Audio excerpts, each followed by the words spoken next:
always think about, and not to put words in your mouth, I just think about how annoyed I would be that people are almost trying to make you and Kawhi like the face of load management, as if you all don't want to play or you wouldn't play if you could. Exactly. Does it feel annoying to you? It's annoying. It's annoying because ultimately, like, we love basketball. You know, we love to play. We love to compete. Like, that's just how we are. We love to hoop. But for people to say that, you know, oh, they're not going to play, they're missing games. Like, we don't intentionally want to miss games. Obviously, there's something going on, or obviously it's something that we're trying to, you know, be mindful of and be ahead of. And, you know, it's not just us it's not just players that's involved on those decisions. It's, you know, it's media, or not media, it's medical staff, it's, you know, higher ups that have say so in these situations as well. You know, obviously I feel players can override it, but we're mindful of our bodies. And so, yeah, it gets annoying hearing noise of, are they going to play? Are they not going to play? Like, you know, if we haven't played or if we're not suiting up, there's something that's going on. Yo, what's happening, y'all? This is BJ's the Pull Up Basketball Podcast. Welcome to the #1 LA Clipper podcast out there. We want to first give you guys a shout out, LA Clipper fan, LA Clipper Nations, for being here. Share this podcast with your family and friends. They will not be disappointed, but let's get it popping. Pull up in motorcades. I got a show today. It's all I'm trying to do. Hustle and motivate. Choppers a throwaway. Hustle the overweight. That's why they follow me, They think I know the way. Cause I took control of things. Ballin' the solo way. And if you pattern my trend, I make you my protege. Crossing that soldier race. Niggas don't know them days. Take you in back of the buildings. Make you expose your rage. Take you across the tracks. Make you explode the face. Now you official now. But you got a soul to say. I just been cooking that new. I'm about to drop in the few. Think if I call it the great, the people gon' call it the truth. I ain't really trip on the credit. I just paid all of my dues. I just respected the game. Now my name all in the news. Tripping on all of my moves. Quote me on this, got a lot more to prove. Remember I came in this bitch, fresh out the county with nothing to lose. No, on the ground, you. But I don't do this shit for nothing. No, not at all. You, but my money red, that you do. Oh yeah, so I don't do this shit for nothing.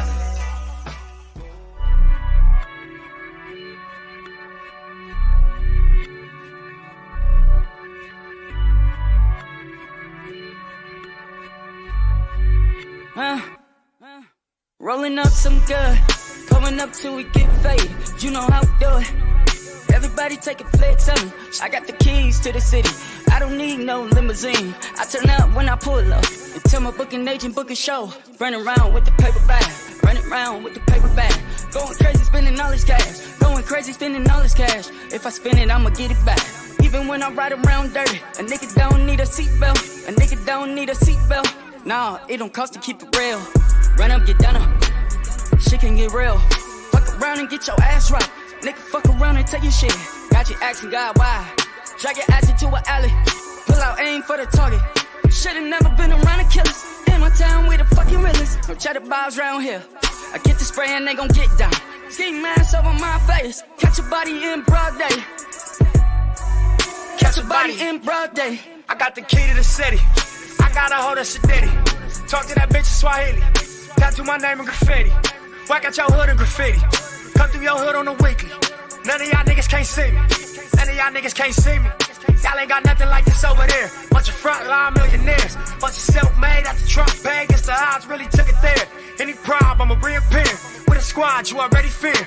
All this time I've been playing fair. 7 digits every single year. Niggas die, niggas disappear. Alibis, I was really there. Life a crime till I get the chair. Columbine in my trigger hair. Still I rise and I took the stairs. Feel a fire, it's a different glare. All these fights, it was never fair. Busting knuckles, still I'm swinging fears. Taste the salt inside my dripping tears. You should know I never had a fear. You should know I never had a shot, never had a chance till I took it here. Man, it's proud, but I see it clear. Strategize, I'm an engineer. Pick a side, gotta keep it there. Switching up, nigga, looking weird. I got the key to the city. I got a hold of Shadiddy. Talk to that bitch in Swahili. Tattoo my name in graffiti. Whack out your hood in graffiti. Come through your hood on the weekly. None of y'all niggas can't see me. None of y'all niggas can't see me.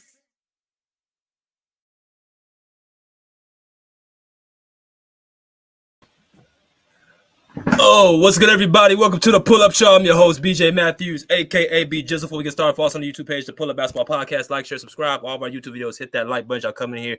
Hit the share, subscribe. Hit that Cash App, $ BJ Matthews, $ BJ Matthews for all this great content. As you guys also come in here, make sure you guys, if you guys have not already, go ahead and get your membership badges that are available. You know what I'm saying? Right here on the screen, right here, y'all can see all the members that we have. Shout out to our man, Alan NG, for being a member of the Pull-Up Basketball Podcast, our newest member. If you guys would like to get y'all membership badges, you guys do not want to miss out what we have going for the rest of the duration of the season, going into the postseason. You guys do not want to miss what we have going on in store for y'all. So please get your membership badges. They are available today. All right. As a matter of fact, we also got our, Cash Apps. You know what I'm saying? If you guys love the show that y'all are hearing from right now, y'all can go into our Cash App, $ BJ Matthews. Shout out for all the people that's been donating to the Pull-Up Basketball Podcast, showing us love for all this great content we put in, all the work, content, quality, discussions that we have. We definitely want to give y'all a shout out for that. And last but not least, if you guys do not have Cash App, you guys can show your love through going to the super stickers and super comments that are available. Right below the video, you'll see a button that says thanks with the $ symbol right below. You guys can hit that button if you guys decide to give to the Pull-Up Basketball Podcast. Before we get started, let's go and let the people in and shout out all my people into the comment section. Go and hit that like button. Y'all come in here. Eloquence is key. Salute to you. Yes, they will stay healthy. Kawhi Leonard and Paul George, will they be healthy for the postseason? The schedule this year has been very weak, though. Yes, sir. Yes, sir. Shout out to my cuz comments. He said, y'all know that class is telling everything going to be all right. Right? Yes, sir. Andre76 was good, my guy. Bubba, go follow my man Bubba on his YouTube channel. Right here, I'm going to put it on the screen for y'all to actually go check it out. DFJ Hoops. DFJ Hoops, a Philadelphia 76er content creator, but talks about the entire NBA. Very, very knowledgeable of the game. Go and follow that brother, Andre76, on his YouTube page right now. Y'all see on the screen, DFJ Hoops. He drops into the comment section.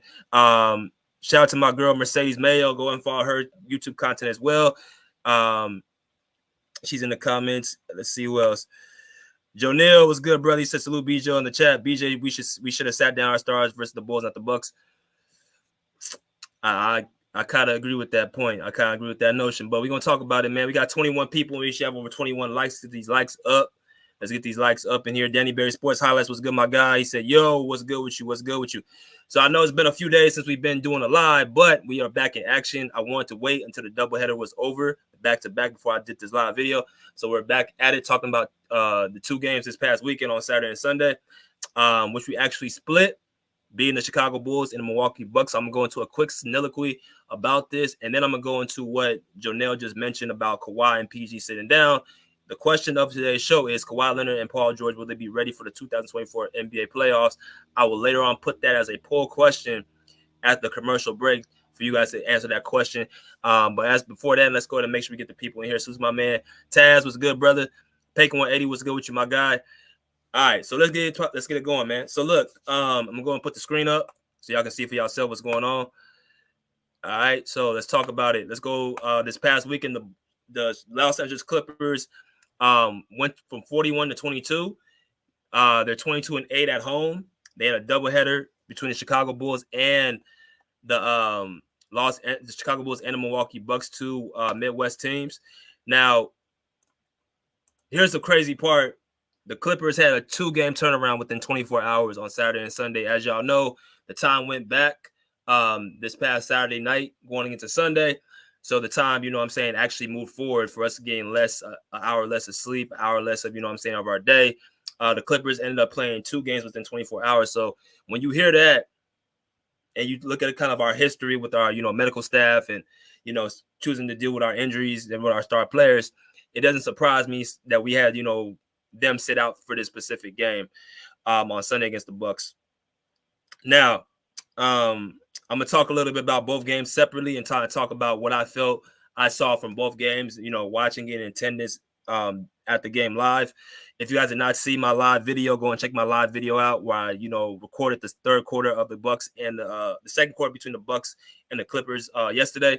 Go and check out that video. I had a few shorts with, Giannis and Dame shooting pregame. So make sure y'all go check those out as well. But let's get into like the specifics of the game. So the Clippers on Saturday won 112-102, beating a Chicago Bulls team that is currently in the play-in situation. They're 31-33. 15-18 on the road. Of course, they're missing their point guard. Lonzo Ball has been out for 2 seasons, which is kind of crazy because when they had Lonzo, he had them in the first seed as the Eastern Conference. If I'm not mistaken, the last time he played us, we actually lost to the Bulls without him there. And I think Kawhi didn't play though. But they missing Lonzo Ball. They missing Zach LaVine, who's out for the season. So they're currently fighting to get into the playoffs. And we, on the other hand, are in the 4th seed right now, sitting pretty comfortably. We are, I think, 2 games back behind the first seed behind Minnesota and Oklahoma City. And then I think we're a game and a half behind Denver.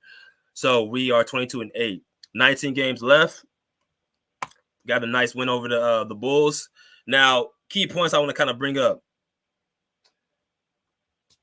Going into this game, y'all know the Clippers kind of struggle with the morning, afternoon games, 12 o'clock, 1 o'clock. We kind of struggle with those type of games. So I did think this was not going to be an easy one for us to win. The Bulls, got up on us very, very early with defense.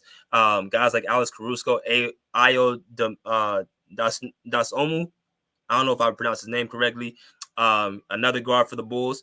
You had DeMar DeRozan started getting hot in the second quarter. You know what I'm saying? I think he had like 3-4 straight mid-range jump shots, which he likes to do. He's 8 for 19 from the field. He had 24 points, 10 assists, 8 rebounds, hit all of his free throws outside of 1. He did not hit any of his 3-point shots, but DeMar had a pretty solid game. You look at guys like, Kobe White, 19 points, who's been playing very, very exceptional for them. He had 41 minutes, 7 for 16 from the field, and 3 for 9 from the 3-point line. Very, very, polished player, very, very, aggressive player, looking for a shot, things of that nature. Kobe White's definitely making a case for him to possibly be the most improved player of the year this upcoming season. Alex Caruso, a guy who, was guarding Kawhi, made it very tough on him throughout the entirety of the game. He had 9 points, 4 for 7 from the field, 1 for 3 from the 3-point line, with 6 assists and 4 steals. So that's their defensive guy, is Alex Caruso. So, like I said, they're missing 2 guys off in the starting line with Zach LaVine and Lonzo Ball. But I like to see how the Bulls, they were able to fight the other night. Didn't get much bench production from the Bulls, but all in all, they got a lot of, guys who, contribute to them offensively. They had 3 guys outside of, I think Kobe White had 19, but they had 3 guys pretty much had 20 points.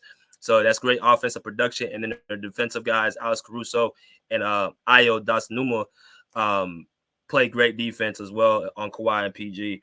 And they were scoring the ball pretty solid as well. I think he had 13 points. As y'all come in here, smash that like button, y'all. Smash that like button as y'all come in here. All right, talking about the Chicago Bulls and the Milwaukee Bucks, back-to-back games this weekend. All right, so we got 30 people. Let's get these likes over 30 likes. Let's see. Let's look at some of these comments. All right. So, like I said, make sure you guys smash the like, but let's get back to the script. So that's the side of the Chicago Bulls. Not much bench production, but they were able to get a lot of, production from their starting 5. Let's go to the Clippers side. Now, we rely a lot on our depth, as y'all know, with guys like Norman Powell, Russell Westbrook. Of course, he's hurt right now with the hand injury. Bones Highland starting to step up with the minutes because of Russell Westbrook's injury, which is great to see. 10 points for him. He had all of his shots, hit all of his 3-point shots, went 1 for 2 from the free throw line, was very confident. He had 3 steals, getting out in transition. Very, very excited to see Bones Highland starting to insert himself into the lineup. It's a long season, so you're going to get opportunities at times to, display your talent because injuries happen, load management happens, whatever the case may be, life happens. You may have a situation or a game where you have an opportunity, if you're a bench player, to show yourself. And when you do that, you got to really put yourself in a position to, shine. Now, Bones, very solid game. Daniel Tice, 6 points, went 3 for 8 from the 3 field, and he had 3 rebounds. with 1 block and 2 steals. Not really much he did, but he did do the things that, he required. He had 21 minutes, did a lot of the, utility work, dirty work. So I like what Tice brought. He's been getting a lot of minutes outside of Mason Plumlee, who's been not playing much really since the Laker game. Then you got guys like Amir Coffey, who did not score that game, 15 minutes, 0 for 2 from the field, 1 rebound. He's been having a few games here and there where he's actually not shotting the ball very well. But like I said, he's going to continuously get more and more minutes. He's kind of settling into the, rotation. Certain games he started when Kawhi and PG weren't there, such as yesterday. I like what he brings to our team. Norman Powell, 18 points, did not shoot the 3-ball shot very well, 2 for 9. Hit all of his free throws, 4 for 4, had 4 rebounds, and went 6 for 14 from the field. So outside of 3-point shooting, Norm had a very, very good, solid offensive game. All right, so the bench, pretty much 2-3 guys really, contribute to us winning against the Bulls. You look at the starters. Now, this is very, very, intriguing to look at. You got Zubac, PG, Kawhi, all shot over 50% or better from the field. Harden shot 40%. T-Man, I think, shot about, 38% or 43%, something like that, 3 for 7 from the field. So offensively, I thought we got very, very good efficiency amongst our starting 5. I thought Terrence Mann played very, very solid defense, guarding on ball, which he usually always does. He had 25 minutes, but I like to see him in that 25, 30-minute mark, which is very good. I want to see him play those amount of minutes. Harden played 34 minutes, which is a good number for him. You don't need to be playing those 38, 40 minutes a game. I think that you should save that for the playoffs. He went 4 for 10 from the field, 4 for 10 from the 3-point line, 11 rebounds and 10 assists, 14 points. I think he passed the milestone with a certain amount of triple doubles he's got with the Clippers already within, just playing this season. So this just shows you Harden's impact to fill up the stat sheet, to already have a number of triple doubles this soon into the season and not even being for the Clippers for a full entire year just shows his impact on the court, his durability, how many, minutes he's able to play. Just a great, great player in James Harden. Let's look at some of these comments. 34 minutes, 34 people in here, man. Breaker 225, what's good, brother? He said, Friday can't get here enough. What's good? Corey Gear 5, what's good, my brother? He said, what's up, BJ? What's good with you, my guy? How y'all doing? If y'all coming in here, man, making sure y'all hit that like button. Make sure you guys hit the share, hit the subscribe as well. Hit the Cash App. If you guys are enjoying the information that we got in here, man, make sure we give a heads up to everybody that's coming in here. All right, so that takes care of Harden and T-Man. Now, like I said, the 3 guys I want to talk really, really in depth about this game. Zubac, 25 minutes, 7 for 9 from the field, well over 80%. 9 rebounds. 2 assists and 16 points. Zubac has finally gotten over, I guess, his little sickness he was over, all last week. He's finally playing up to par. Played very well up against Vucevic, Nikola Vucevic, or Nursa Vucevic. I think that's his name. Zubac played very, very well against him. Was able to score around the basket, get rebounds, kind of just control his part of the game. He had the highest plus minus on the court with plus 18. So every time he was in the game, good things happen. So I'm glad to see that Zubac's getting back into form, and he only played 25 minutes. So very, very solid all-around game from Viska Zubac with the time he was on the court. But the guys I want to really kind of discuss more so is Kawhi and PG. Both these guys, like I said, shot over 50% from the field, which is very, very encouraging to see. PG had 29 points or 22 points, and Kawhi had 19. All right, so no one had over 20 points except PG. But like I said, the main thing I've been kind of paying attention to is, can Kawhi and PG both have an efficient game with each other? Because I've been seeing one game, PG's efficient scoring, Kawhi's off, and then the next game, Kawhi's efficient scoring, PG's off. They got to get to a point, especially down the playoffs, that they're both clicking at the same time. Right? I don't know if it's because of the offensive sets or because, they both are so similar, them being wing scorers and defenders are kind of doing the same thing, getting each other's way. But something's going to have to give for them to have more games dominant together. I need to see PG and Kawhi in the playoffs get about 25 to 30 points in certain games, big games together, right? And with the rotations lowering and down, they'll have more opportunities to score the basketball. And I do think PG and Kawhi are going to both they're going to be deadly. Both of them were good on the offensive end and the defensive end. PG had 2 steals and 3 blocks. I saw PG clamp down DeMar DeRozan, especially in that second half. Another player that he's playing great defense on. You can say PG's been our best defender on ball ever since the All-Star break. He shut down Karl-Anthony Towns. He played great defense against Anthony Edwards that same game, and he shut down DeMar DeRozan in the second half. He's just been pretty much a guy who's been able to, put a lot of his stimprint on the defensive end while having 9 assists. Had a lot of energy. Was looking for a shot, being aggressive. That's the PG I want to see. Kawhi Leonard, same thing. Very, very efficient, making his choosing his spots, and kind of play within the game. Did not go extremely crazy, but I like the fact that he's efficient and they can kind of play with one another, hand in hand. So very encouraging to see that, man. Very encouraging. Very encouraging. All right, so let me take this off real quick. So that's the game against the Chicago Bulls. So I want to kind of give y'all an idea. Like I said, watching that game really put in my mind, in my head, that if you look at the season, we have, I think, 19 games left until the end of the season, going into the postseason. I need to let y'all know that this is the time we have to play our best basketball. I think we have 17 games throughout the month of March. So this is the game. This is the amount of time we have to really clamp down and really show that we're ready for the postseason. We're ready to, have a, successful postseason, probably get to an opportunity, get to a championship. This is going to be the month here. This is going to be the month that is going to show us, are we ready for the championship or ready for the playoffs or not? Because it's slowly but surely, a lot of teams are coming behind us trying to, make some noise. New Orleans, Phoenix, Sacramento, all in the, 5, 6, and 7 seed.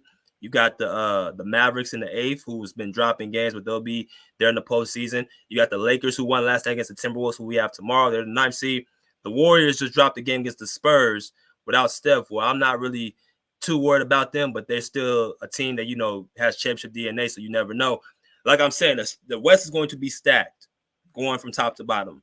The play-in is going to be crazy. You're going to have 4 teams with Luka, LeBron, Steph. You're going to have guys in that play-in, that's going to really, determine, how they're going to match up in the postseason. So this is a time we have to really turn up, this month of March to really show that, we're ready for, every type of challenge possible, right?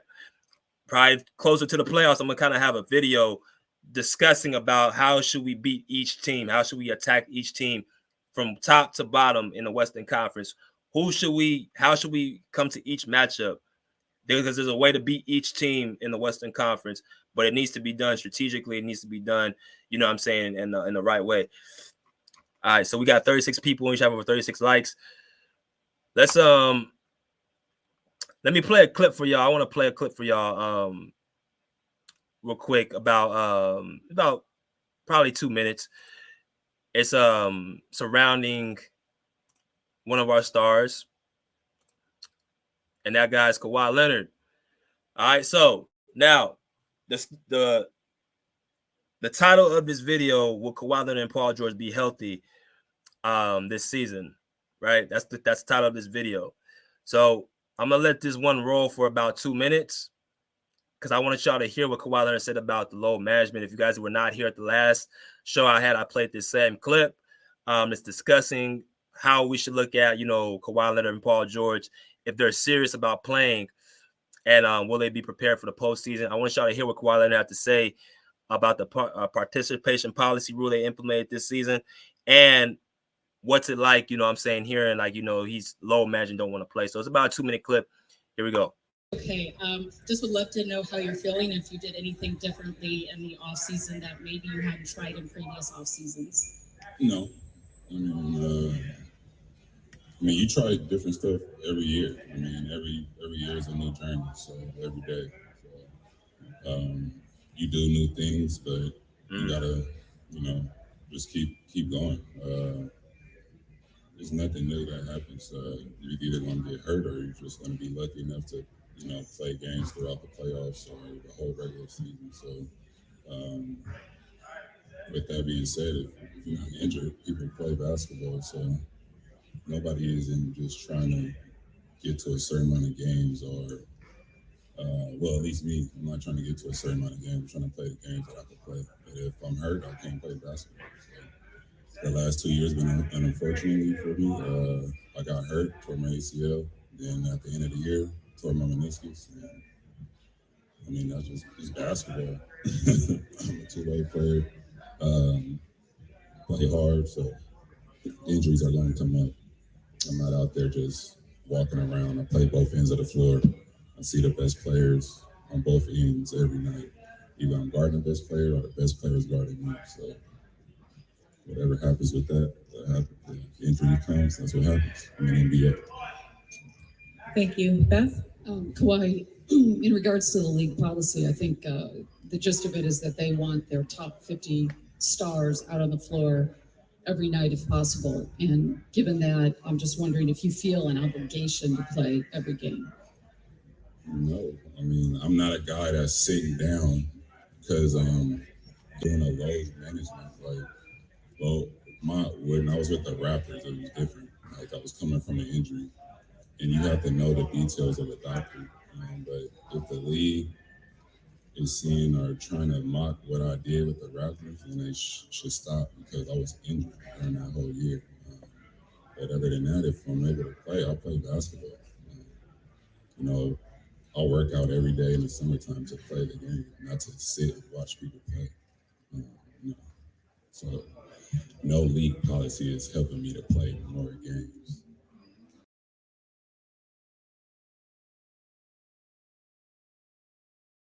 All right, so that was our star player Kawhi Leonard with the short stint of his interview. Media day, I think it was back in October, end of October. I think, yeah, that's what media is. He spoke about basically the load management rule and about how he felt about how it was about. So we're gonna get into it after I, do this last soliloquy with the Bucks, because it's gonna all tie in together. So the question is, Kawhi Leonard and Paul George gonna be healthy for the postseason? I'm gonna go into that. And I'm gonna let y'all in very shortly. But let's go into the next game. The Clippers and the Bucks. If y'all come in here, make sure y'all smash that like button. Shout out to my man Pagan 180 for the $20 donation. You know what I'm saying? Shout out to him for the $20 donation. Much love, my man. In the Cash App, if you guys want to show your love to the Cash App, make sure you guys go to our Cash App, $BJ Matthews, $BJ Matthews for all this great content and this information that I'm giving y'all. Definitely does not go unnoticed, does not get appreciated. I'm going to make sure to give y'all a shout out if y'all choose to share your love to the Pull Up Basketball Podcast. But shout out to my man Pagan 180 for that $20 donation. Much love. But let's get back into the sequence. All right, so that's the first game, the Bucks. Let's go into the second game, the Milwaukee game from yesterday. All right, which we actually went down and took a L with our two stars sitting out, Kawhi Leonard and Paul George. And we had, James Harden playing, though. Now, like I said, this is a back-to-back less than 24 hours apart from Saturday to Sunday. So you can only imagine. I don't feel like that's ever happened or that's happened as of late. So, that's a very, very delicate situation, but it happened the other day. So with Kawhi and PG sitting out, we were, left with James Harden, Amir Coffey, Terrence Mann, Ivica Zubac, and PJ Tucker got the start yesterday. Now, PJ Tucker, yes, was very, very, bad against the Lakers. I thought that he was put in a situation where I felt he should have been playing in that game. I thought he got exposed in that game and the Sacramento Kings game. But that's why, as a coach, you're supposed to put them in better situations. I would have not put a PJ Tucker in a very, very intense situation like that, especially him coming out, not really getting any reps on the court. I would have played him against a very, very, probably like a less very, competitive team, just to kind of get his legs together. But let me go into it, man. Let's get into this box score. Let's go into what actually happened yesterday against the Bucks and the Clippers. All right, so this is the screen right here. This is the screen right here. Now, if we talk about what happened with the team, let's go first to the Clipper side. So, as I look, we had 4 guys in the starting lineup who were in double figures. 1 guy in PJ Tucker with 7 points. Not bad. Got 6 rebounds. Also, you know what I'm saying, hit a 3-point shot in the corner. I thought he played very, very good defense. Again, this is his, first game getting real minutes. He had 26 minutes last night. So he's actually getting starter minutes in this specific game with the absence of Kawhi and PG sitting out. Then, as I look more into a little bit deeper, the guy who had the most points was Norman Powell in the entirety of the game. He had 31 minutes coming off the bench, 26 points. I've always been driven to get my money. 26 points, and he shot 9 for 21 from the field. He did have a bad 3-point shooting night. 3 for 14 is not going to cut us entirely. Too many threes. I thought he should have, got more into the lane, got more into the midi. I think he could have actually, created more havoc. See, the thing about Norman is another thing. When you see him pull up like he's dribbling the basketball, it's most likely going to be a 3-point shot. Very rarely I see him utilize his mid-range. Very rarely I see him utilize coming off curls and just pulling up in, that 15, 18 feet. It's usually like a 3-point shot. He's going straight to the bucket, to the rim. So when he sees that you shoot a 3 for 14 from the 3-point line, that's entirely too many 3-point shots for a Norman Powell of his ilk. So he has to be better with his shot selection. But other than that, I think I like his aggressiveness and him trying to score the basketball and make up for Kawhi and PG not being there assisting. Then you got cats like Bones Highland, another great game from him, 12 points, 5 for 12 from the field, very efficient, 2 for 5 from the 3-point line, 5 assists. I liked how, he turned up the pace. He had a couple back possessions in the second half where he got blocked by Giannis, and I think blocked by, if I'm not mistaken, Jay Crowder. But Bones is going to be a person that's going to be needed to have his confidence, whether that be this postseason or if he decides to stay and we develop him, we have to make him feel like he's a part of the Clipper roster and not sit him and just let him stand there for games at a time. So I like seeing Bones get the minutes he needs, right? Brandon Boston, a guy who ain't really been playing at all, valuable minutes. He had 18 minutes last night, 5 points, 2 for 9 from the field, had a nasty dunk on Giannis Antetokounmpo and Bobby Portis. He's a little bit of a wild card. I do not know Brandon Boston's true ceiling because it seemed like we don't get enough of a sample size. He has length. He can shoot the 3-point shot. He's athletic, but I don't really have much I can really critique on him because I don't really see enough of him playing.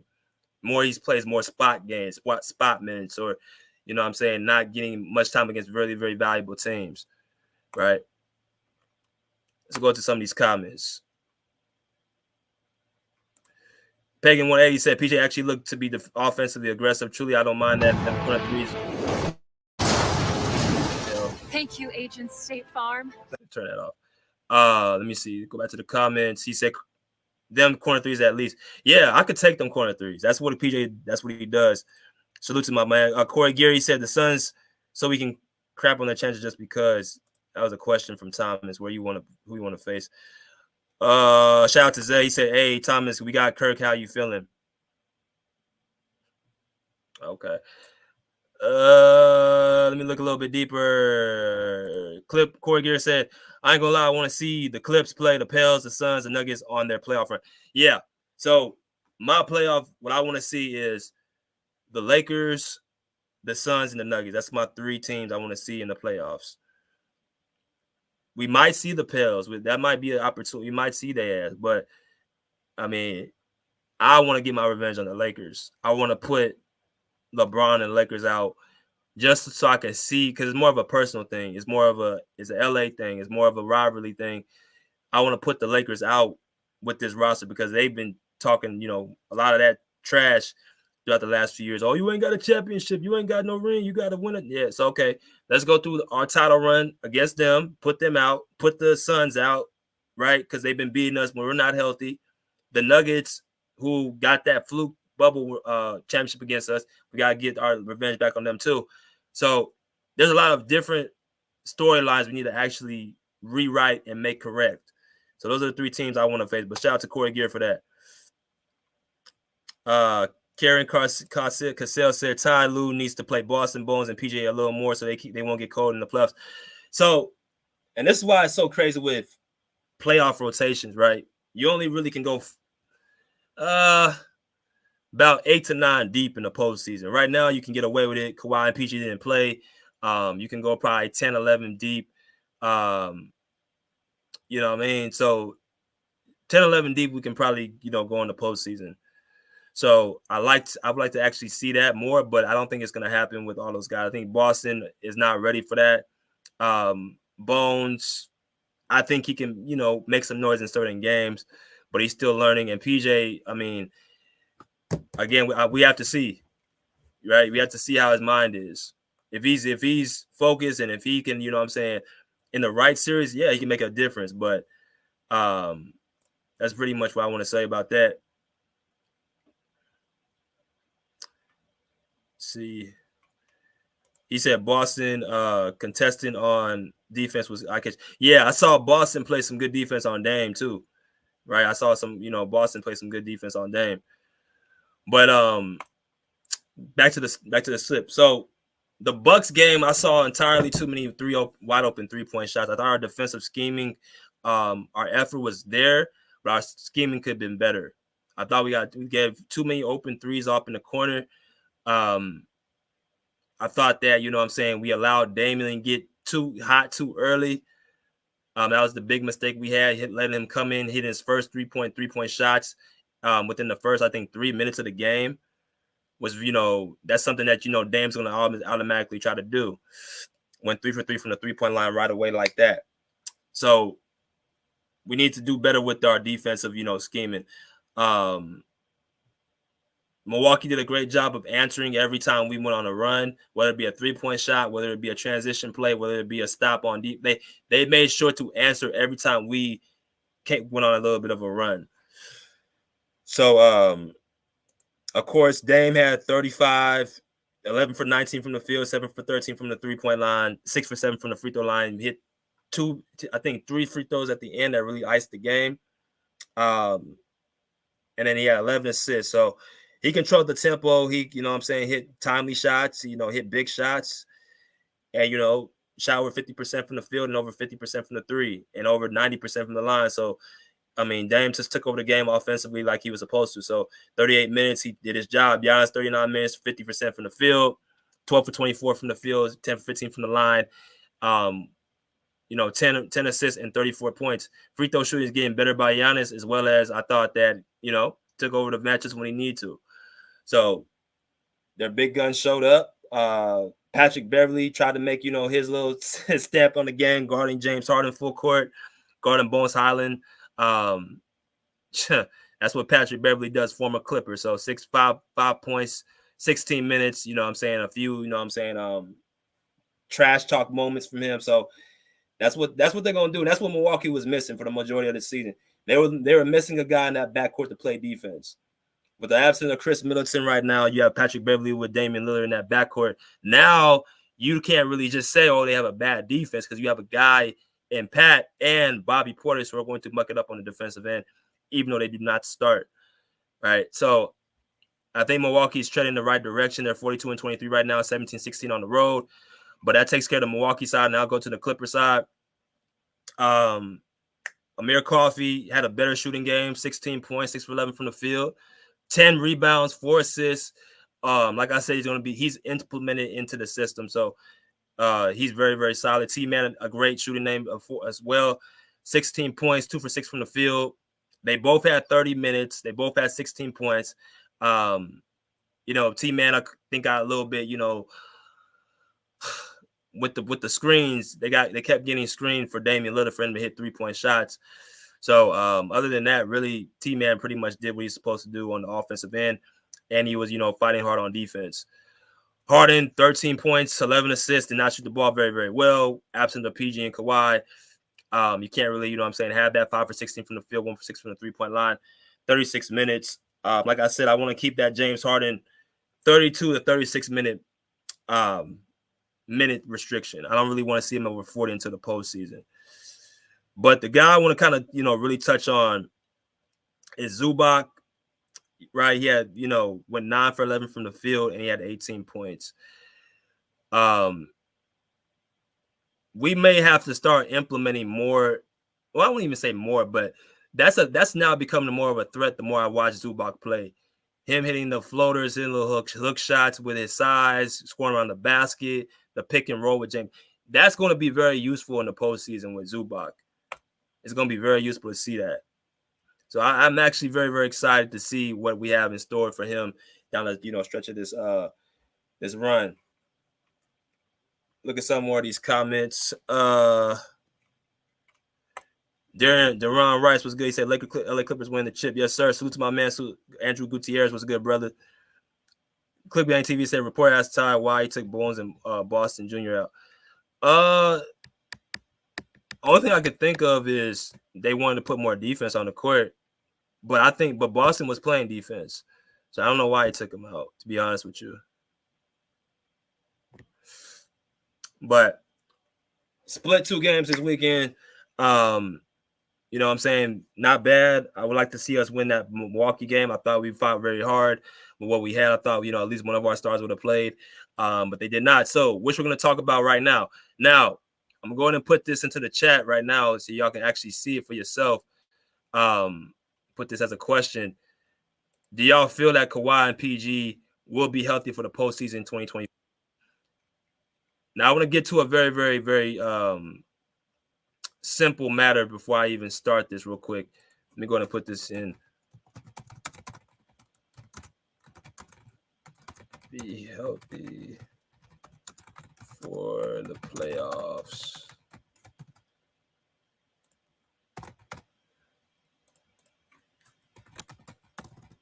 Yes, no. All right. So the question's in right now. Shout out to the Clippers, man, for the nice merchandise. You know what I'm saying? LA Clippers. Hope y'all like the shirt. We are LA. Los Clippers. All right.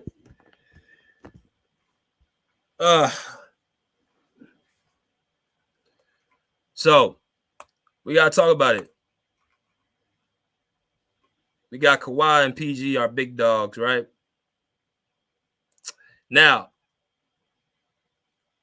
this season was a very, very, interesting discussion about load management. That was the discussion. It kind of went out the window a little bit. But this was a very, very hot topic. The league implemented a policy of stipulations about guys sitting out for this upcoming season. One reason I can only think of is because of money. I can only think of one reason, because of money. And they're losing money because certain guys are not suiting up. So they decided to implement a game plan. The NBA saying, like, look, you can't just have guys sitting out.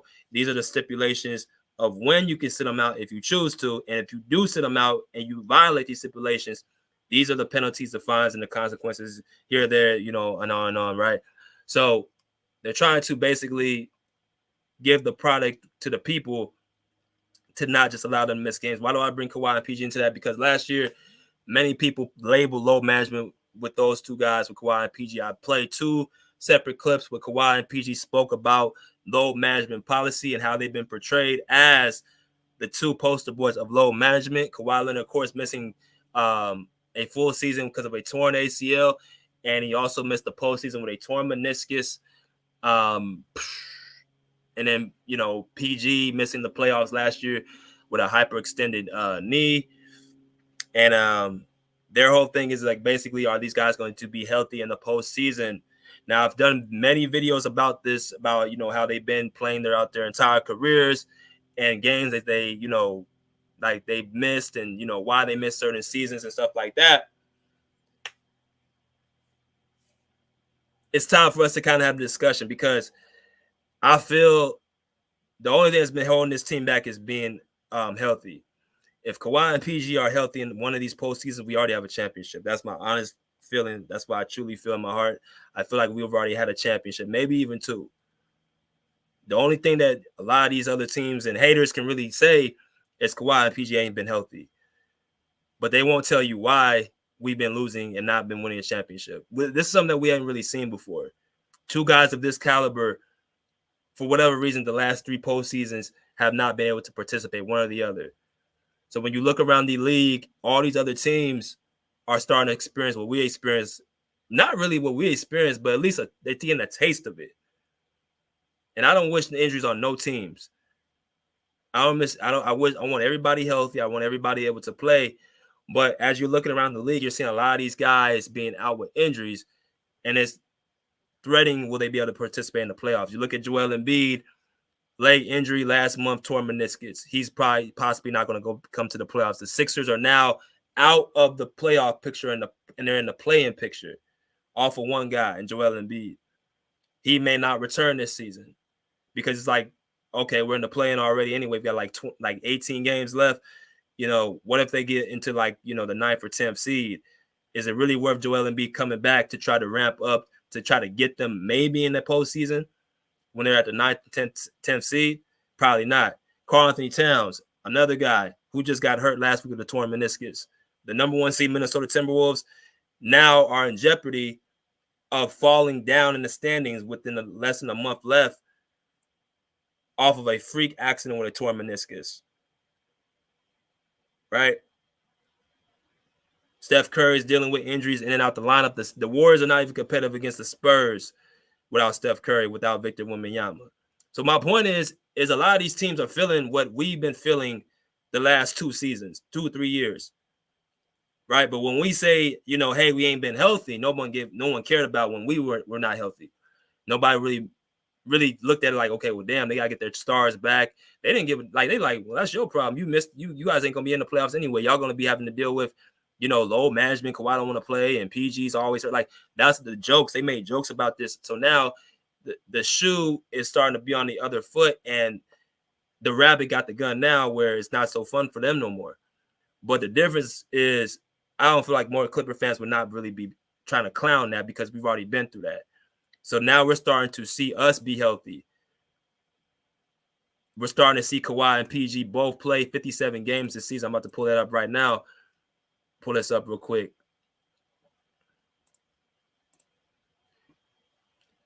See right here, it says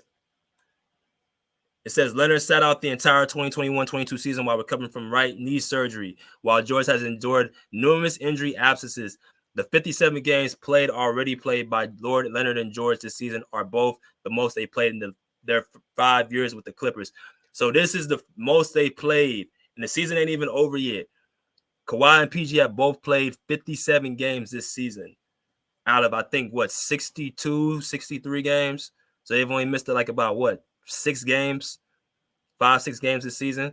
Now, some people may say, well, this is their last year.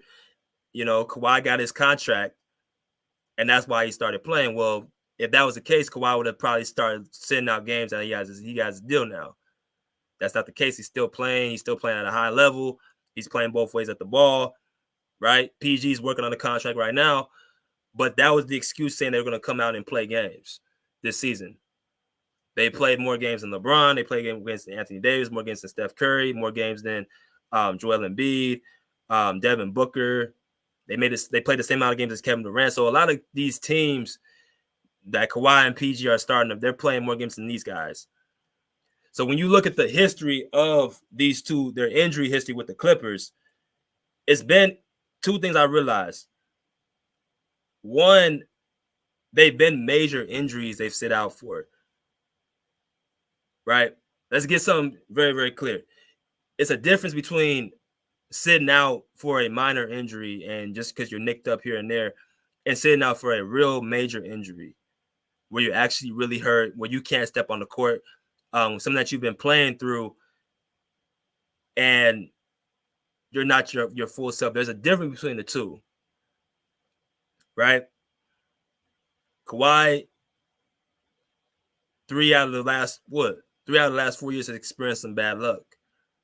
Tore his meniscus, tore his ACL, missed a season and a half with his ACL, missed the whole playoffs with his meniscus. He's experienced some bad luck, but if you look throughout that entire tenure, you're not seeing Kawhi outside of the first year when they implemented load management. You ain't really seeing Kawhi Leonard just sitting out a game just because he's nicked up a little bit or because he's sitting out because of big injuries, like major injuries. You know what I'm saying? Something that's you can't step on the court with. We seen him try to step on the court against the Suns after game 2 when he tore his meniscus. He couldn't do it no more. He played through game 2 reportedly with a torn meniscus. Reportedly. Still dropped 31 points in that game 2. Right? And if you look at his injuries, it's more so when somebody runs into him or, you know, does a shot at him like Joe Ingles, gives him a bump and he just tweaks his knee, torn ACL. Right, DeAndre Ayton, I think the play where Kawhi was driving down the right side of the court, DeAndre Ayton bumped him. He kind of, you know what I'm saying, you know, fell off, you know, a line towards meniscus. So a lot of these injuries are more so impacted by somebody else hitting them instead of self-inflicted. Same thing with Paul George. When he tore his knee up last year in the play before the playoffs, Lou Dort stuck his knee out in Paul George's landing spot and he tweaks his knee, hyperextension of his knee. The same knee that he tore up in the Olympics back in 2013. Right? His UCL tear, right? Kind of a freakish. Like, so a lot of these different injuries these two have been basically getting have been by somebody else impacting or hitting them. Right? These two take care of their bodies in the offseason. They work out like workout warriors. They're strong. They're in shape. So they're not really so much as they're not doing what they're supposed to do. It's just part of the game sometimes that you're going to have these injuries with two guys who play both ways of the basketball. And when you have a certain situation where a player might do something to cause them to get injured, it's part of the game. So the question to y'all is Kawhi and PG going to be healthy for the postseason? Will they be ready to go? Will this be the first year outside of the bubble, outside of dire circumstances, playing in a closed vicinity in one venue? Will this be the first year out of 5 seasons where the Clippers actually have their 2 best players on the court for the duration of the year? And if they are, what is the result that y'all see happening off of that? I'm going to let y'all think about that. And then we're going to come back. I'm going to drop this link. And we're going to actually, you know what I'm saying, get into it, man. So this is a very, very, you know what I'm saying, I think it's a very, very important topic for us to kind of talk about. But we'll be back within the next 2 minutes, and we're going to have this discussion. All right.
All right.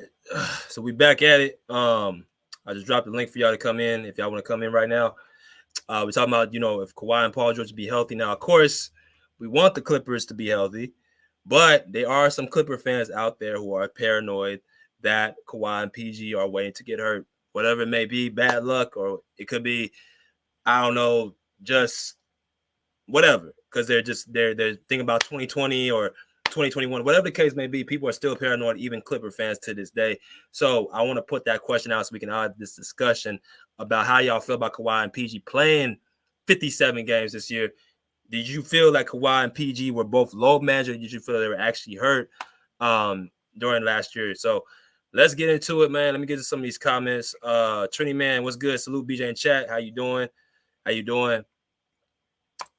G Max the Fun Flex says salute BJ. Clippers are going to play in the finals.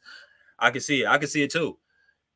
Like I said, if we are healthy, we have a title. I don't care what nobody says. I don't care how nobody feels about that. I don't care if somebody thinks that I'm being too arrogant. I don't give a damn. Kawhi and PG are healthy within these last 5 seasons. At least one of these playoff runs, we already have a championship. And that's something that a lot of haters will not admit.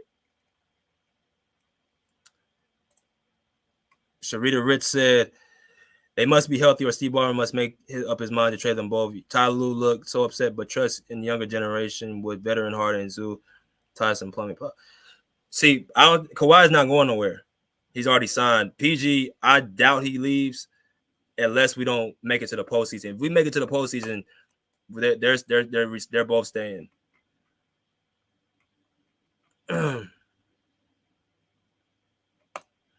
He said they have to be. There ain't that much luck in the world. The NBA is the thing that can stop the Lakers. Yeah. They I don't see us being hurt again this year. I think we want to actually get our shot this season. I don't feel like it's going to be so bad they're going to be out for an entire playoff run. I doubt that happens. And just think of the anxiety and all the pressure. Could y'all imagine last year with in the Sun series when you guys heard Kawhi was out for Game 3 and beyond, and how it just drained the team out? Like, God damn, this man was playing at an all-time level in those first 2 games, and still that was enough for him to stay in the postseason. I remember reading that report. I was just like, man, it just sucked the air out of me. He says, salute, Kawhi got the bag already. Y'all know what's next. I hope I'm wrong. Yeah, Kawhi got the bag already. Then we're going to get this championship. We're going to sign PG. James Harden, we'll see what happens with him if he comes back. I would like to see Harden back, but if there's a better option, then we can do that. But what's next is we're going to get these guys ready to play. Some of these he says it's amazing how the youth it's amazing how the youth looks good when we have to use them. You can almost beat the Bucks with 2 stars on the court, but we can't add Kawhi and PG to the youth and whoop ass Tyrus. Yeah. He said Ty Rivers. Like I said, we've had depth within the last 3 years. I mean, y'all must have forgot. We was looked at a lot of times. We were called the deepest team in the league. That may have been publicized in the media, but we were looked as the deepest team in the league. Why is that? Because we can compete without our 2 stars on the court. When Kawhi and PG weren't on the court just a couple years ago, we still made the play-in. Right? Still made the play-in with Kawhi being out the whole year. PG playing 36 games in 21-22. So that's why they look at us as a very, very, competent team. He said, hell yeah, it was a sucker punch Kawhi. Yeah, it's 2 games, but I know what was coming if Kawhi was healthy. So it was something that we just have to be more attention to detail. Let's see.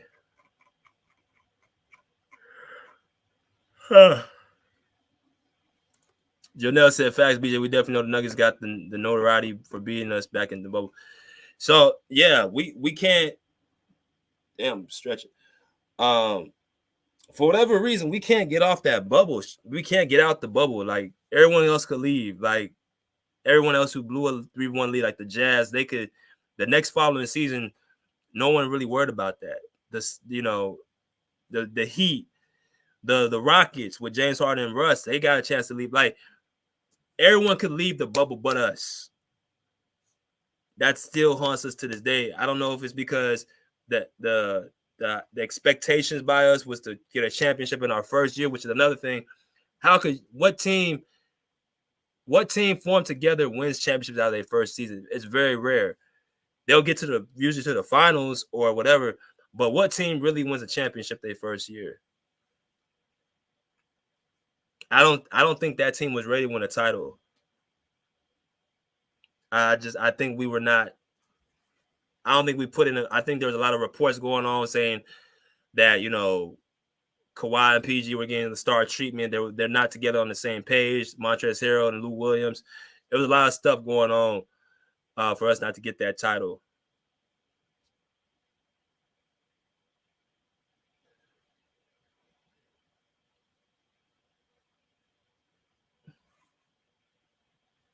Taz Vortex said, I'm more concerned about Paul George than Kawhi. PG injuries be at the worst moment. Last year it was a week before playoffs. A year before it was COVID during the play and turn. I mean, you can't really control COVID. I mean, Chris Paul got sick. I mean, PG's been for the most part healthy. He really only missed one playoff his whole time here. PG, the only time he really missed anything was when when we get injured, it's more so somebody else doing the injury to us. Like, I mean, you can't control Lou Dort sticking his foot out and just landing in his landing space for him to hyperextend his knee. That can happen to anybody. That has nothing really to do with injury, or what's the word? Injury prone. That's just a freak accident that happened to happen. For the most part, PG plays games.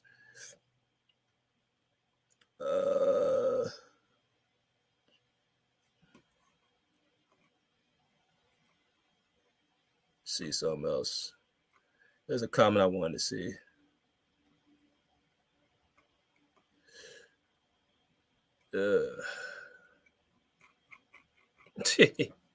Hey, if y'all say something stupid, I'm not gonna read that. I'm just gonna have it on the screen. Y'all free to comment, but I ain't reading that.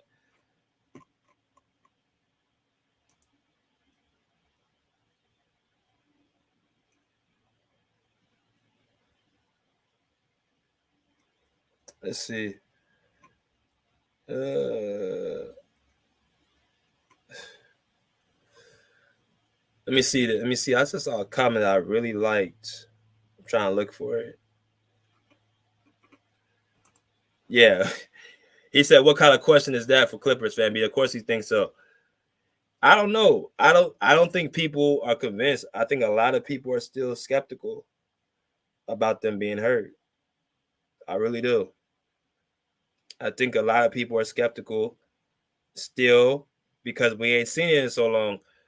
We ain't seen Kawhi finish the playoffs since 2020. We ain't seen PG finish the playoffs since 2021. Like, we ain't really seen these two together finish outside the bubble. So people are kind of like, damn, that was 4 years ago. So when is this going to actually click for us? When are we going to stop being hurt? And I think because we're not experiencing the injury bug like a lot of these other teams are, like Karl-Anthony Towns being out as a number 1 seed now. Minnesota's in trouble. Sixers are pretty much out of there. The Warriors have been experienced with Steph Curry. They're going to be in trouble. It's a lot of different teams that weren't experiencing injuries before that are experiencing them now. That's causing them to really struggle in this last part of this season. It's very, you know what I'm saying?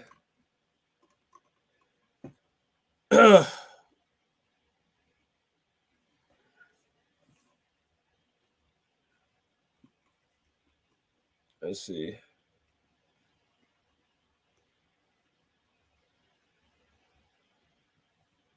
He said, FYF, our assistant coach won the game against Rockets and coached against Boston. Let me ask y'all this question about this coach, Daniel Craig. How y'all feel about him? Yeah, what y'all know about Daniel Craig? What y'all know about him? Cause I see a lot of stuff about him being the defensive coach and really kind of, you know what I'm saying, putting teams together. So what y'all know about Daniel Craig as a whole? Let's see.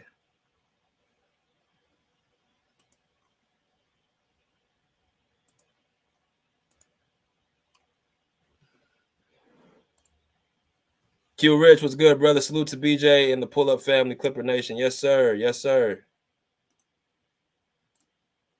Appreciate you coming in, brother. He said it's because the coach is calling them. He should force them to play harder, box out, and pick up the pace. The chances will get to see that's why the playoffs are going to be so important, because see, and this is what goes into basketball 101. The playoffs is a different season. It's 2 months of, if you last that long, it's 2 months of high intense basketball. Right? We're not talking about an 82 game season. We're not talking about 5 months of, games against, certain teams, some meaningless games, some important games. An 82 game season is different from a hopefully 16 game win playoff.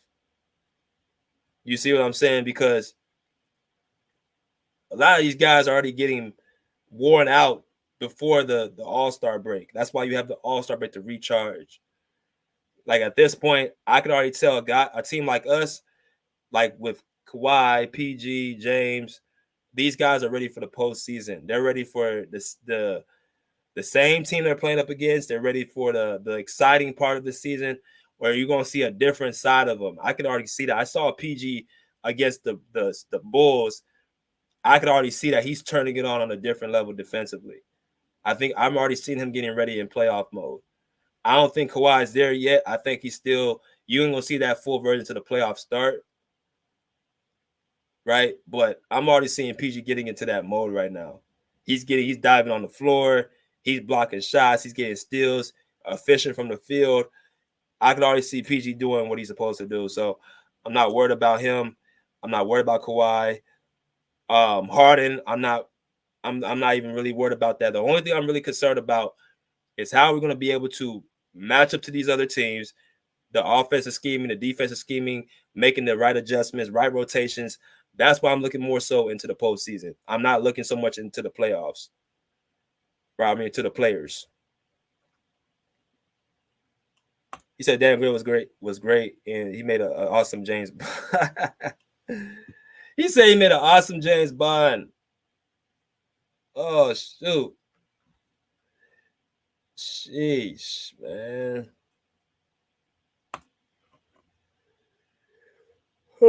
Excuse me all day. Whew.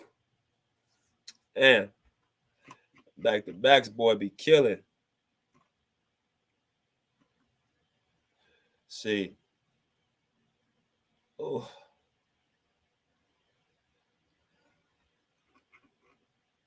Said Lewis shaky. What you mean Lewis shaky?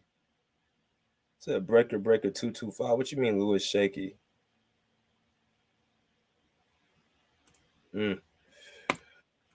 What's good, cuz? Hello, what's good? Ready to whoop Minnesota ass tomorrow. Everybody calm the fuck down. I don't want to hear no shit about Carl Anthony Towns out. Ain't nobody want to give a fuck when fucking Zubac and everybody else was out on our team. You come out here, tomorrow's gonna let me know if the boys how serious we is. They come out here and lay the fucking wood down on Minnesota. That lets me know we getting in playoff mode, which is what I expect to happen. But that man Ty Lue, man, Ty's special, man. That fucker is special. How can these young guys look so good, right? Without the other guys on the court. You would think if we play this good with the young guys, like picture this. Say the Clippers didn't have Kawhi and Paul George. and they put these players on the court. You know what everybody be saying all season? Damn, man, if we just had one superstar out here to go with all this talent, but we be held on wheels, right? Well, imagine putting two of them out there and looking and struggle, right? That's that's how much we carry. That's how much this shit don't make no sense what Ty Lue be doing. But you know, the good news is, you know, we say this all the time. You know, playoff Kawhi is on the way. Y'all know what time it is when Kawhi gets there. All these worries and concerns are gonna cease. Kawhi's gonna be the best player on the court, and everybody's gonna be like, "This looks like Kawhi from so and so." No, it looks like Kawhi from every fucking playoff we see. That's what it looks like. You know, that's the good news about it. But yeah, man, the young guys get out here fighting, playing hard, and you would think all you do is add Kawhi and Paul George, man, and we become unbeatable the way they used to be playing. I still feel like Ty kind of he probably should just let Harden kind of ride the game out last night. Like the young guys was playing good, they came back in the fourth, took the lead. He should have just kind of played his card to see what he had, right? You know, see could they pull this shit out? Because how many young teams come in here and beat us? Or you know, they catch us at home and the young guys get hot with the home crowd. You know, he might have should have just wrote that out and see what the young guys could do. We already play hard, you know, 40 minutes a damn game down there. So, you know, you kind of let it ride and see what the young guns do. But Zubac is looking like he's getting his legs back, and that's real good. That Zubac floater, him and Theis need to go to the floater a little bit more, because what that does is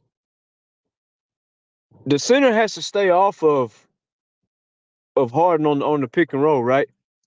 Because if Westbrook, I mean, if Harden starts feeding them bounce passes through, you know, in the certain slots there on the bounce, and they catching the ball and shooting the floaters, it really negates who the hell Rudy Gobert and you know these elite rim protectors are. Because if they have to start stepping up playing the floater, then they can't ride Harden all the way to the rim. So he's shooting layups, right? Or he's shooting his own floater, or he's shooting his own step back midi, or he comes off the top of the screen and there's no center there because the center's staying low to prevent, you know, the bounce pass for the floater. Speaking of centers coming on the pick and roll, you know, shout out for dumbass Ty Lue for allowing the fresh off the 3-point shootout championship. Shout out to Ty Lue for letting the center play 30 foot off of the pick and roll. T-Man and the philosophy was to fight over the top of the pick and roll, right? And Dame Leonard just walking into 3-pointers like Steph Curry did in the NBA Finals with Marcus Smart. You remember in the NBA Finals, people was like, man, Curry's killing Marcus Smart. No, what Curry was killing was Al Horford hanging out in the paint, not helping his point of attack defender on the pick and roll, and Curry was walking into 3 after 3 after 3. That's what you saw versus Dame Leonard. I'm hoping that Ty hides shit from the playoffs that he won't do in the regular season, because I've never known anybody to watch a pick and roll 35 foot from the basket, send the point of attack defender over the top, which is cool, but the whole point of going over the top of the screen is because the center steps up, right, until you get there. So, and if the screen hits too hard, the center is to stay up until the point of attack defender catches his feet and his balance back, right? But versus the Bucks, we come out in the game and we just allowed Dame to walk into like 3 or 4 straight 3-pointers while the point of attack defender is going over the top. And then next thing you know, Dame Lillard's hot and we calling timeouts. It's kind of it's kind of head scratching. You know, because if there's one way to beat the Bucks, man, it's like you know, make Dame give up the ball, let the center get the ball, and the center has to do something with the ball, right? And if the center gets hot and they hang a 35 ball on you, then you tip your cap. But to let a 3-point sniper just come in and walk into 3-pointers consistently out the gate was very, very mind-boggling. I was kind of scratching my head, wondering what the hell he was doing. But you know, back to the positive stuff. I really think that damn Zubac floater game, man. Not only his floater game, Zubac in the post is like, I don't know who he's been training with, but he's coming on with some miraculous ass footwork. You know, and it's almost like he's shimmying in the paint. Like he steps one way, step back the other way, step up and under, throw a left hook, throw a right hook. And the thing about his touch is he's not even using the backboard. Like people who don't have good touch, they use the backboard in the paint, right?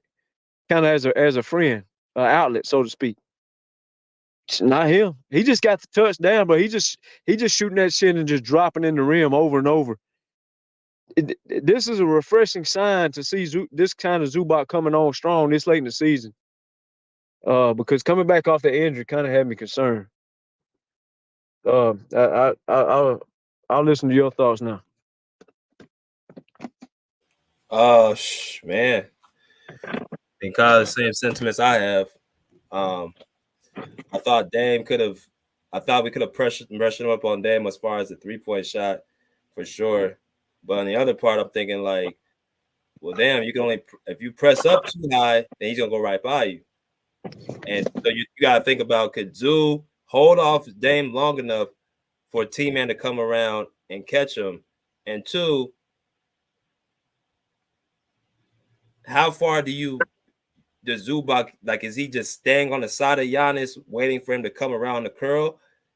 And hopefully that will give T-Man enough time to recover.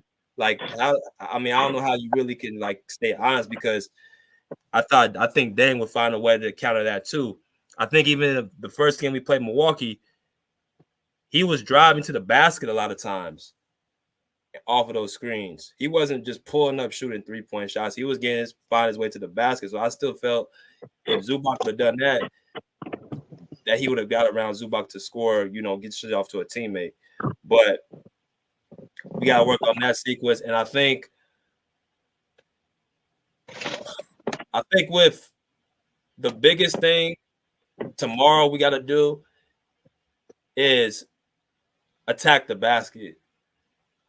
I think that's the number one thing we need to do tomorrow. At least, like, attack Rudy Gobert. I don't think Zubac needs to start tomorrow. Only if he plays like a great game against Gobert, but we need to focus on getting Gobert out the paint, or eliminating him, because I feel like that's the defensive anchor. Once we silence him, then he's kind of out the play. Well, Gobert's in trouble tomorrow because, see, the only reason Gobert is able to stay on the court is because Karl Anthony Towns can go handle something, right? Yeah. Tomorrow, Gobert's got to come 35 foot from the basket. He can't just stand in the paint while guarding Westbrook for 30, however many minutes Westbrook played that game, like 30-something minutes. So tomorrow he's gonna have to bring his happy ass outside that paint, and he's gonna have to do some work. So tomorrow he's gonna get his ass picked on. So that's gonna be a little different game changer there. They're gonna have to. Depends if it's Zubac starting, that ain't gonna happen because he can stay in the paint. Well, he got the same problem.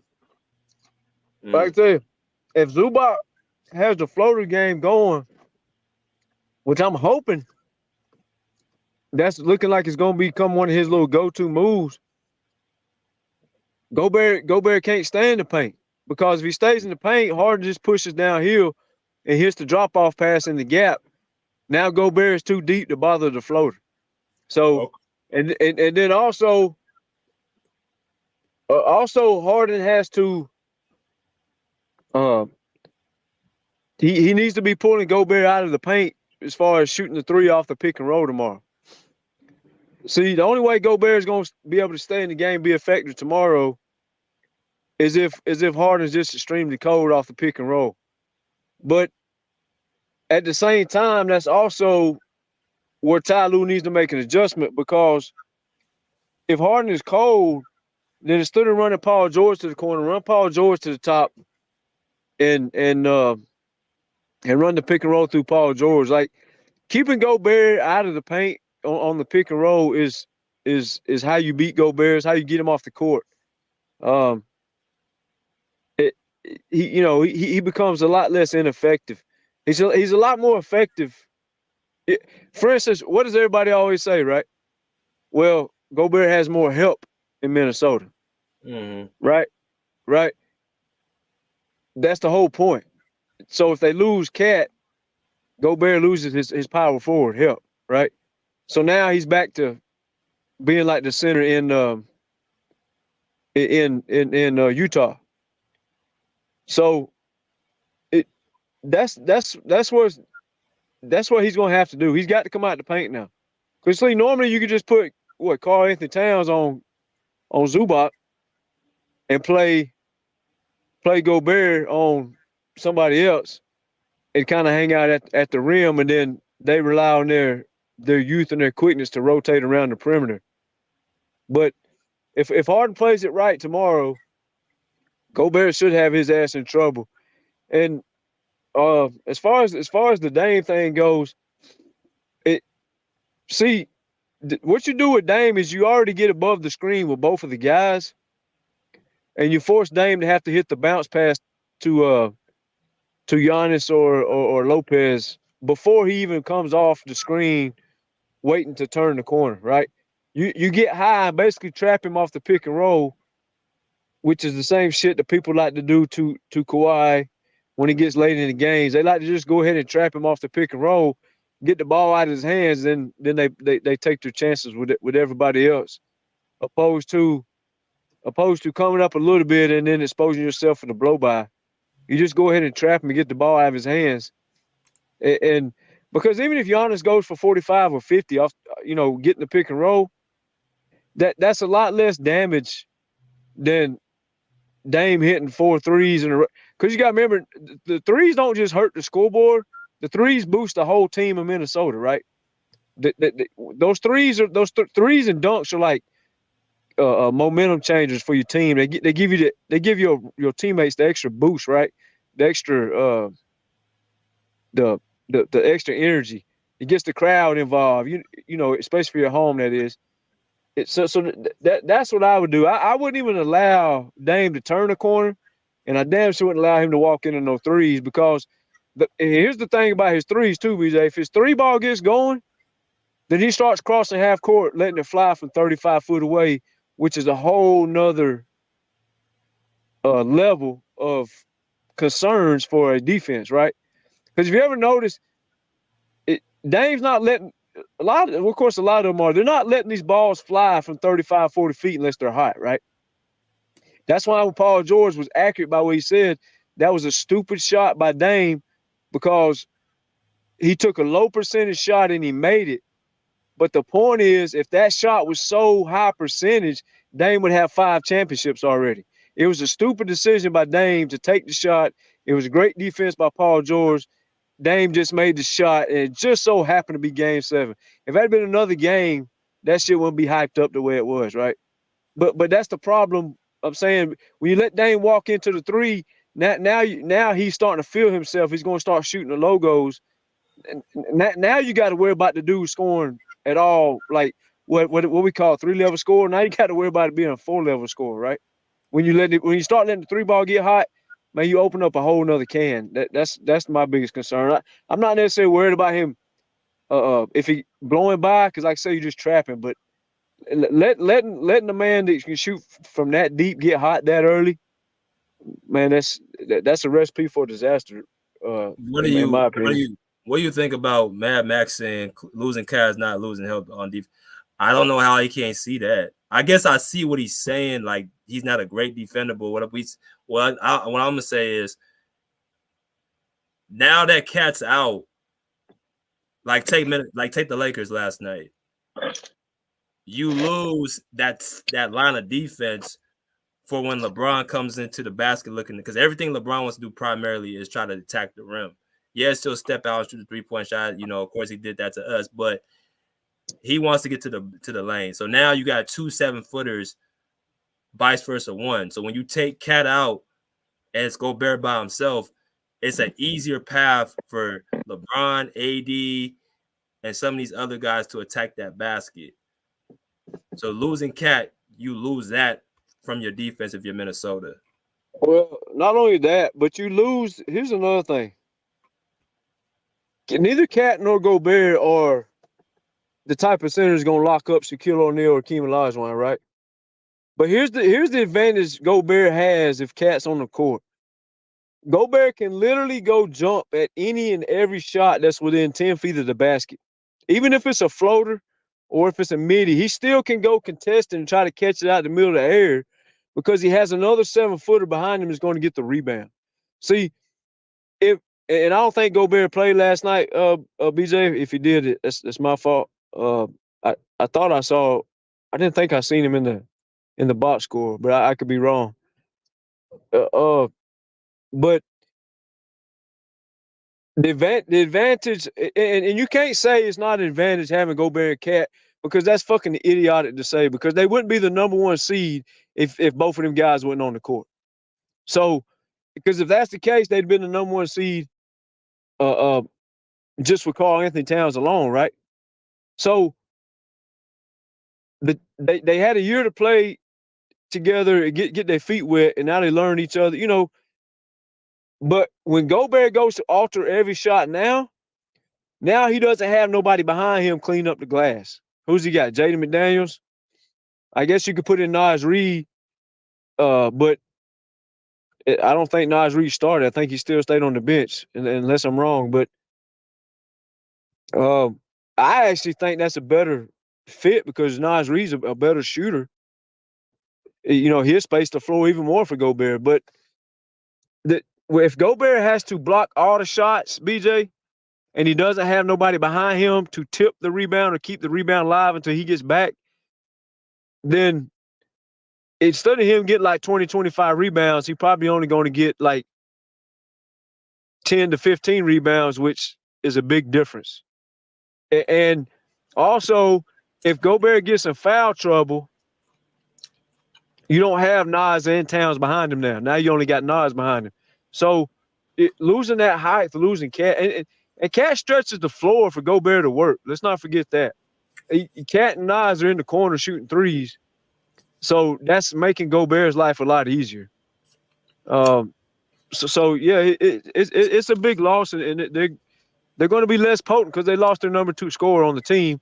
And I mean, I think Naz got 25 points last night, but I mean, let's not start acting like some fucking Naz or some Devin Booker, Kevin Durant, and Kawhi Leonard out there because he's not that. So losing your number 2 scorer is definitely going to hurt.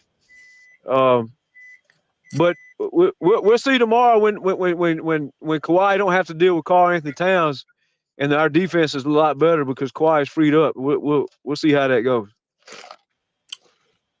So now that we got you on, and I'm surprised nobody else is coming on because I'll expect Max to come on, give his little salute because it's his team. But how we got 18 games left. So who do you feel is going to be I won't say a problem for us. I think I asked you this last show. But who you feel is going to be a team that's going to give us more so run of our money? Mike Malone, because we already know going to the series, Mike Malone is finna coach circles around Ty Lue. So I'm still assuming. I still think Kawhi is going to be the best player on the court. And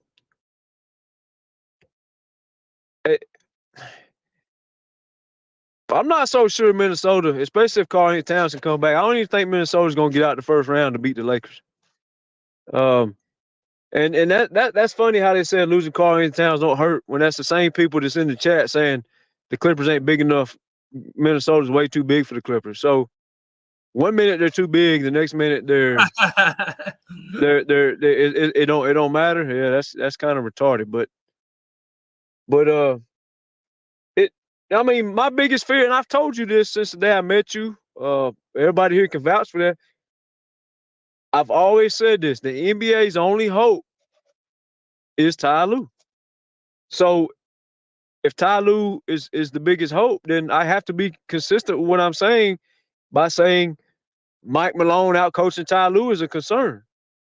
Denver's bench versus our bench, that's not a concern. We got the best bench by far. And I've told you this before, BJ. A lot of people may not like to hear this, but I think our bench is I think you open up a more deadly can with Norman Powell getting the ball more than waiting on Westbrook to give him the ball.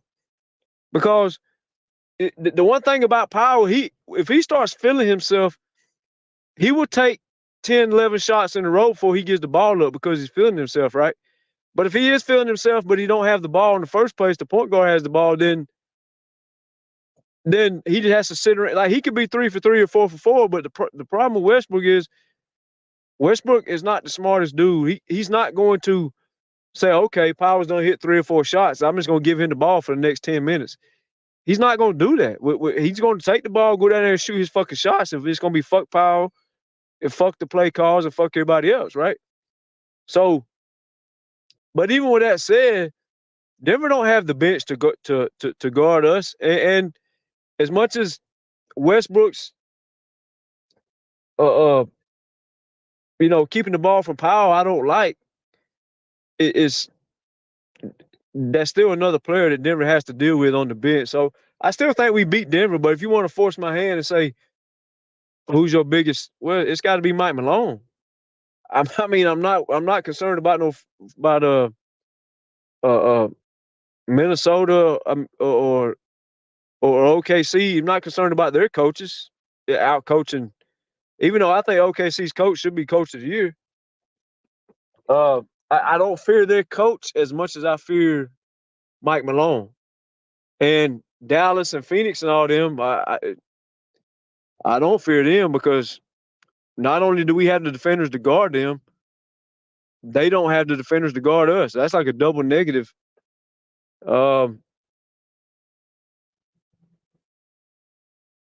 Really, it's just Mike Malone, man. That's it. Well, of course, if we see Miami Heat in the finals, that's a concern because Eric Spoelstra, man, that dude gonna run circles around fucking Tyler.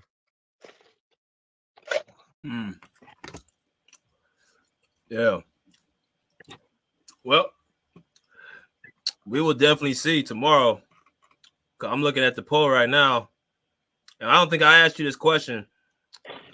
83% of people think that Kawhi and PG will be healthy. 17% think they'll be hurt. So, if Kawhi and PG, all the concerns you have with Ty Lue, do you feel like we already have a title with these two healthy? And if you do, how many titles do you think we have? Hell yeah, we already got a title. How many? This goes back to. I'd say we have it at least 2 titles because, for one, if you want to go back in time, then you got to make Kawhi and PG younger than they are now. So that's the first thing you got to do.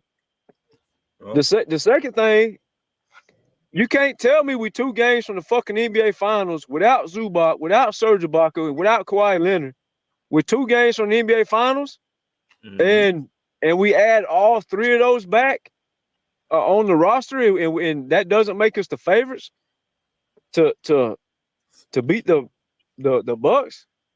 I mean, you already seen what Kawhi does to Giannis head up. So I mean, how the hell do you not say we have one championship already right there? And that's being a pessimist. If you want to be optimistic about it, we have at least two or three championships, because even last year, everybody in their mama was hyping up Phoenix. Kawhi goes in there game one and shows the world who the best player in the world is. Right? He shows you that. He showed you that without Paul George. And he showed you that with the same point guard that we have benched. The Clippers was 11-10 with Westbrook starting. Yeah, Paul George and Kawhi weren't there for every game, but they was there for some games and still losing. Yeah, they was there this year 0-6. Still losing, excuse me. So and then like you know, BJ, everybody said well, the Clippers need leadership, need this, that, and the third. Brother, the leadership was 11-10 when he started, 1-4 in the playoffs when he started, and 0-6 this year when he started. I thought that leadership was what they really needed. And I'm not here to pick on him, but let's not talk like a big ass hypocrite like they do on other channels, right? If all they needed was Westbrook's leadership, then why did they keep fucking losing? It don't make sense. You're just making up narratives because you're fucking scared of a healthy Kawhi Leonard. I said this over and over and over, and I'm gonna keep saying it. And in 30 days from now, they're gonna come up with new narratives. Well, it looks like James Harden ate 3 too many hamburgers 2 weeks before the playoffs. I got you. Got you. There you go. You know, these guys can't stay exactly. These guys can't stay healthy. They're old and washed. Man, they've been saying Kawhi old and washed for 4 years, but every time he gets healthy and goes in the playoffs, where is the old and washed? He's the best player in the playoffs. I mean, James Harden won 2 games last year by his fucking self. Mr. MVP. The 76ers get rid of Harden, they'll look great. Well, I mean, y'all look like the same fucking team to me when MB was healthy. You like the same fucking team. You know, you did all the coaching changes, this, that, and the third. You like the same fucking team. Same Joe Embiid being the same regular season front runner he always is. Nothing changed in Philly. It's the same fucking team. What else? Why Russell Westbrook? I mean, hell, that's the thing, BJ. That's their fate. That's the biggest advantage to anybody's argument. Is if they'd stayed on the Westbrook argument, they'd have had a decent argument. I mean, they don't even want to go there because they're too busy, you know, over loving the guy. The same ball hogs that when Kawhi was out, the same ball hog and Paul George was 2 games from the NBA Finals. That's a ball hog? I mean, what the fuck you call Kobe Bryant then? R.I.P. to the Black Mamba. That's a fucking ball hog. But Kobe bought. What's the new phrase they use nowadays, BJ? Kobe he bet on himself. Yeah. Kobe shot the ball way too much, but he bet on himself. Too much load managing. The last time I checked, we have real injuries over here. I mean, we got torn Achilles, 2 shoulder surgeries, a meniscus surgery.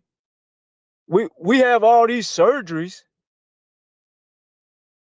So how is it load managing is not playing too many minutes.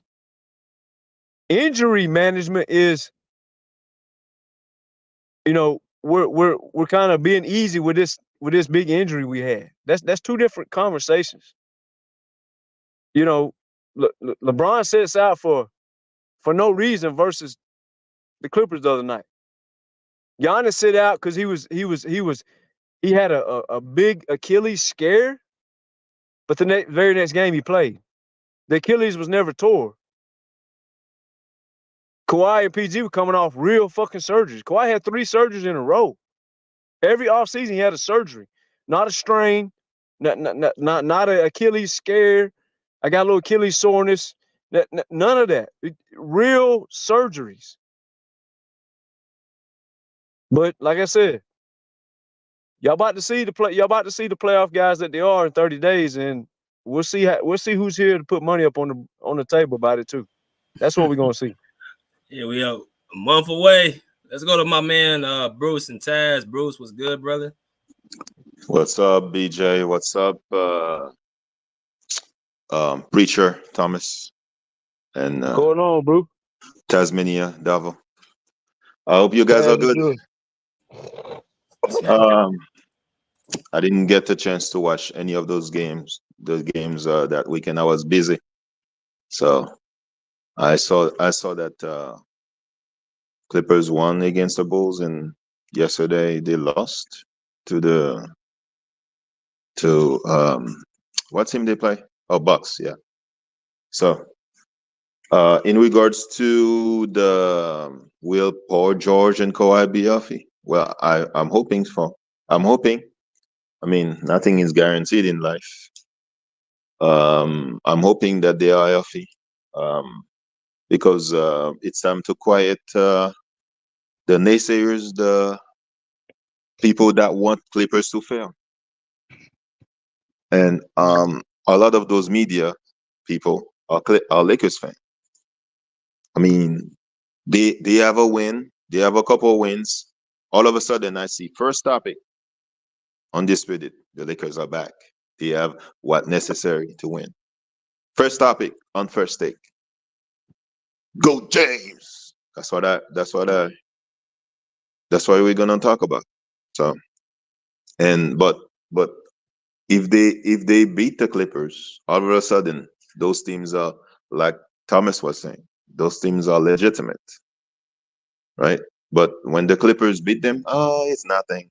What have the Clippers proven? What have the Clippers done?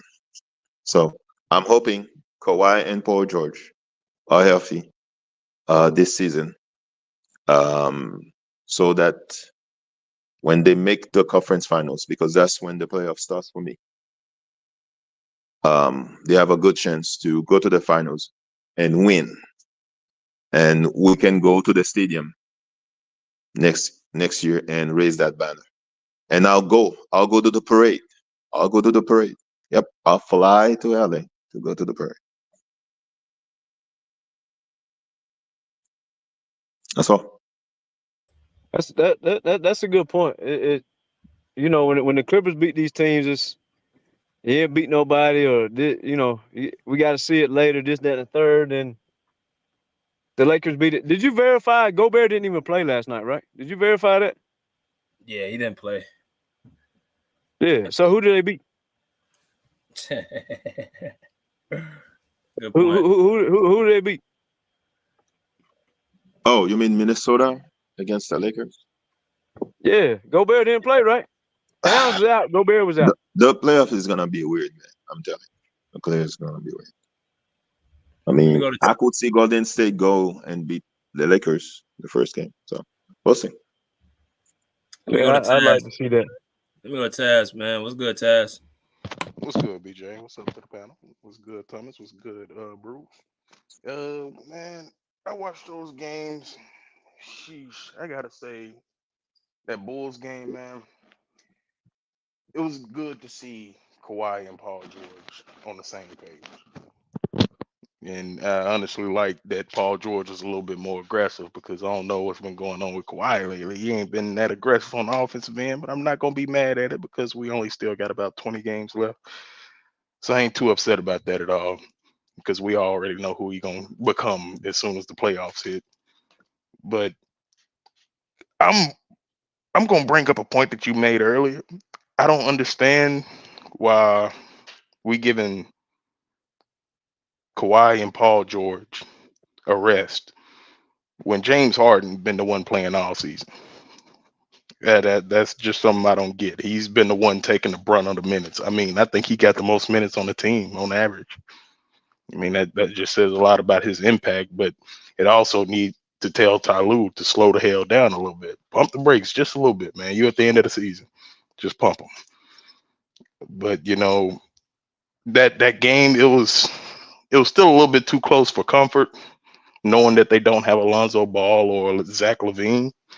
But I will say, Chicago, them boys got some fight in them. They got some dog in them, especially Kobe. That he's a shooter for real. But the game that I really wanted to talk about was this Bucks game, and it just shows us the coaching of Ty Lue, man. Like it. I don't understand fourth quarter come. I understand Terrence Mann was getting screened off of Damian Lillard the whole fucking first half, but you shouldn't put that against him at that point, because we already seen Amir Coffey the first time we played the Bucks go head to head with Dame, and he was getting cooked. He did a little bit better this game, but still, those screens was killing us. But my big takeaway from these two games will have to be Zubac.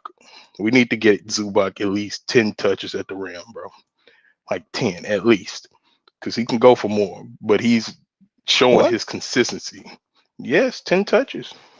You don't agree with that, Bruce? Come on, man. 10 touches. Yeah. What? Come on, man. Stop it, bro. No.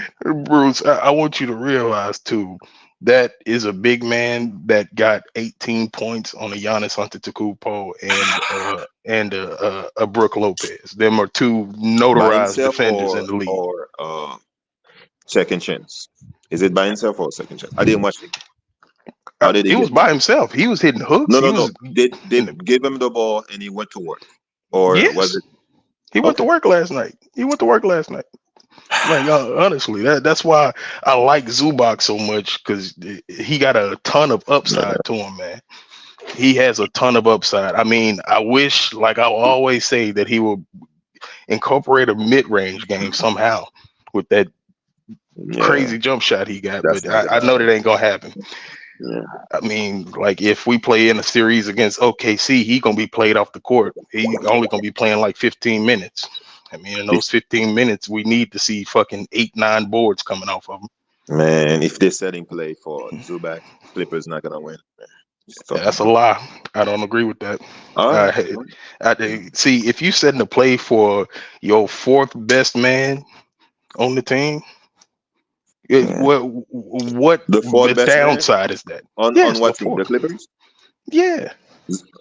Who's the he in the starting five? He's in the starting five. You said the fourth. Oh, no. Yeah, I mean, you got to put the big man in there, especially if he's been playing consistently all year. He's damn near averaging a double-double for the second year in a row. Yeah. Is anybody else on the Clippers doing that? Everybody. A lot of people averaging double-double. I mean, as a big man, you should average a double-double, which is what he's doing, which is why he deserves more touches. And I will be a firm believer in that. You got to feed your big man. And he's showing that he can actually put the ball in the bucket, man. And that's why I'm ready to get him completely incorporated into the offense. Because Ty Lue, I like what James Harden has brought to Zubac, because Zubac, he really needed that step offensively. Because we've seen spurts like last year. He had a 29-point game, 30-point game, 29 rebounds or some shit like that. I mean, we saw it in him. But now he's actually got the proper personnel around him to actually operate in the paint like he should. Okay, you want Zubac to get touches against Jokic against yes. Yeah, especially Jokic. I don't know what you seeing right there, Bruce, but Jokic needs to be put the fuck to work.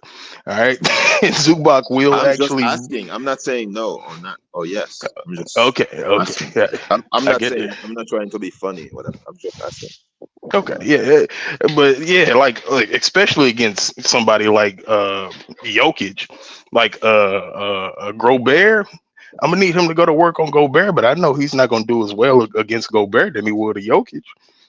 Yeah, I mean, I'm not a fan of Zubac, but it is what it is. I mean, Bruce, we all know that, man. But you gotta live with some of this shit.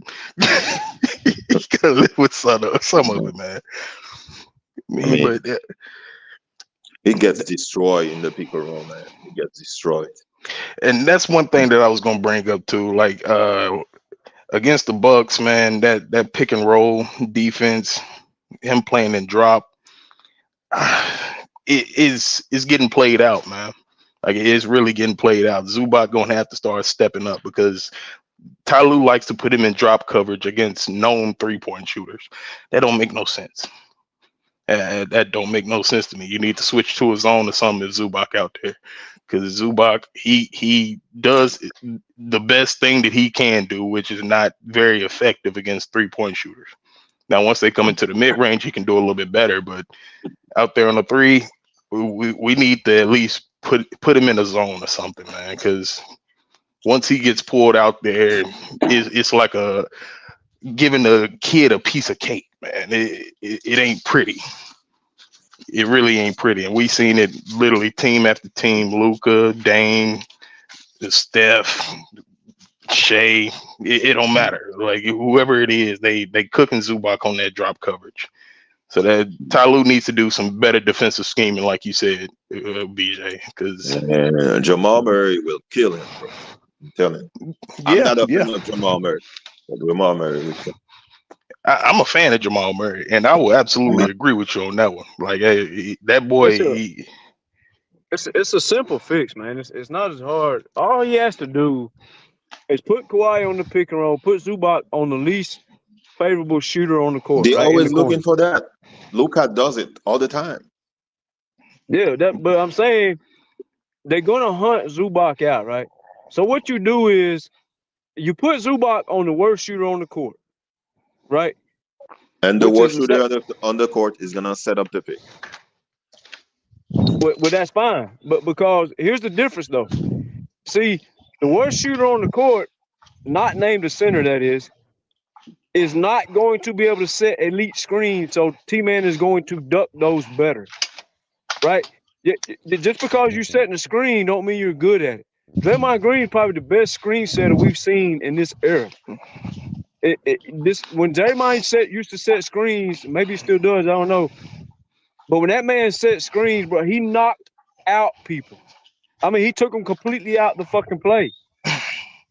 See, if you put Zubac in the corner, all right, Giannis is going to roll. If Giannis rolls, then that's cool. He has to run into Zubac in the corner, and then once Giannis makes the extra pass, which he's not that good at, once he makes the extra pass, then the whole team gets in rotations. By that point in time, the other guys are catching up, right? But the problem is when you put Zubac, and he's going to have to do this versus Denver. He ain't going to have no choice. It's going to be Terrence Mann and Kawhi guarding up on the pick and roll. He's not going to have a choice.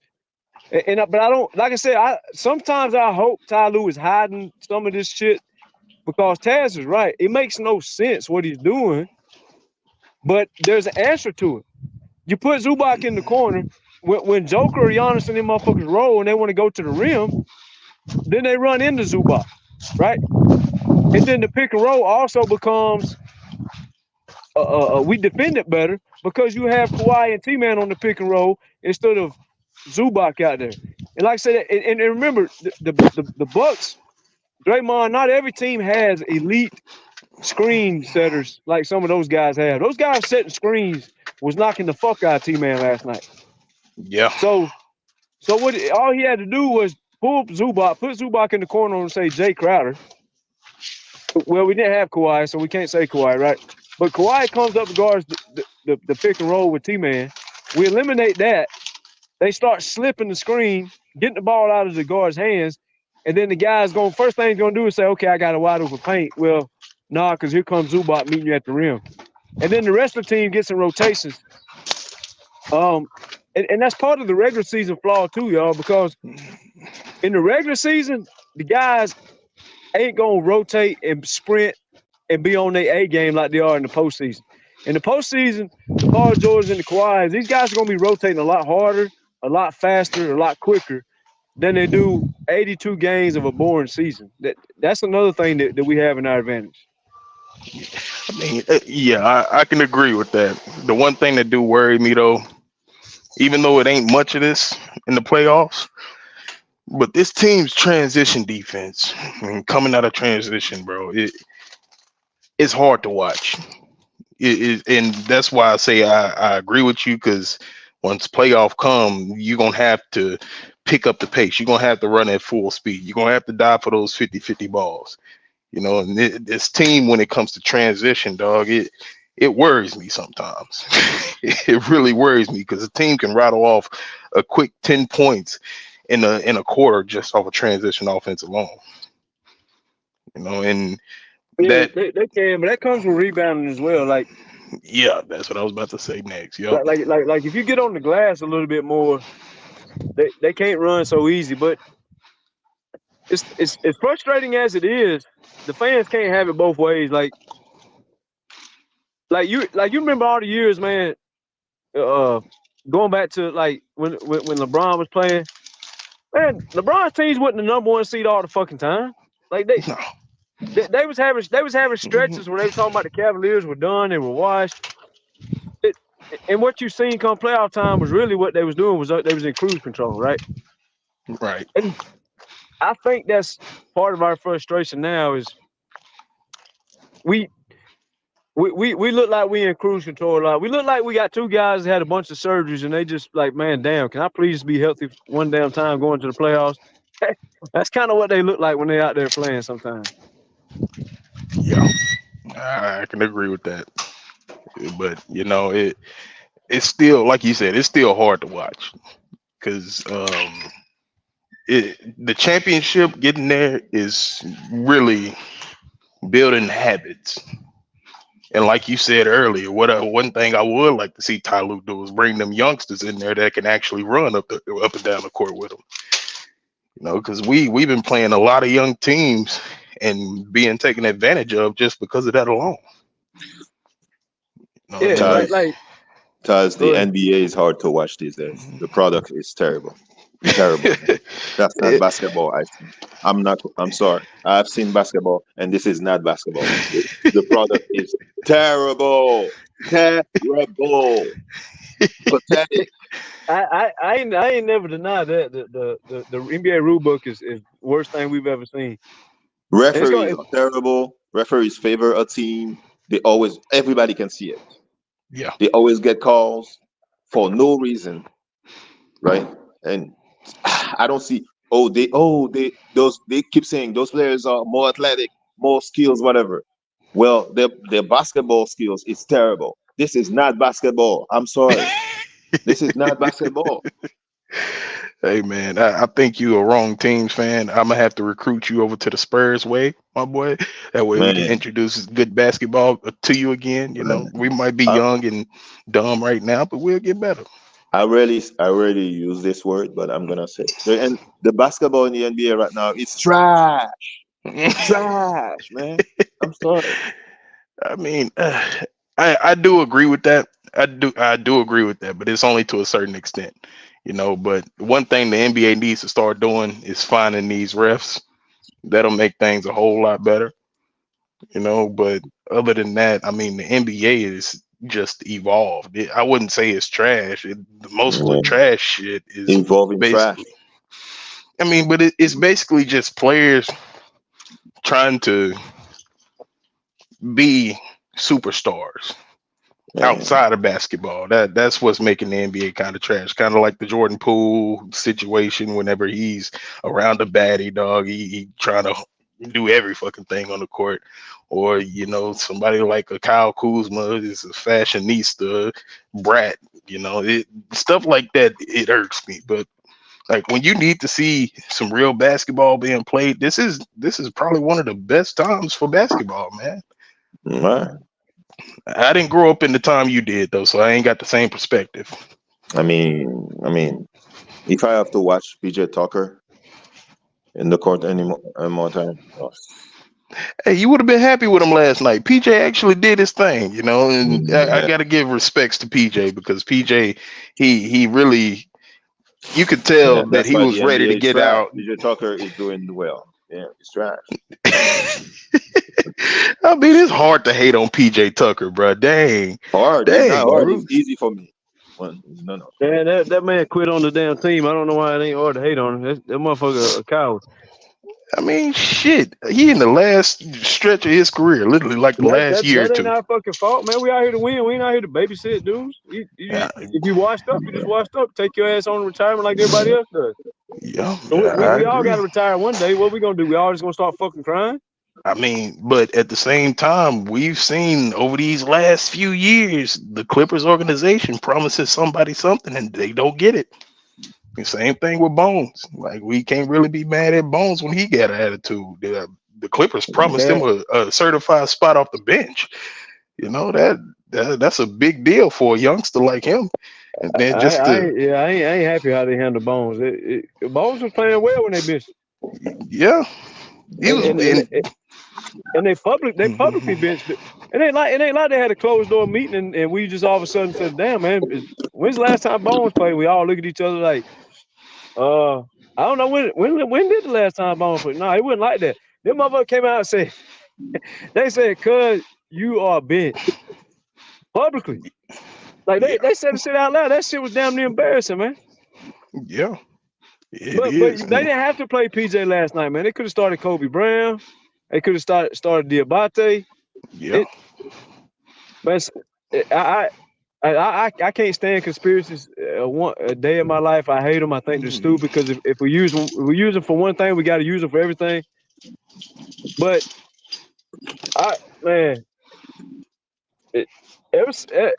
this shit Ty Lue does, man, it just makes me scratch my head sometimes if he ain't doing something to because he's getting a little money under the table from Clutch Sports. Cause I just don't understand how he watch these guys play ball and everybody in the world screaming for the young guys to play. They played last night. They damn near beat the Bucks, and it just makes you wonder where that shit been all year long. You know what I'm saying? Oh yeah, we all know as Clippers fans, as good as our bench players are and our youngsters are, we know that they're not gonna get no playing time, dog. Like it's just understood over here, man. They ain't gonna get no PT, man. They ain't getting no. And that's another reason I was hoping. And see, a lot of people fail to realize that there's many reasons why I was hoping Ty Lue got fired, but that was one because any other coach in the league, like man, Denver's over there playing a bench full of people we never heard of. But yeah, you come over here to the Clippers. If you ain't no big name, you ain't getting to play. Like, right. It's two different philosophies. You see what I'm saying? Yeah, for sure. Yeah, and I'm not a big BJ Boston fan, bro. But last night I saw some actual defensive potential out of him.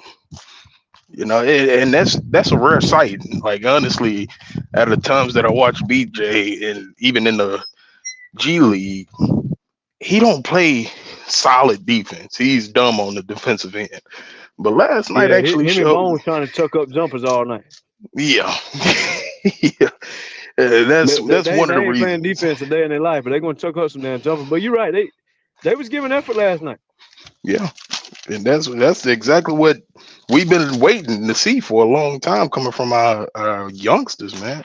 Like, the one youngster that I've been big on ever since he had his rotation spot was Kobe Brown, but we ain't never seen that motherfucker again. He could be a solid piece for us, man. A solid piece. That's the same shit Doc did to damn Terrence Mann. Terrence Mann was on the bench for like a year or two, and you never hear the fucking dude. Then all of a sudden, Ty Lue come along, put him out there, and you like, what the fuck? Why we ain't been playing this dude? Right. Yeah. That's the same shit I saw last night. Yeah. I was like, man, what? And I was like, man, you can't tell me that these young kids play this hard and play this good, and if we added a star or two on the team, they could whoop a lot of people's ass. You couldn't make me convinced that after last night. But yeah, here we are, going all year long talking about, man, wish we had some youth. We got it. we got the young stars, man. Like, I can honestly see a lot of our guys not being all stars in that sense, just being all stars because of their numbers or something. But I think they have the potential to be solid solid role players.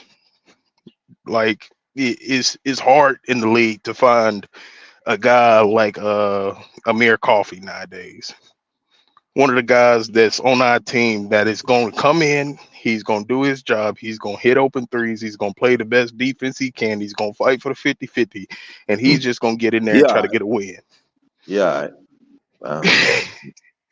Yeah, I know you guys love him, but yeah. That's why I say he's a solid role player, man. I'm not gonna sit here and say he's a star or anything like that, but he definitely is a solid role player. Hold on, y'all. Bruce, you don't like Zubac developing that damn floater in the paint? You ain't liking what you're seeing over there? To me, Zubac should not be on the team, but it is what it is. I said for years that I don't like Zubac. So you wouldn't. Everything I'm saying you here. didn't watch the game last night, so. No, I didn't watch the game.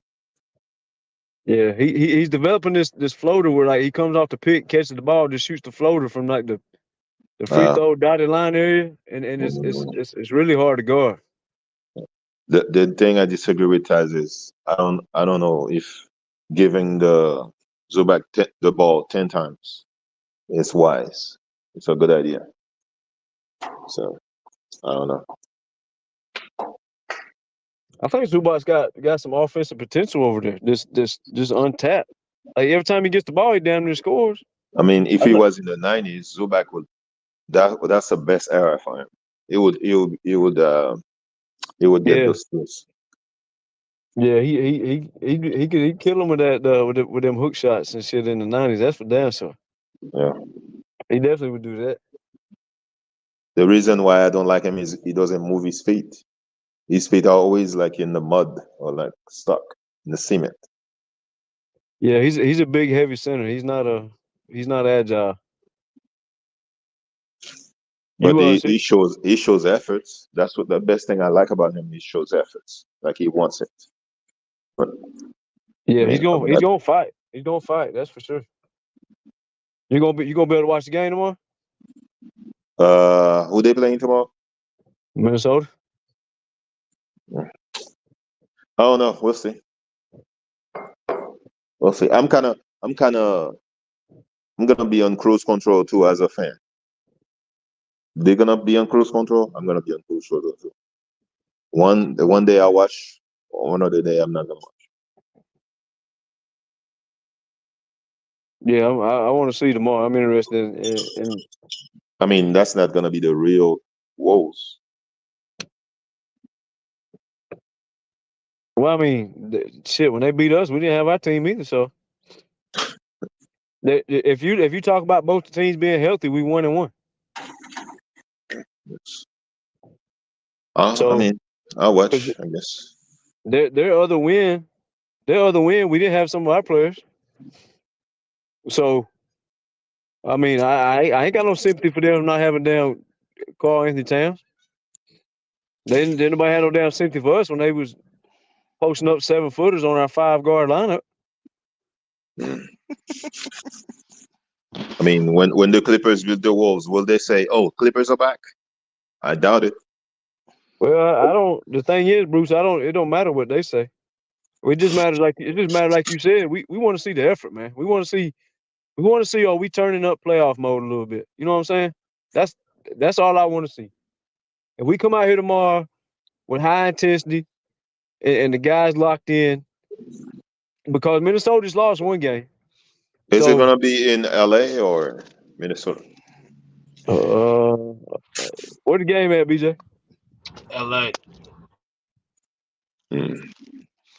I think the Clippers are better on the road than at home.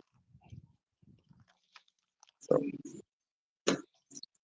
Yeah, I can kind of agree with that. And a lot of times too, ain't it all our home games where we have to get that early ass 11 a.m. ball game out there because of the damn all the teams that play in LA's arena, we get screwed out of it. The schedule was weird yesterday. Like they play early on Saturday and they play early on Sunday. That was weird to me. So. Yeah. I mean, was it like noon? Shit, it was noon or before for sure. What time was the game, BJ? It's at 1 o'clock or noon. Yeah, it's at noon. Yeah. I told you. Clippers never play well, even in the Chris Paul era. They never play well early games. Yeah. I mean, that makes sense. But all that shit gonna stop next year, because we ain't got to share the arena with a damn hockey team or Lakers, this, that, and the third. Yeah. Lakers played that night. They played at 7 o'clock. DJ, are you gonna work for the G League team? San Diego Clippers. We'll see. They in my city now, so possible. We'll see. We'll see next year. I will be at that Intuit Dome though.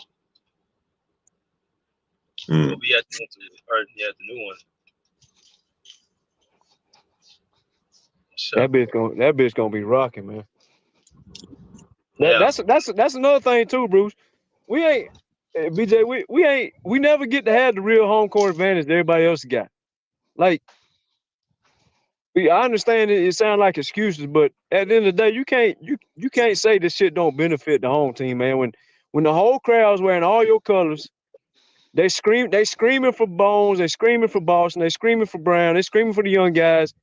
You can't tell me the young guys ain't gonna come out there and might have a career night or some shit. That's the life of having a home court advantage. To me, that's gonna be the biggest imprint of the Westbrook era is when we get to start playing at home and he can pump up the crowd. That's gonna be the best thing he does for the team, in my opinion. That's when I look for his for to see the real Westbrook effect is when he get into the crowd and all that shit. Yeah. Because let's say we get number 1 seed this year. Our home court advantage ain't gonna be nothing like nobody else's. Really? Yeah. Okay. Yeah, I'm dead ass. Like the LA crowd don't be loud for the Clippers like that. Man, you see the Lakers game last night when they hit 1-3 versus Minnesota? Man, you would have thought the whole damn you thought the Lakers won the damn whole championship last night. Just because they hit one shot. I mean, a lot of those people don't even know basketball and they go to the game. They just bandwagons. Okay? Who got the real home court advantage if we play LA in the 7-game series? If we play the Lakers in the 7-game series, and the Lakers every fucking night. Every night. Like every even night. when it comes to the Suns, like we gonna have issues with that. So that hell yeah, Suns, Golden State, any team out there. It's gonna be hard to have a real home team advantage. Yeah, that's what I'm saying. It won't be like that next year though. I mean, even next year, I ain't even seen enough of a turnout these past 4 years to even rely on next year being any different. You know I think next year, Clippers Stadium is gonna be. You're gonna see a lot of actors, or like people in show business. They want to go to that arena. And you're gonna see a lot of people, or they just want to be nosy. Like Lakers fans gonna buy a ticket to go see. Well, the first thing Lakers gonna lose, you know how the Lakers fans is. They gonna lose half their fucking crowd once we get this championship. Everybody gonna be over there watching Kawhi and Paul George and Harden. That's the first thing. Because if the Clippers come out here and win the championship, a real championship, in the real NBA season, man, the fans are gonna be going to watch the Clippers. Now, not all of them, but all them 50-50 fans that just lean to the Lakers because they got the most championships and they don't want to get made fun of. All them fans will be wearing red, white, and blue next year.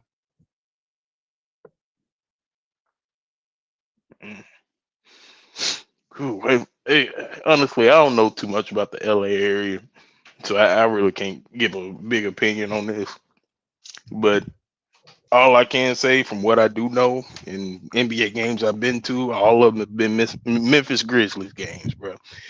If the Clippers can have the type of dedication that our Memphis crowd have down here, dog, it'll be a home team advantage every night when they move into the next arena. I mean, even when you saw after Memphis lost their whole fucking starting roster and they had to play all the young guys against the Clippers. Shit, the Clippers won, but the whole arena was still cheering their young fellas on because they did such a good job in everybody's eyes. I don't see that coming from the Clippers organization, man. I don't. I see it when I'm talking to guys like y'all because y'all actually understand basketball, but just for the love of the sport, I don't see that from the fan base, honestly. Right. Yeah, that's. I mean, half of the damn fans at a LA game are damn hell celebrities anyway, or at least Right. a third or a fourth of them. Like, but you're right. I remember that Memphis game. That crowd was loud. Yeah. That crowd was loud. For a whole bunch of G leaguers and literal peewees in the NBA, bro. It's a different kind of dedication when you look at a fan base. When you know your whole team is crumbled and you still there to watch the whole team still try to pull out a victory somehow. And that's a different situation. I mean, even with Clippers games, sometimes if the Clippers down by fucking 15 in the fourth, it ain't been happening lately because we know the Clippers are a comeback team. They do some miraculous shit somehow, sometimes, but even then, like if we down heavy, shit, you're not really gonna hear a peep from the crowd unless the real fans are actually there. And that got to change if we want to see a home court advantage, honestly. How far are the two arenas apart, BJ? Where's the new arena at? Like, how far is it from the fake show arena? 20, 25 minutes. So the new arena is in Inglewood. So INGLEWOOD.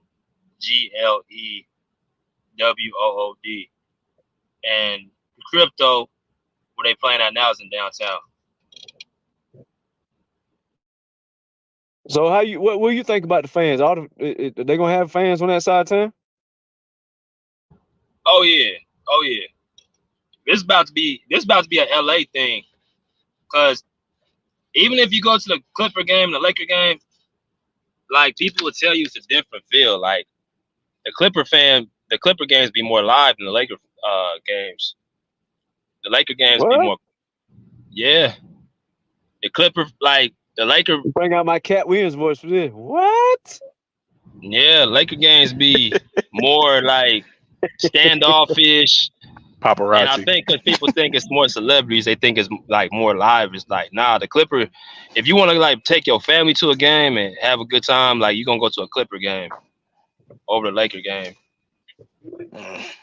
Oh, okay. It's fuck the Lakers then. Yeah, people ain't getting the point that it's a lot of old ass Laker fans, like fans from like the 90s and 2000s and 2010s when they were really the Lakers. Those are the fans that still try to keep the Lakers above edge. But when the Clippers really get this championship, you're gonna see a whole new swarm of. You already see it now. Look at the actors that have been to all the games this year. You had Martin Lawrence, you had Adam Sandler, you had Jay-Z was at the game a couple weeks ago. You had Marcellus Wiley, he's a Clipper fan, of course. You have a lot of Clipper fans. Travis Scott been to a bunch of the games. Like, you know what I mean? Like a lot of these celebs, like Bruce says, gonna start coming to these Clipper games next year when they get that brand new arena. That's what Lakers terrify, man. They know they got the bullshit fans over there. They know they're terrified of a damn healthy Kawhi Leonard. And they know they got to hear about the Clippers win the championship and they building. You know, this the Lakers' worst nightmare is sitting right in front of their face. This their worst nightmare. And they're gonna lose all the fucking fans, and the Clippers and the LA gonna be hanging banners in the Lakers city. That's it. 20, 25 minutes away. That's still in your house. That's still in your house. Yeah, it's and Inglewood is everybody from LA know Inglewood. Like that's a prestige spot. That's where the Forum used to be at. That's where the Forum used to be. Where Lakers used to play back in the '90s with Magic in them. Oh shit! Yeah, yeah. Hey, what's good, JM Clippers? What's good, bro?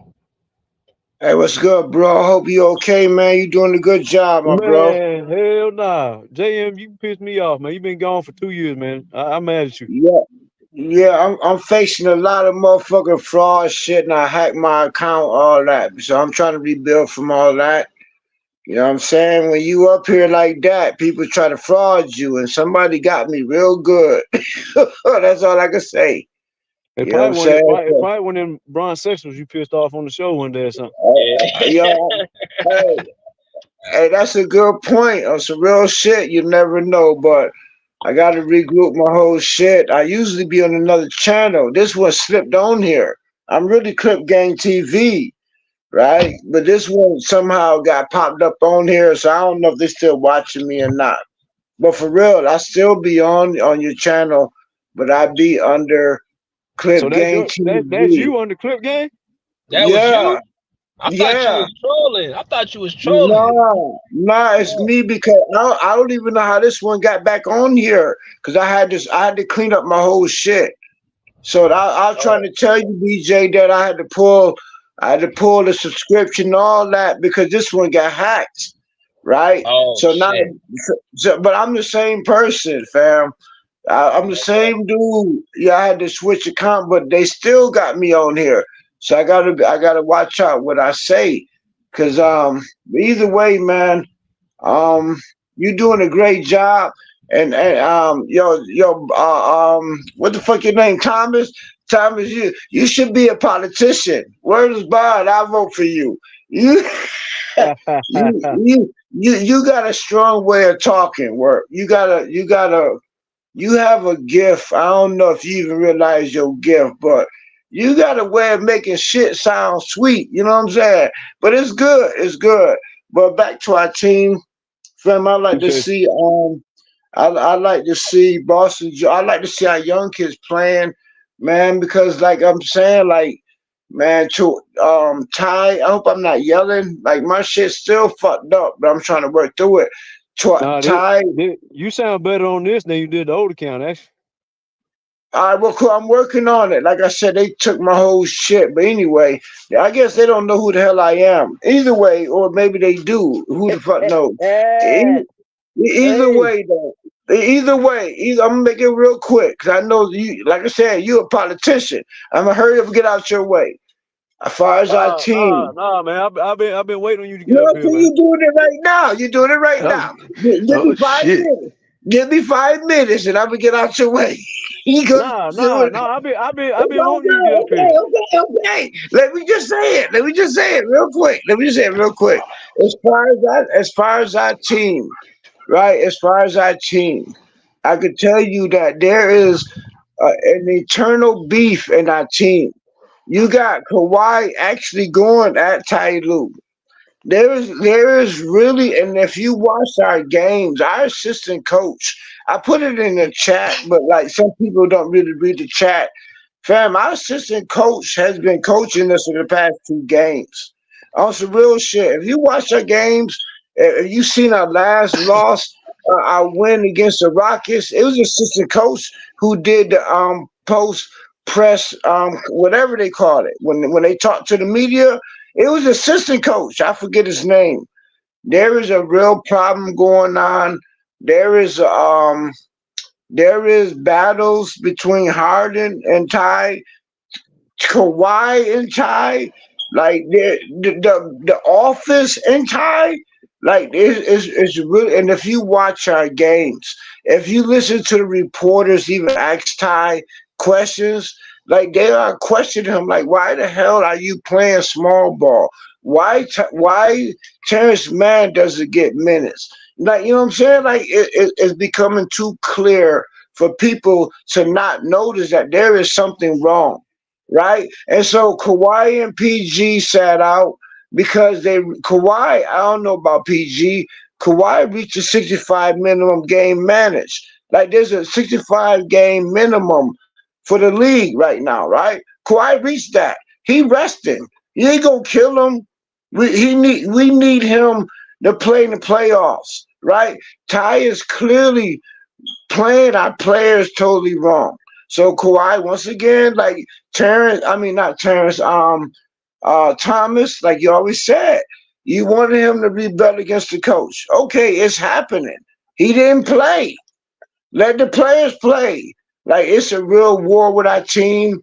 I just wanted to highlight that. And we're gonna win this ring. Or you know what? We might not win this ring because it's a lot on the line. It's a lot on the line. I'm gonna put this out in the news first, and I'm about to leave. A lot of our players do not want Ty to win at all. This is last year. It's the last year. I put this out, and I'm done. It's a lot of confusion going on with our team. You seeing Bones Highland for the first time. I've been saying Bones Highland was nice. Bones Highland is nice, but they nice. You seeing like it's a lot of power struggle with Kawhi, basically, because he's anti-LeBron, and you got Clutch Sports coach. Like, fam, there's a lot of bullshit going on, fam. And so when Kawhi said we try to at least get 6 seed, like he's saying, everything Kawhi said, he's saying like there's a problem. But he's not going to sell out the coach. We're a team. But there's a lot of problems. So anyway, go Clippers. We got to win this shit anyway. But damn it, man, do we really want to win? On some real shit.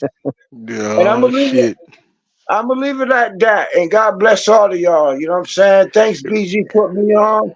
And I respect all of y'all comments. That's what it is. We about opinions. Ain't no leaders here. We about opinions. And that's what it is. Keep building, my brothers.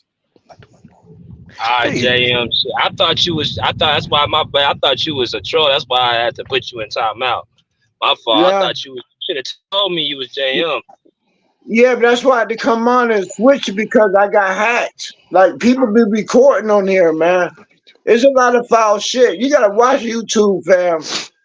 Yo, my whole shit. I mean, my banking account and everything got hacked, and they traced it back to YouTube. They traced it back to somebody. Think I'm really somebody, and I'm really not somebody. But sometimes I speak for somebody, and somebody really fucked me up. So yeah, I don't even know how this got, but I had to put this back on here. I'm glad I still got this account. So I still support you. When I figure out everything, then I'm gonna get right back to supporting you, my brother. Word is bond. Yeah. If you ever see Clip Game TV, that's my other shit that I had to switch everything, so they won't touch it. Got you. All right, shit. Good to know though, bro. I appreciate that, man. Definitely always appreciate having you on. Good to know you still here, my bro. Keep doing the good love, man, and keep staying away from these trolls. You think I'm fam? These other channels, fam. You is clearly number one because these other channels keep you in their mouth. And my grandmother always said they never talk about. Folk don't talk about number two. Folk talk about number one. So you number one, and you keep going. Say it again for the crowd, JL. We out here. We out here. That's love, man. You know what fucking time it is, man. They know what it is. That's love, man. That's my dog. Hey, that's my dog, man. Yeah. Good to hear your voice, JL. It's been a minute, dog. Hey, good to hear all of y'all. Where's this dude at, man? I was like, where this cat at? I ain't seen him in like 2 months. Man, hey, JM, I want to ask you something. Did you notice? Paul George didn't want to come out of the game last night, and he yelled at Ty Lue? Hey, I'm not a PG fan. I'm gonna tell you straight up. I'm not a fan. I'm not asking you about PG. I'm asking you about. Did you see PG yell at the coach last night? Nah, I just pretty much was hoping Boston Jr. would stay in. I'm sorry. Not last night. In Chicago. No, don't be sorry. Just tell me what happened. What happened? So Kawhi always sits out to start the fourth quarter. Always, right? Always. Yeah. Never fails. That's some more Ty Lue shit. How he never adjusts. Every game is different. Every roster is different. How you coach every game is different. Kawhi comes in every fourth quarter at the 7 or 8 minute mark, and he always comes in for Paul George, and Paul George goes sit down, which is another flaw of Ty Lue because you played 90% of the fourth quarter without Paul George and Kawhi being together. That's a big problem. Okay, well, I'm answering your question. But I'm not. hold on, I'm about to ask you the question. Okay, go for it. All right, go for it. So what happened was Kawhi come in the game. Paul George was playing good, right? Kawhi came in the game for Paul George, and Kawhi points at Paul George, and Paul George looks at him like, "Nah, you ain't fucking coming in for me." And you know we can't tell if Kawhi is being funny or if he's being serious, right? Because nobody can ever tell. But he points at it and he says, "You PG," like that.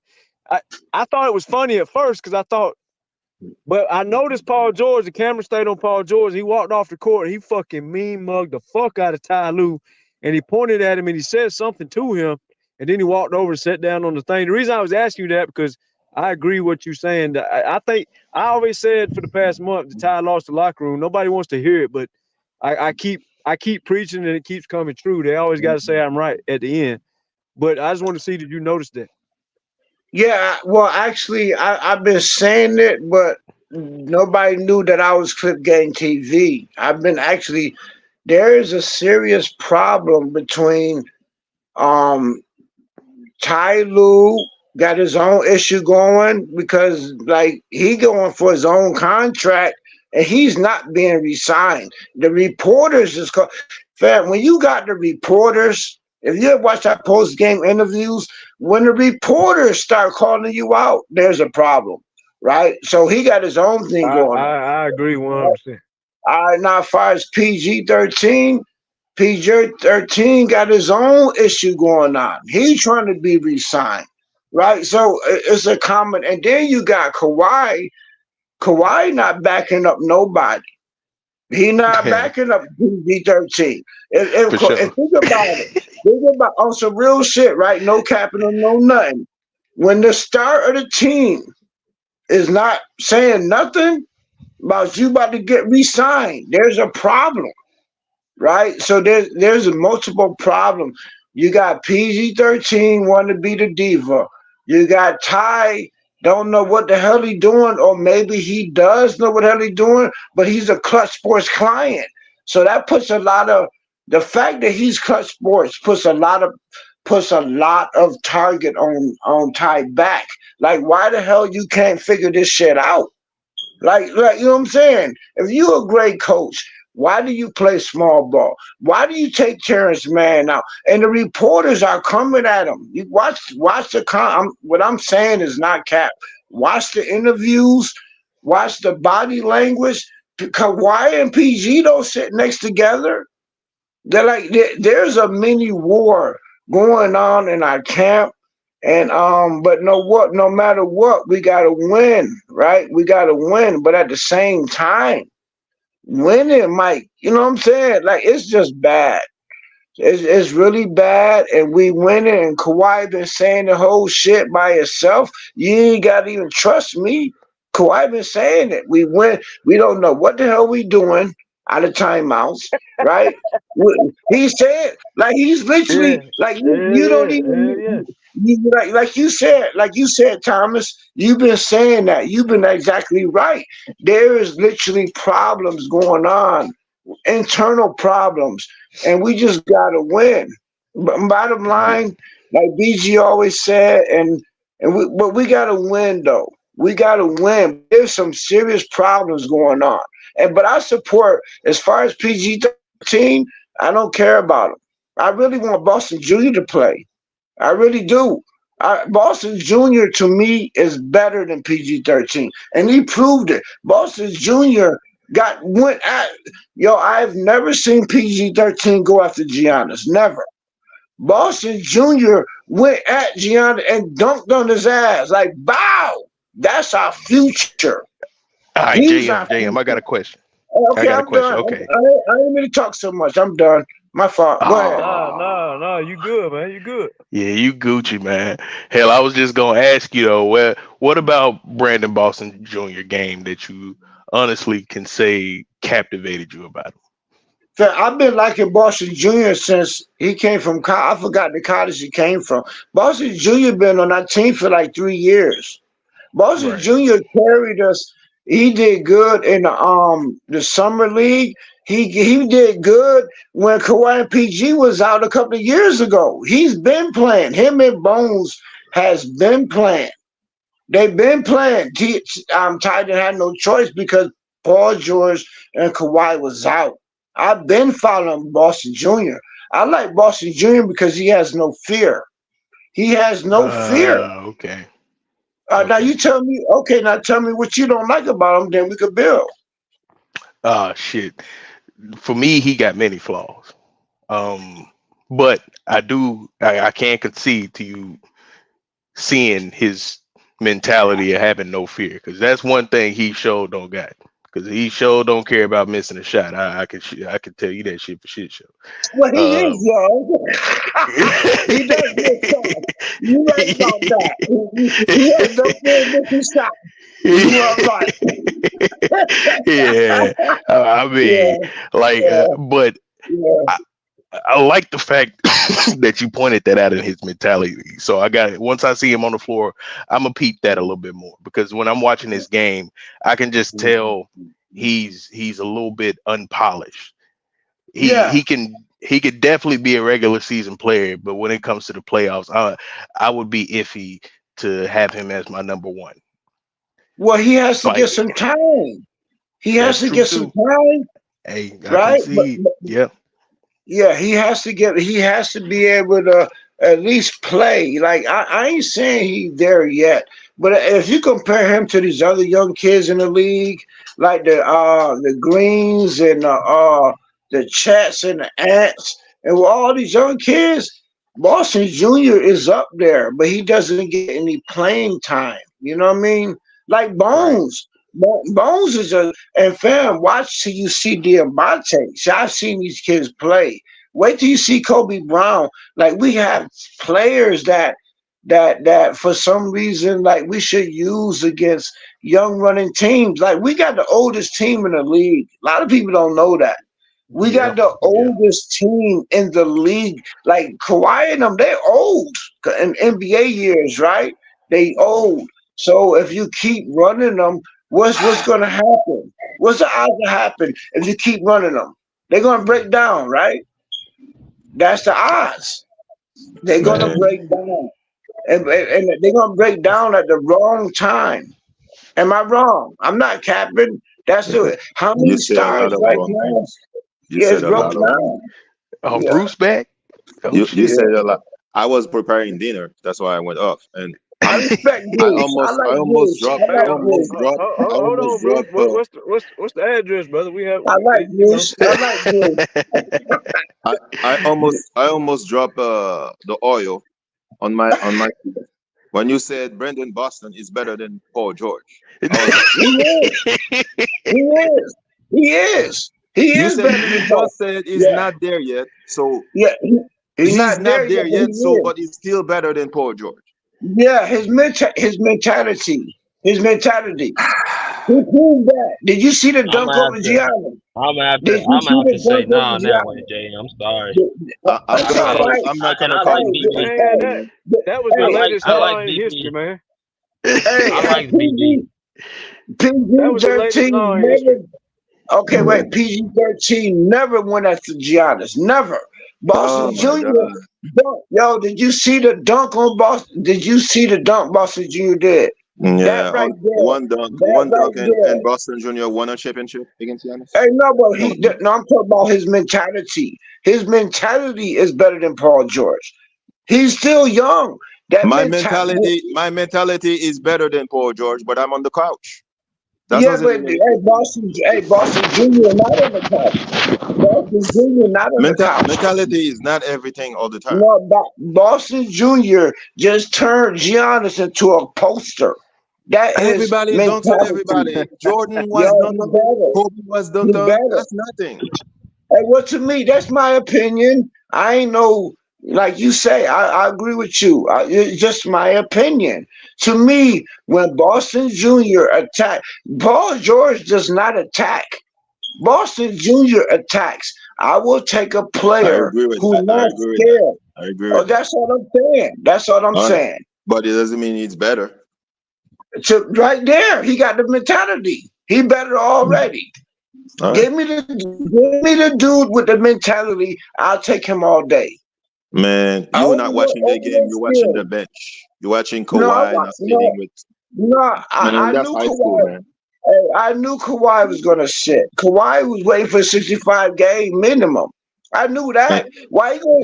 Hey, if you think about this, right? People, watch this, right? Folk want Kawhi and them to be healthy, right? We got a coach who only runs our players into the game. Which one you want? Do you want Kawhi to be healthy in the playoffs, or you want Kawhi to be burnt down and get hurt? Which one you want? You're seeing a So lot of Kawhi topics. no, it's the real shit. It's the realest shit ever. Do you want Kawhi? People keep saying Kawhi be hurt in the playoffs, right? But people are not realizing that we have a coach that only runs our stars into the ground. Look, Kawhi not the only one been hurt. LeBron been hurt. AD. Who runs the stars to the ground? Yes, he does. He been doing it. I don't know about that. Look, hey, okay, watch that. I'm going to break you another jewel. I'm going to give you another jewel. Doc, right? Doc, his whole philosophy came from Doc, right? Doc not ran Embiid into the ground, right? Embiid was already broken down. No. It's some coaches that will literally, it's some coaches that has no playbook. They have no playbook. Their whole playbook is, you know what? I'm going to let my stars run that shit into the ground. Don't use the bench. Don't call timeout, right? That's what Ty is. That's what Doc is. That's what Embiid kept getting hurt. Doc going to the Sixers. To the Bucks. Giannis about to get hurt. He gonna do the same thing to Giannis. Why?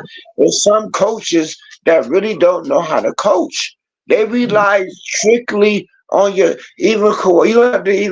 you don't even have to hold me accountable for what I'm gonna saying. call you conspiracy gang now. Hey, okay, you don't have. Okay, I knew he's gonna do it.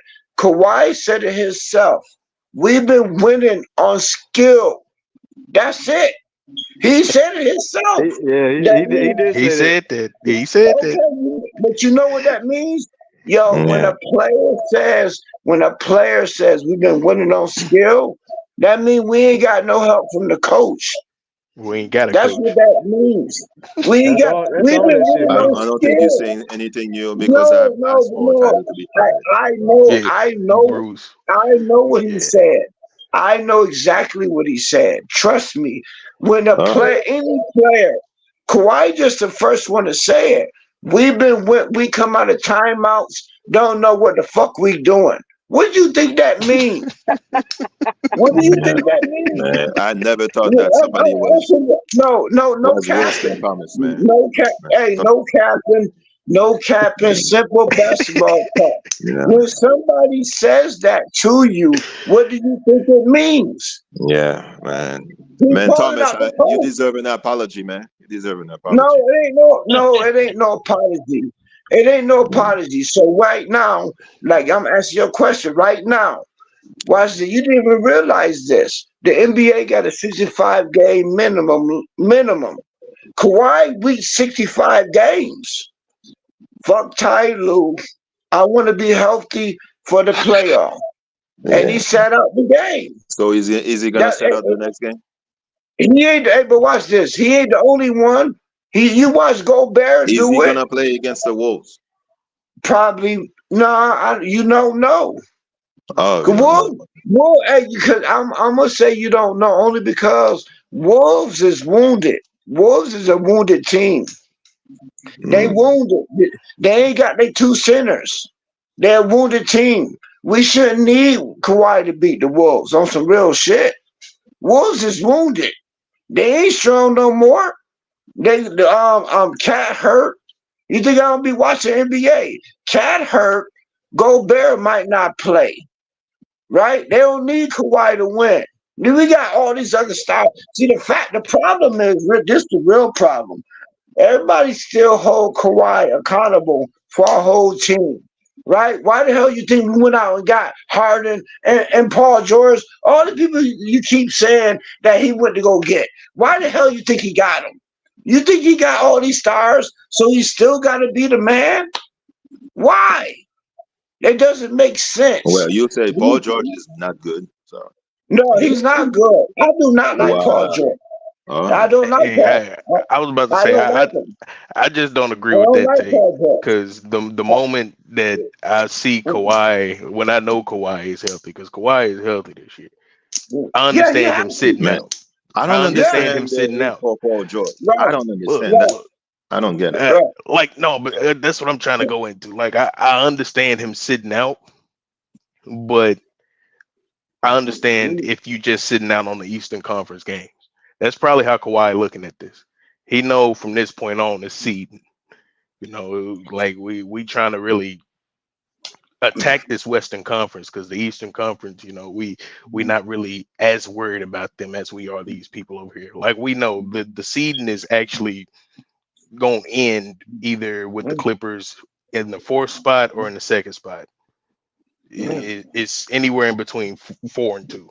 That's where this seeding is going to end up. All right. So we already know we in the playoffs. This Western Conference is the teams that we really have to pay attention to because these are any given contenders this year. So we're going to have to hunker down on them. So if he don't play tomorrow, I'm going to lose a little bit of respect for Kawhi if I know he's healthy. But if a report comes out that he's actually needing time, then I give him my grace as I've done his whole career. But let me satisfy all y'all. So but you got to remember the last thing. You got to remember that this is the most important part. Where like we got 17 games left to the playoffs start. We got a coach who has no game plan. The whole game plan is let Kawhi run the whole team, right? Okay, we in the 3rd seed? We're not about to lose that. We're not going to lose the 3rd seed. We might slip the 4th. Like this chess. This is really chess. We're not going to lose. We already in the 4th seed, Jay.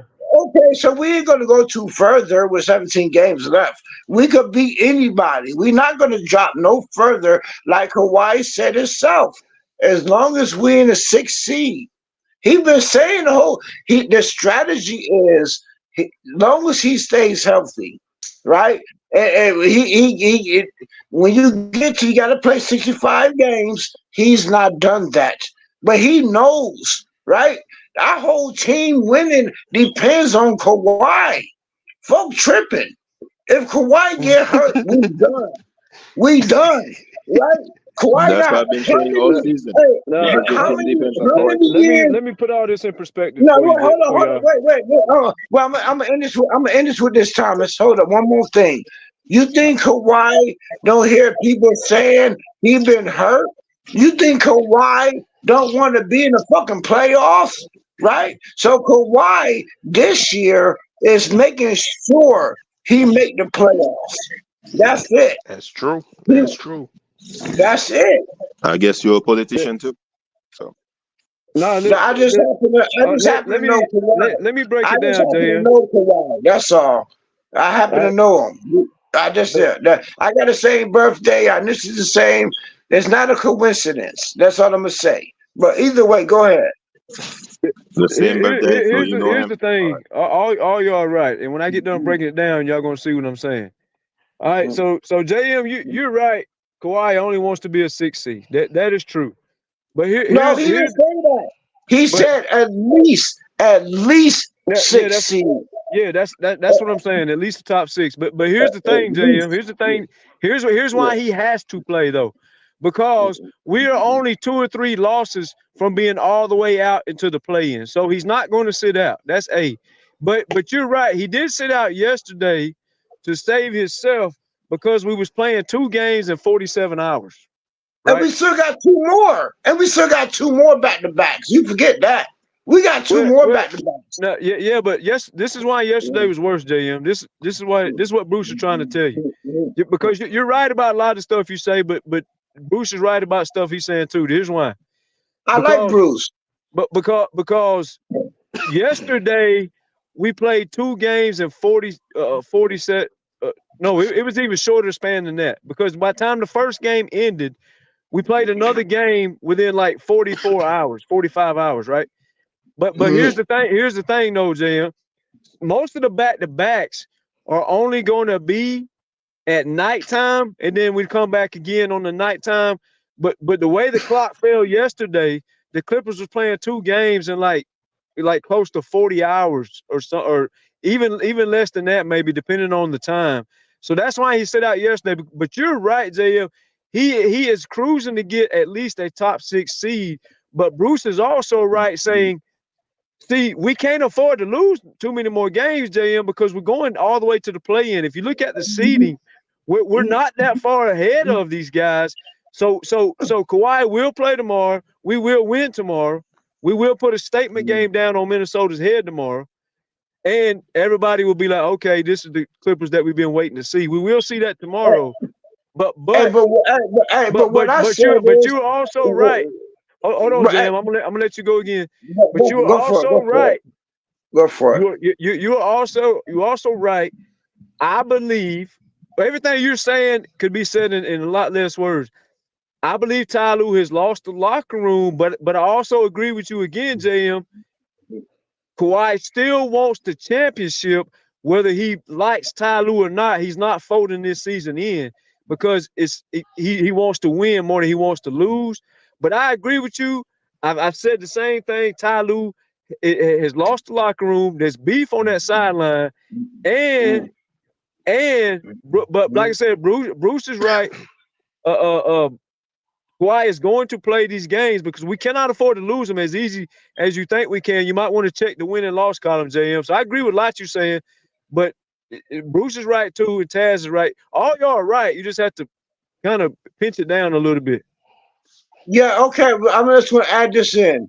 One thing for certain, we cannot slide too far, right? But as long as we get into six seed, we're not in the play-in. Let's see, the object is just to get into the playoffs. So that means at least 6 seed. No matter what, we got to be in the playoffs. That's at least 6 seed, right? That's what that means. As far as Kawhi playing, fam, that depends sometime on the coach, right? You can't blame everything on him. Like, damn it, right? We got, like, can you please? I agree. Right? Can you please explain to me what is the point of getting Harden? We got Harden. We needed a point guard. We got Harden. We got Paul George, right? He's supposed to be the man. Why? Can you please explain to me why every game got to still come down to Kawhi? Why? If it has to come down, watch this. Now, watch this new trick. If it has to come down to Kawhi, right? I guarantee you, Kawhi would rather have the bench in. Move these motherfuckers out the way, excuse my French. Put Boston Jr. in, put Bones in, let PG Tucker play, let T-Man play. On some real shit. Move these niggas out the way. Also, so you can't have it both ways. You can't say Kawhi's supposed to overrule Ty. Ty calls switches. Oh, Kawhi don't fight over the screens. Kawhi, but damn it, man. Ty calling the screens. Right. You want PG Tucker? You want Tucker to play? It's a lot of problems. I don't like Coffee. I like Coffee, but I'd rather see Boston Jr. I would rather see our bench. Wait. You said you want PG Tucker to play? No, I like PG Tucker gives us bodies. He gives us 5 fouls. That's what PG Tucker does. He gives us 5 fouls, right? They handle the big man. I just give him some minutes. Bruce, just give PJ Tucker at least 8 minutes so he could gain 5 fouls and wear down the big man. That's what he's gonna do, right? You use him like Rodman. You must be a Lakers fan. No, I'm not Lakers fan. No, I mean in NBA history, there's always somebody who come in and do the dirty work, right? They get 5 fouls. He's gonna do the dirty work for the other team if PJ Tucker is playing. No, and PG Tucker will wear down. PG Tucker will wear somebody down. Yeah, he will wear down the Clippers. You wear down Well, defenders. not really. Not. We got so many scorers. Not really. We got Oh so my many God. scorers. Rodman. Hey, what? Hey, do you know who Dennis Rodman was? I'm gonna use Dennis Rodman for example. How Stop many it, times man. Dennis PJ Rodman Tucker is scored? no Dennis Rodman. Stop it, He man. can't. But I'm not saying he's Dennis Rodman. I'm just saying. I'm just saying that PG Tucker could play the same role. That's what he does. No, He's no. physical. He's He doesn't grab physical. rebounds like Okay, PJ okay. Tucker. All right, He well, does. that's a stretch. That's a stretch, Bruce. I agree. That's one hell of a stretch I'm trying to make. I'm trying to make a stretch. I agree. I agree with you. PG Tucker, maybe, who knows? But either way, did anybody see how Boston Jr. played? Anybody see how he played? Can anybody tell me Boston Jr. not nice? I believe Boston Jr. Has that fearless Anthony Edwards scoring mentality in him. I just don't know that I don't know if he's ever going to reach that level, but he definitely has some Anthony Edwards in him. I'm not saying he's Yeah, going to be that good, but he yeah, does have it in him. he got to end up. Give him some time. PG Tucker, Boston Jr. is nice as hell. He really carried our team. Like, if you really a Clipper fan, he's had a lot of time playing. Last year, he was the man for the summer league. Like, the fans really want to see Boston Jr. play. They really want him to Thomas, you play. see how he sounds? That's how you talk about Terrence Mann. Right? It's the No, same but thing. Yeah, but Terrence it's- Mann does it against stars though.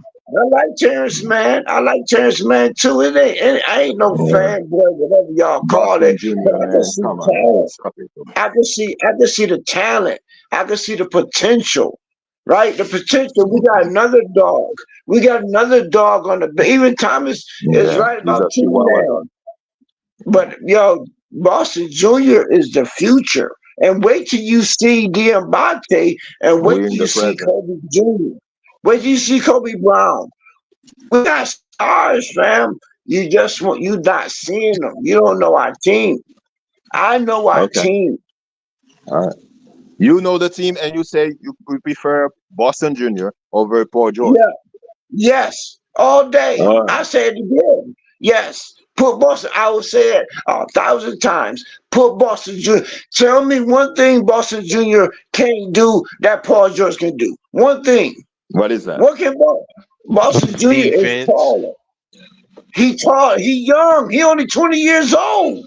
You just said name something though. I just named it. That's all I did. Okay, You said you did. Yeah, you did. You did. Well, You did name it. he's not You going to lead the did name playoffs it. in points You got it. until the You Clippers did. get No, eliminated. he I'd did say name that. it.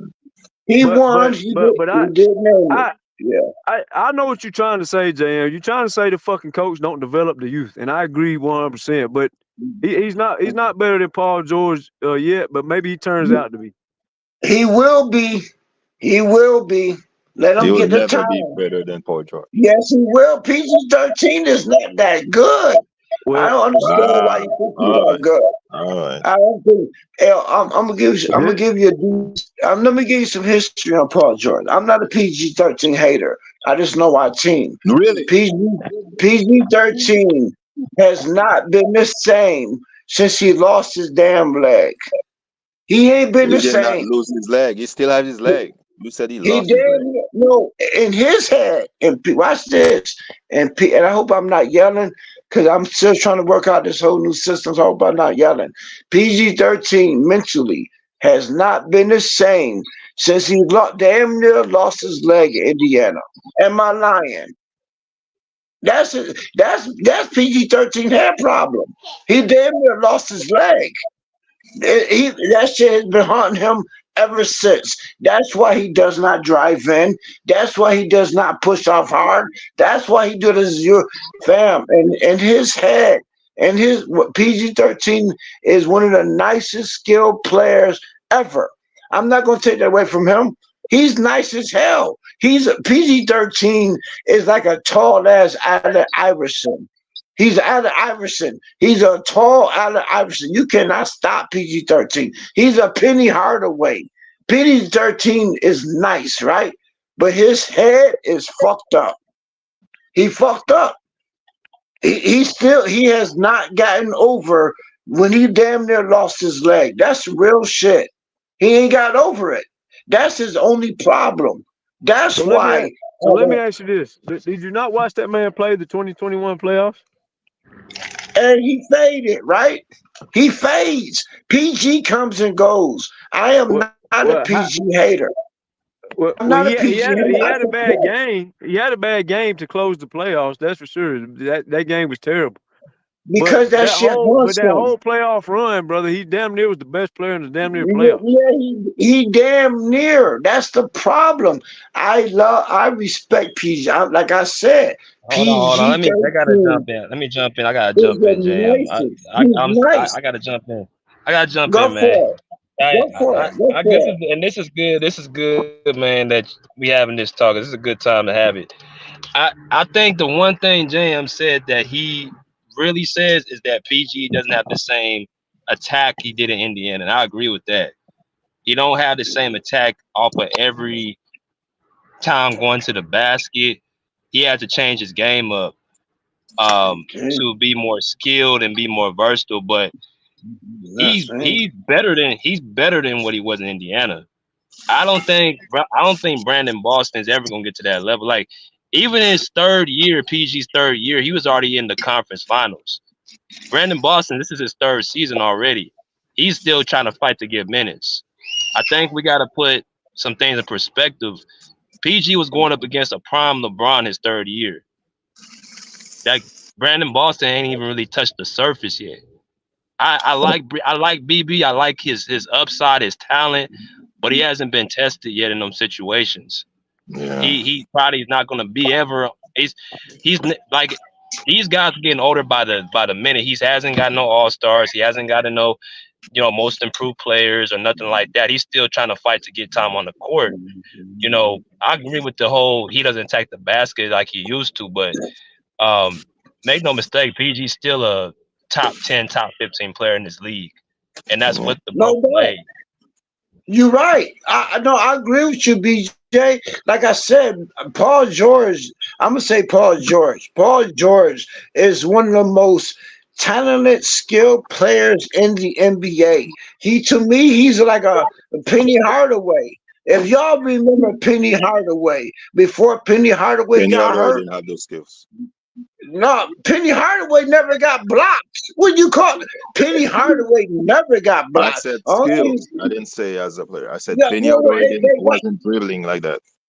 Well, okay, Bruce, you are a connoisseur on basketball. I like that. But either way, Paul George is the nicest. I still say he like a tall Allen Iverson, like Paul George. Anyway, I can't even express how many words to say. Paul George is nice as hell. He's like the nicest, skilled, most talented basketball player in NBA history. But the problem that I don't like about Paul George is his mindset.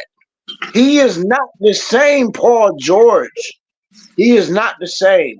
Until he get over him losing his leg, he will not be the same. He's still not the same, but he's better than the BB gun you're talking about. No, Boston Jr. No. Boston Jr. is a BB gun. No. I still put Boston. I put Boston Jr. Like I said, I put Boston Jr. over PG-13 right now because Boston Jr. not scared.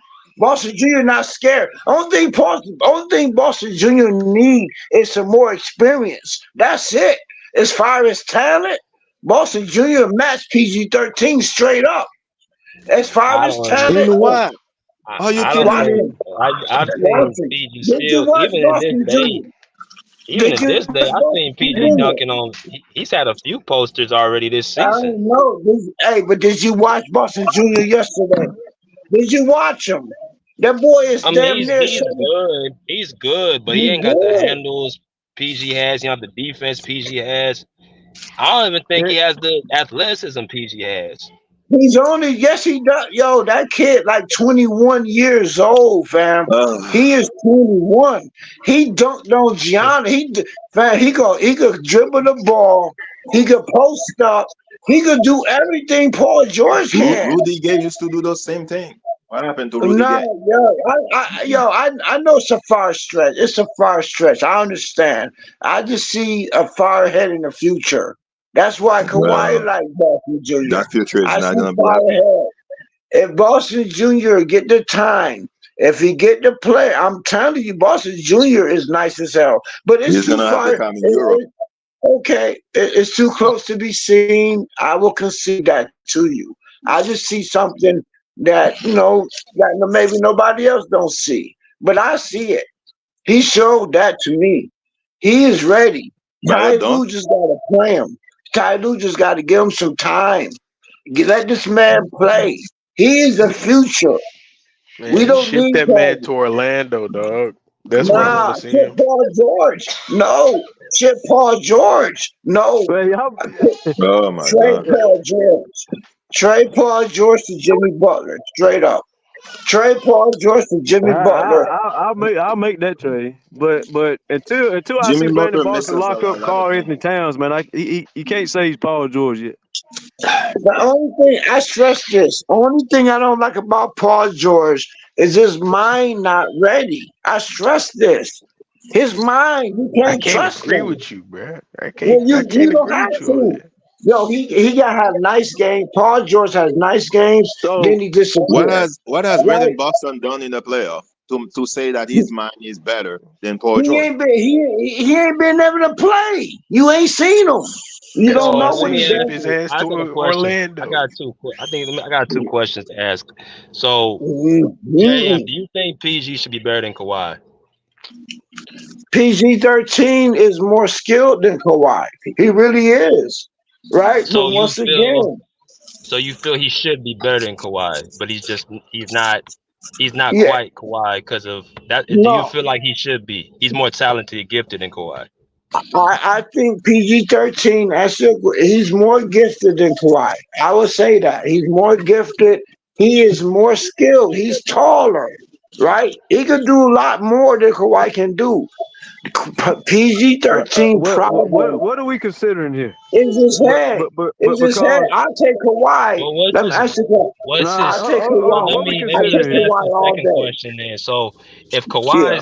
if Kawhi is with doesn't get hurt in 2021 and PG's playing like how he was playing, I mean, will we win the championship?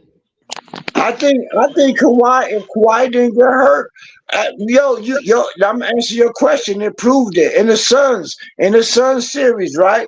In the Right, Suns series, Kawhi had us up 2-0, right? right.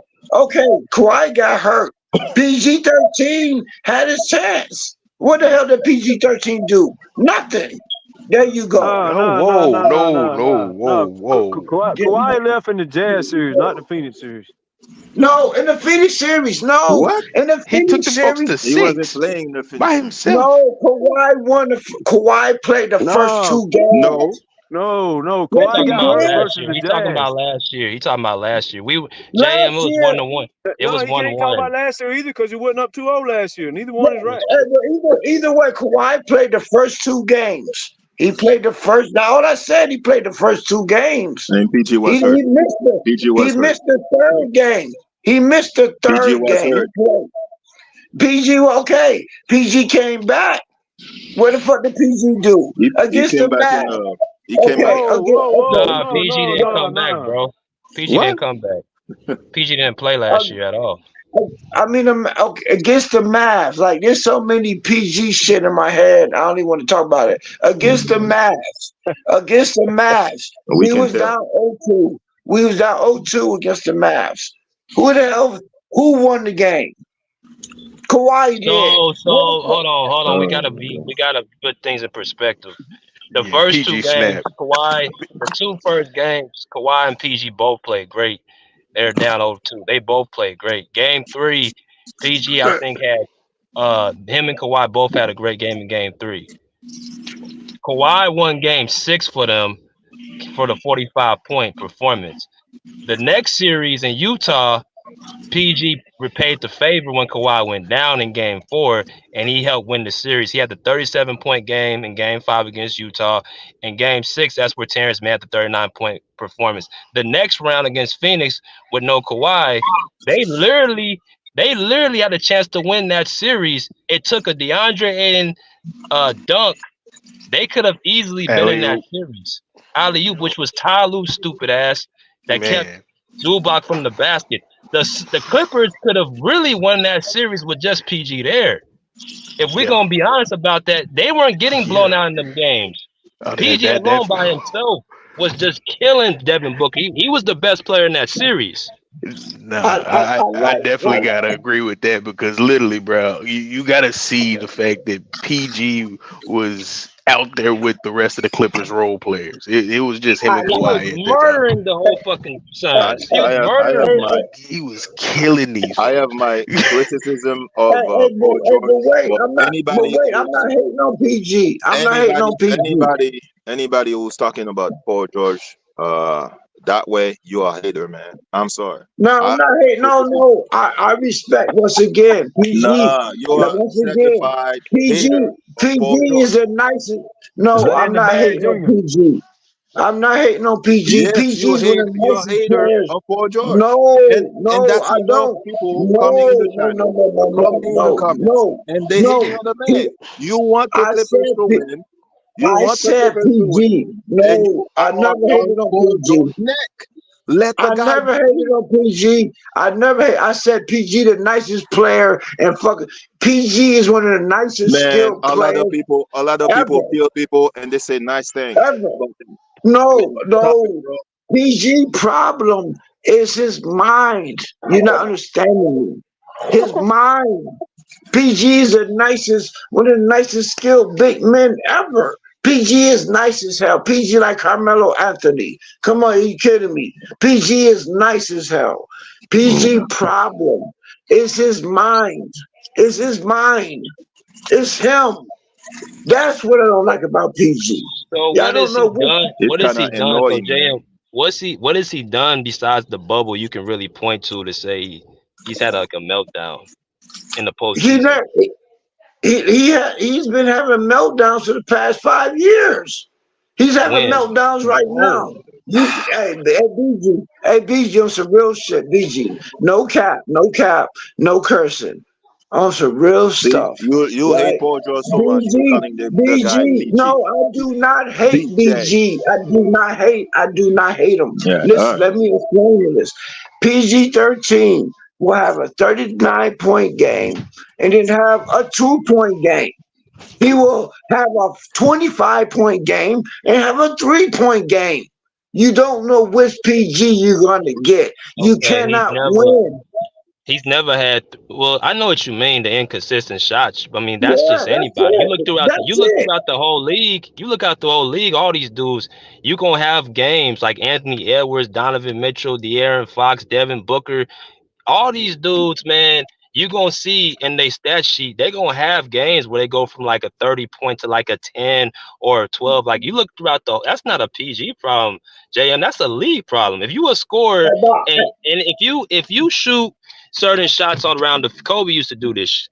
If you shoot shots, eventually you're not gonna be able to hit those type of shots all the time if you're shooting a lot of jumpers. That's one thing I will criticize PG is his shot selection.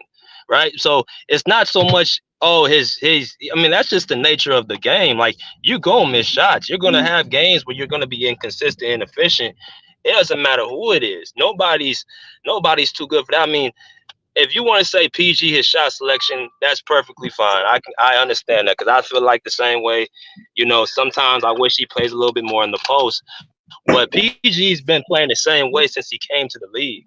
If you look throughout his whole career, even in his Indiana days, this year actually is his highest percentage shooting year. That he even over Indiana. So it can't be he shot the ball. He's shooting the ball at 46%. That's the highest he's ever shot his whole season, his whole career. That's the highest he's ever shot. He averaged 28 and a half, 10 and a half, 5 and a half, and 1.2 steals against the Suns in that Western Conference Final. I agree with both of y'all, right? But I guarantee you, watch the next game. PG-13. This is one thing that bugs me out about him.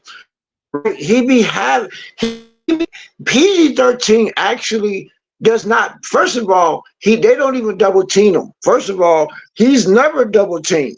Second of all, he takes his person, whoever defending him, he takes him off the dribble, and then he stops, and then he pulls back. Can you explain to me why does he do that? Why? Well, he gets double teamed. So what's happening is you can't double team a guy dribbling the ball on the perimeter. It's like Kawhi. Like, I had this talk with Thomas. I said the reason why Kawhi gets double teamed all the time is because the only way he really operates is in the post. It's easy for the defense to collapse on the post. But when there's been games on this stretch, Kawhi ain't been getting double teamed. He didn't get double teamed in the Laker game. But he was the primary ball handler because Kawhi PG was out the court. So it was LeBron and Kawhi LeBron Kawhi a lot of matchups. He wasn't getting double teamed. But if PG played more into the post, you'll see a lot of them saying double teams because you have to double team because he's going to shoot right over you, especially if you have a guy guarding him that's shorter than him. He's just going to shoot right over you. So you have to collapse on him on defense. I mean, like I said, man, I don't think. Go ahead. I'm sorry. Go ahead. No, you go ahead. My fault. Go ahead. Yeah, I mean, I just think they both kind of play different. I think Kawhi he's more efficient than PG, that's for sure. He plays the game smarter. But I think PG is better, creating. I think he's better in, last second shot making. I think he's better against separation. They both do things that we both need. I just think that, we have to appreciate their differences, man. Like, they're both averaging around the same this season. Like, there's nothing really that Kawhi is really doing over the top that PG's not. They're both complementing each other very well. Like, the 3 of these 4 months, PG's been leading the team in scoring. He led the team in scoring in November. He led the team in scoring in January and February. Yes, I agree with you. Like I said, once again, I'm not a PG hater. I love PG. He's the most skilled. I don't think I wish for him to do is to be aggressive. This is where I'm gonna have to sum it up like this. If you expect Kawhi to do everything, damn it, you gotta expect PG to hold his own weight. It can't be like if you keep having Kawhi have to do everything, then why do we got these other players? That's how I look at it. You know what I mean? PG is nice as hell. I just want PG to attack. PG, if you watch PG play, I stress this, watch him play. PG will take anybody off the dribble, right? And then he will back up. Or he'll do some, fam, you nice as hell. Why do you do all of that? Like people been saying, why does PG does this? He does it because that shit is still in his. Let me stop cursing. He does that because his leg injury is still haunting him. That's why he does it. That's why he stops. That's why he goes right to the middle and he don't know what to do. That's why he's confused. He is really mentally flawed. He said it himself in the bubble. He going through something. Yes, okay. Well, you're going through something. Well, damn it, we need you to win. Like, he don't know if he hurt or is he hurt? Is he, what the hell? You can't, to win the game, real simple. You cannot rely on people who don't even trust themselves. That's the only thing I don't like about Paul George. Paul George does not trust his own self. And if you watch him, you'll see it. He don't trust his own self. When is he? Okay, so again, the bubble was a dire circumstance where he came out and said he was definitely not a lot. And I talked about this. A lot of them, but that wasn't just him. That was a lot of people. It was just the only reason. He wasn't the only person. He wasn't the only person. Even he was Sweet Lou. Sweet Lou couldn't take it. He was not the only player. I only mention that part is because Paul George kind of opened up about what he's going through. That's all I meant. I don't hold that against him. What Paul George has been going through is he damn near lost his leg. And people don't take that into accountability. That what fears him to this day. He almost lost his leg. Fam, you think that don't bother him? That's why he doesn't really attack. He doesn't really push. That's why he do all the zero stuff. I don't think that's it anymore, JM, because he wouldn't have done what he did in 2021. If you said to me, okay, 2020 happened, the bubble happened, he said he was going through something, all right, I got you. But then he follows that up the next season. I mean, I don't see how that's on his mind when you saw what you saw the next season. The man was literally going through something. He didn't feel like he was himself in the bubble. We all saw it. The man was that was the only time I can ever recall in PG's career where he's had multiple games. He's played bad. I've never seen him go through. You can't name a series where PG just played bad the whole time. I never did. It comes and goes. That's why they call it mental illness. I didn't say he deals with it all the time, but if you watch him play, sometimes he aggressive, sometimes he passive. I'm not hating on him. I wish he was here fully. Kawhi does the same thing. Yeah, because Kawhi Leonard's he's too passing the ball. Because like I said, we can talk about injury. Kawhi, if there's anybody who has more thinking about injury, it's him.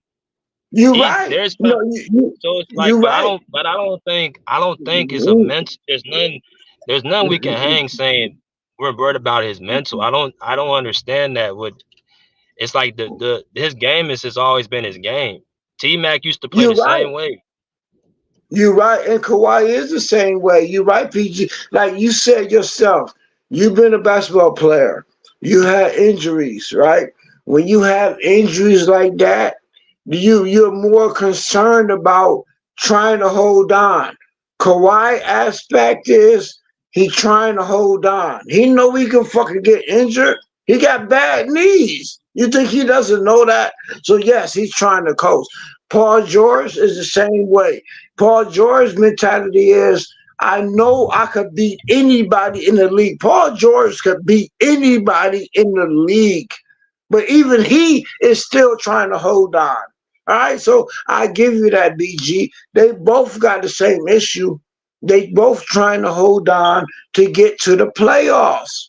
They trying to hold. People have been talking about the Clippers for 5 years in a row. They ain't healthy. They ain't healthy. Fam, you think they don't hear that? You think they don't hear that? They not reached 65 game minimum. They want to show everybody. They want to prove this to everybody more than anybody even want to see it. That's what's going on. And you're right. You made a good argument. I'm not even gonna hate on PG. I never hated on PG, but I promise you, after what you just said, I look at PG a lot different now. Okay, he's trying to hold on to, because people been hating on him for 5 years in a freaking row. Okay, there's a lot of pressure on our team, so I agree with you, BJ. I like Paul George now. After you, go Paul George. I still want Jimmy Butler though, but go Paul George. But the thing about it is, JM, BJ, put it on the screen. The thing about it is, JM, you got to realize the man he's had a broke leg for like 15 years ago. You got to look at what the man done in the 2021 playoffs. You realize he's on the same broke leg. He's on the same mental illness. He's all everything you see on the screen right now, JM, is with the same mental illness and the same broke leg. I never said I didn't like Paul George. Now don't get it twisted. I support Paul George. But once BG put his whole statement out, You know what? I gotta support Paul George too, because Kawhi doing the exact same thing. I understand that now. It's cool. There's two games in the past week and a half that we won because of Paul George. One was the third quarter against the Bulls. He went the fuck off when we was getting blowed out. And the other one was he locked up Karl Anthony Towns, which allowed Kawhi to go guard Ant. And if you couldn't do that to Karl Anthony Towns, then Kawhi couldn't leave Karl Anthony Towns. So without that happening, we wouldn't have beat Minnesota. So that shit that Paul George does is just. I agree with you. I don't like how he wants to shoot the ball from the perimeter all the time, but at the same time, when it gets playoff time, and Patrick Beverly told everybody this. See, Patrick Beverly trumps JM, he trumps Thomas, he trumps BJ. Patrick Beverly trumps all of us, right? We can't sit here and say we know more than him. Patrick Beverly said all you got to do is go watch Paul George and Kawhi. Every playoff, their shot attempts go up to like 25, 30 shots a game. And that's all you got to do is go watch. He said come playoff time, both of them boys are going to be in kill mode, and it's not going to be good for the NBA. That's coming from an ex-teammate who acts like he's pissed off at the Clippers when he plays them. Yeah, but at the same time, what he's saying is you still got to override Ty Lue at the same time. Well, so you're right. You're right on that part, JM, but that's a whole different conversation. That's a whole different conversation. So either way, I hope our team win, and I promise you, after everything BG has eloquently put out, fam, I look at PG-13 totally different. He's trying to hold on just like Kawhi is. I respect that. It is what it is. But we got to get to the playoffs. I'm sorry, it's a good week. Well, if there's anything good coming out of all this, it looks like Paul George going to the playoffs with no contract. So I gotta assume that's gonna light a fire under that ass. That's making you cough, bro. That's actually maybe that's part of the tactics that the front office is using. Maybe they say, hey, we tired of you being inconsistent. We know you can average 30 and you want to average 22. So maybe they're doing that shit on purpose. And you see all the hate for Paul George is making you cough, bro.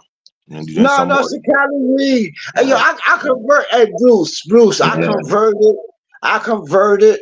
I'm telling you, BJ made an eloquent statement. He should be a prosecutor or something.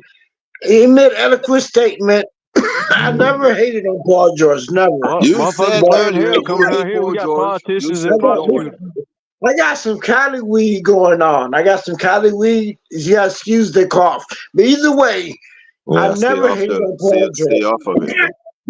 I need some Jamaican weed, then, huh, Bruce? Either way, I could tell you were okay, we on YouTube. We also on YouTube. We ain't got to talk about that. But either way, I never hated on Paul George. Never once ever hated on Paul George. You said earlier you hated him. Now you don't hate him. I know. I said I didn't trust him, but BJ changed the way I thought. I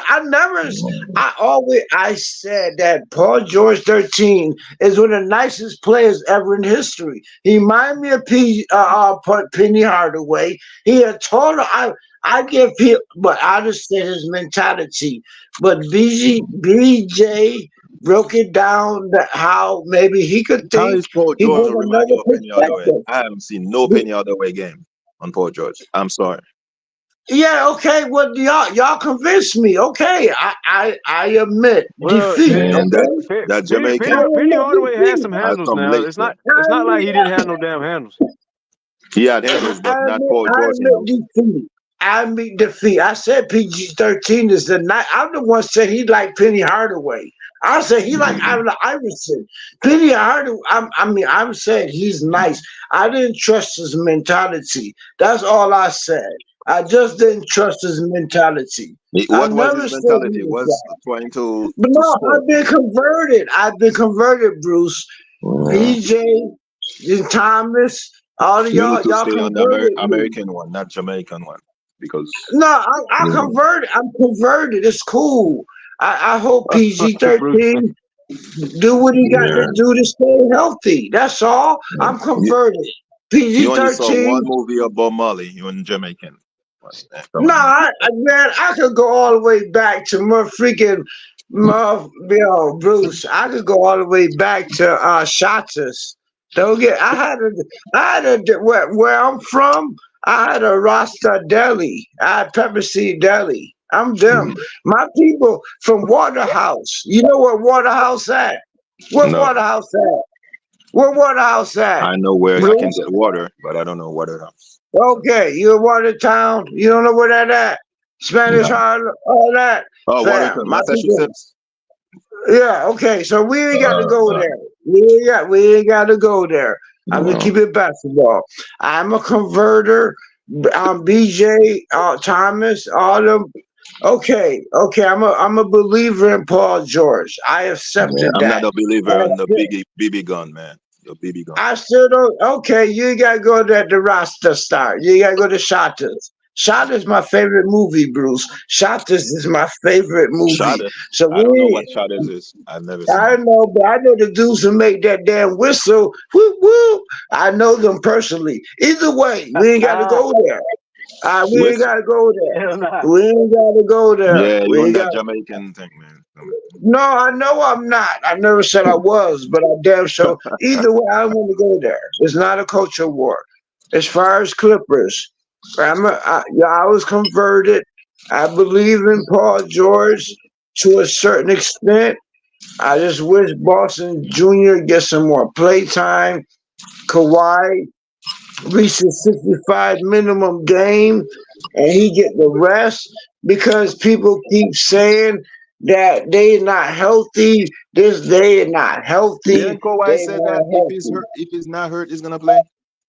No, it's about the playoffs. No. See, this is the point. Now, this is what I could come in and say, right? The NBA came up with a 65 game minimum, right? 65 game minimum. Kawhi reached that 65 games. He not played. He could chill. Ty Lue is not gonna fuck Kawhi up. If we win this ring, it's gonna be off of Kawhi. I don't want Kawhi to chill. I want the team to have momentum playing. No, fuck momentum. No. He's been hurt for 3 years in a row. Are you kidding me? He's been hurt for 3 years in a row. People been hating on him for 3 years in a row. People been dodging Clippers for 3 years in a row because everybody hurt. This year, nobody gonna be hurt. And they taking the time off and they're gonna rest. That's what I'll stand by. And I said that. 65 games. Kawhi rested. Fuck Ty Lue. Fuck the league. He wanna be healthy. This is gonna be the first time, and this is gonna be the first time, and I'm off with this. I'm done with this after that. I promise you. You're a politician No, too. this is gonna be the first season in Clipper history that Paul George and Kawhi is healthy in the playoffs. First time. And watch what happens. Weren't they healthy in the bubble? Man, that shit don't count. That was the bubble. That was in jail. Nobody want to play in jail. You're not from America. That shit was jail. Who the fuck want to play in jail? Nobody. This is right now. This is right now the first time people gonna see Clippers healthy in the fucking playoffs. That was probably the realest shit I done heard though. This nigga said that was jail, nigga. God damn. Not for real though. I feel you on that one. I'm done talking, but that's all I want to say. People want to say we're gonna be healthy. Kawhi, they go PG, whatever you want to say. We're gonna be healthy this year. Everybody want to see it. Here it go. That's it. Yeah, they biting off more. It's gonna be hell for teams in the playoffs, man. Y'all, man, it's gonna be hell. I can't wait. We finna bust everybody. Telling See, you. this the one thing about the veterans, man. Like That's JM. You saying it right about the playoffs.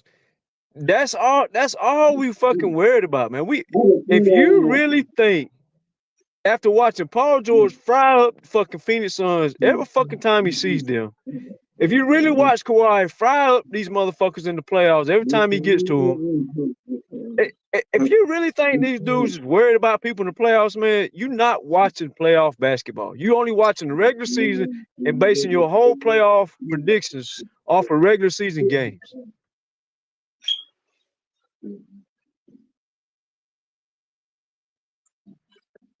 Y'all agree with that or not? I agree with you. Yo, you a good talker. I like all of y'all. Y'all go ahead. Keep going. No, I'm asking Bruce and Taz, BJ, do y'all really think that Kawhi and PG give a fuck about some Bradley Beal, Devin Booker, Luka, Kyrie's? Do you really think these motherfuckers is worried about these players in the playoffs? Do y'all really Not think at all. Not worried. I wouldn't say worried at all. Man, these motherfuckers, because that's the thing, bro. They got to stop us more than we got to stop them. We got stoppers. We got proven stoppers. They do not.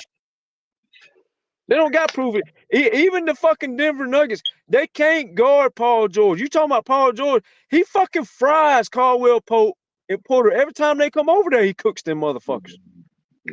Now, whether the Clippers win the game or not is a different story. But they're going to put Porter on Harden because they terrified of that pick and roll. And when they put Caldwell Pope on Paul George, he annihilates that little motherfucker. And their starters are going to have to play. And JM, I think you said this shit back when you had the JM account. I think I got this from you.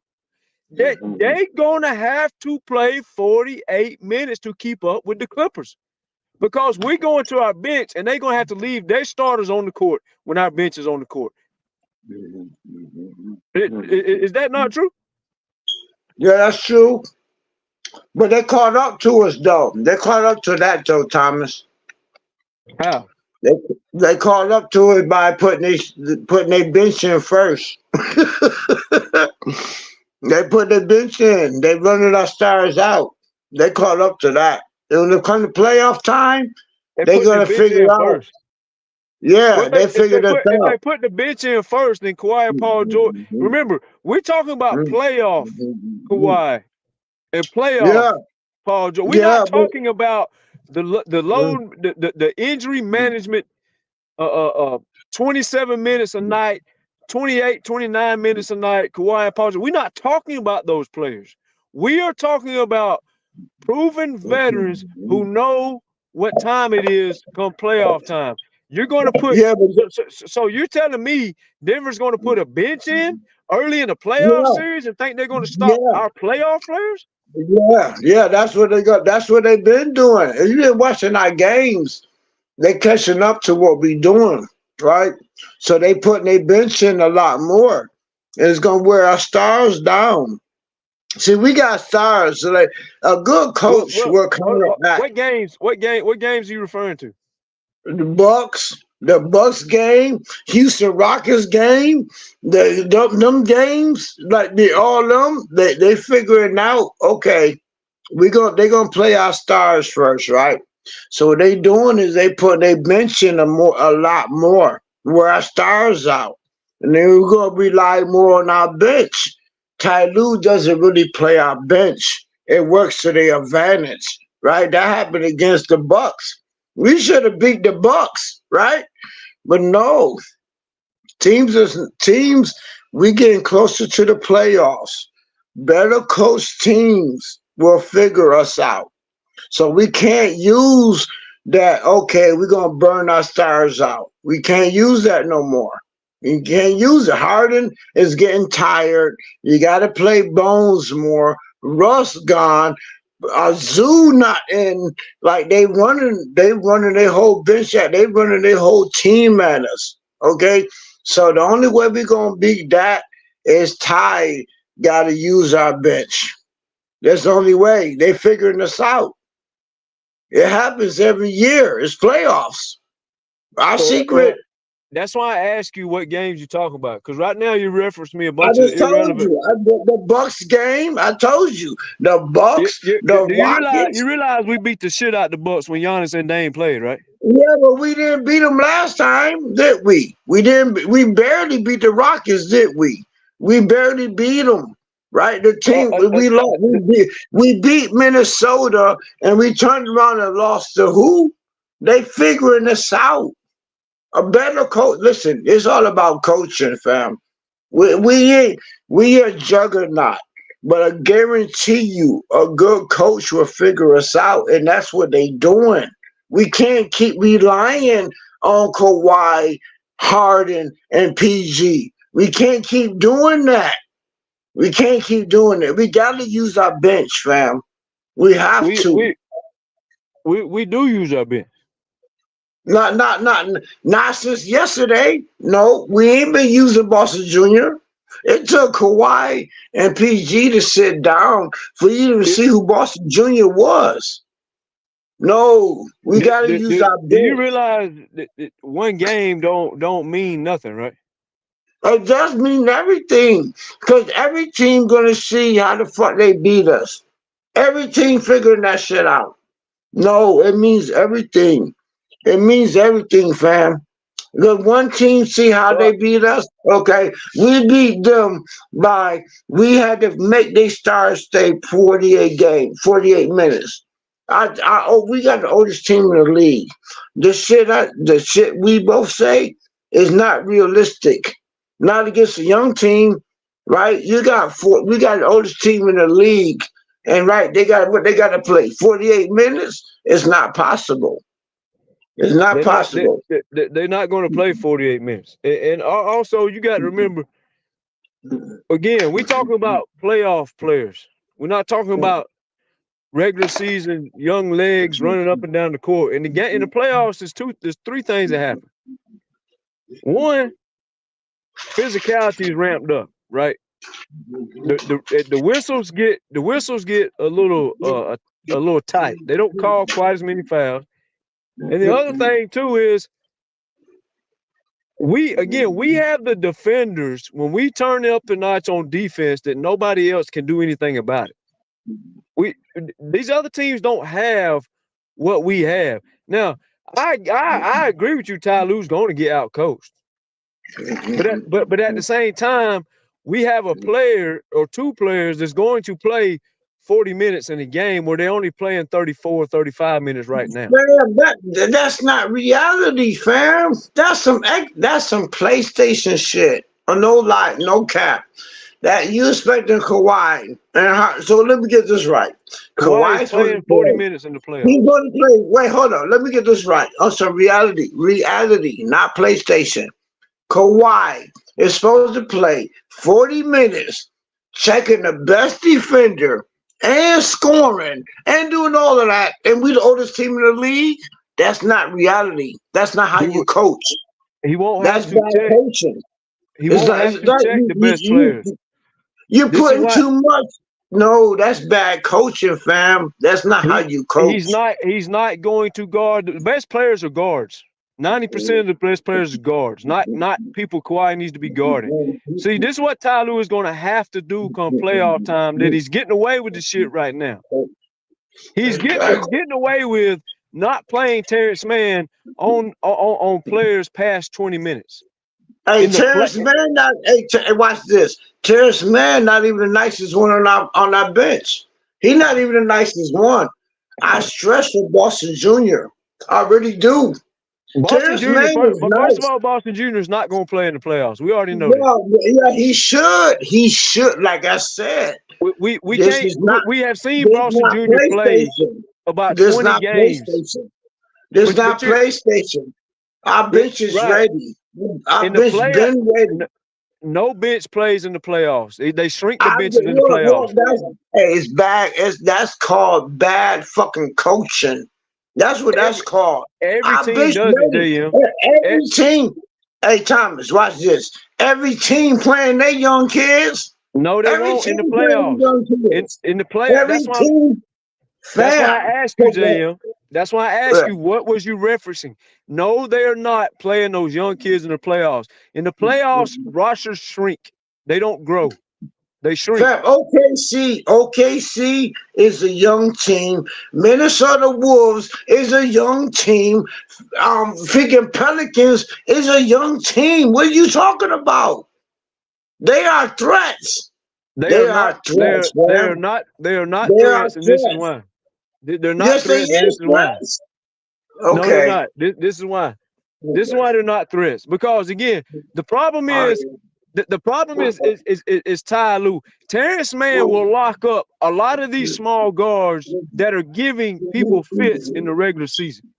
The question is Ty Lue going to use Terrence Mann more than 20 minutes? That is the question. The question ain't who can we guard, because remember, Paul George, Kawhi, and T-Man and Zubac will all lock up people in the playoffs because it's a different level of energy. It's a different playoff field. You got to remember, there's teams every year that's young. They go all the way to #1 seed, man. We've seen this shit a million fucking times, right? You've seen the Hawks do it. You've seen the Celtics do it. You've seen the Rockets do it. You've seen the other Boston Celtics do it. These teams do this every year. We saw Memphis Grizzlies do it. These teams do this every single year. All this youth outlast the old guys all season long, and come playoff time, it's like a snap of the finger. Boom. The old guys flip the switch on, the defense locks in, the intensity locks in, they run the young guys out the room. This happens every fucking year. Fam, this is a new era, fam. See, you're not respecting the game. You're not respecting. I respect the game. The Memphis Grizzlies was last year. That's a new era. I respect the game. These young kids is running the game. That's the game. They ain't running shit. They're all going home. No, see, that's why we losing. Do you realize the old Lakers beat all these people last year? Because Ty think like you. That's why we losing. We get beat by young teams. No, Ty don't think like me. We get beat by young teams. Man, who the teams we couldn't beat? Name the teams we couldn't beat. Who we couldn't beat? Oh, there's nobody we can't beat in the playoffs. The Wolves, damn it. The Wolves are OKC, fam. We couldn't beat them. They young teams. We are going to whoop their ass in the playoffs. We got to upgrade. We got to upgrade our game. We got to upgrade. This chess is not checkers, fam. This chess. We right? are going. So let me ask you this. Are you willing to bet on OKC and Minnesota beating the Clippers? Fam, unless we use our young kids, yes, they can beat us. They beat us. What the fuck you talking about? They have beat us. They beat us. They have done nothing but beat people in the regular season like they do. That's all they did. Hold on. Slow down. They keep beating us though, don't they? Don't they? Don't they keep beating us? First of all, if we beat Minnesota tomorrow, it's 2-2. Fam, am I lying? Am I lying though? Am I lying about anything I'm saying? No, I'm not lying. We have problems with young people. And then you forget about the fucking Pelicans. You forget about them. We are going to beat the Pelicans' ass too. Yeah, you forget about, but I don't. I don't forget about them. I see our enemy clear. Our enemy is young teams, fam. You don't see that? Our enemy is on our own sideline. But we have the best player in the playoffs and the second best player. Brandon Ingram and CJ McCollum are not outplaying Paul George in a 7-game series. It's not happening. You keep relying on old people. That's not the future, fam. Nobody cares about the future. We talk about right now. No, right now, the future is these young teams. That's the future. All these young teams are going home. None of them will be in the Western Conference Finals. You don't see it the NBA Finals. You don't see it just like our coach don't see it.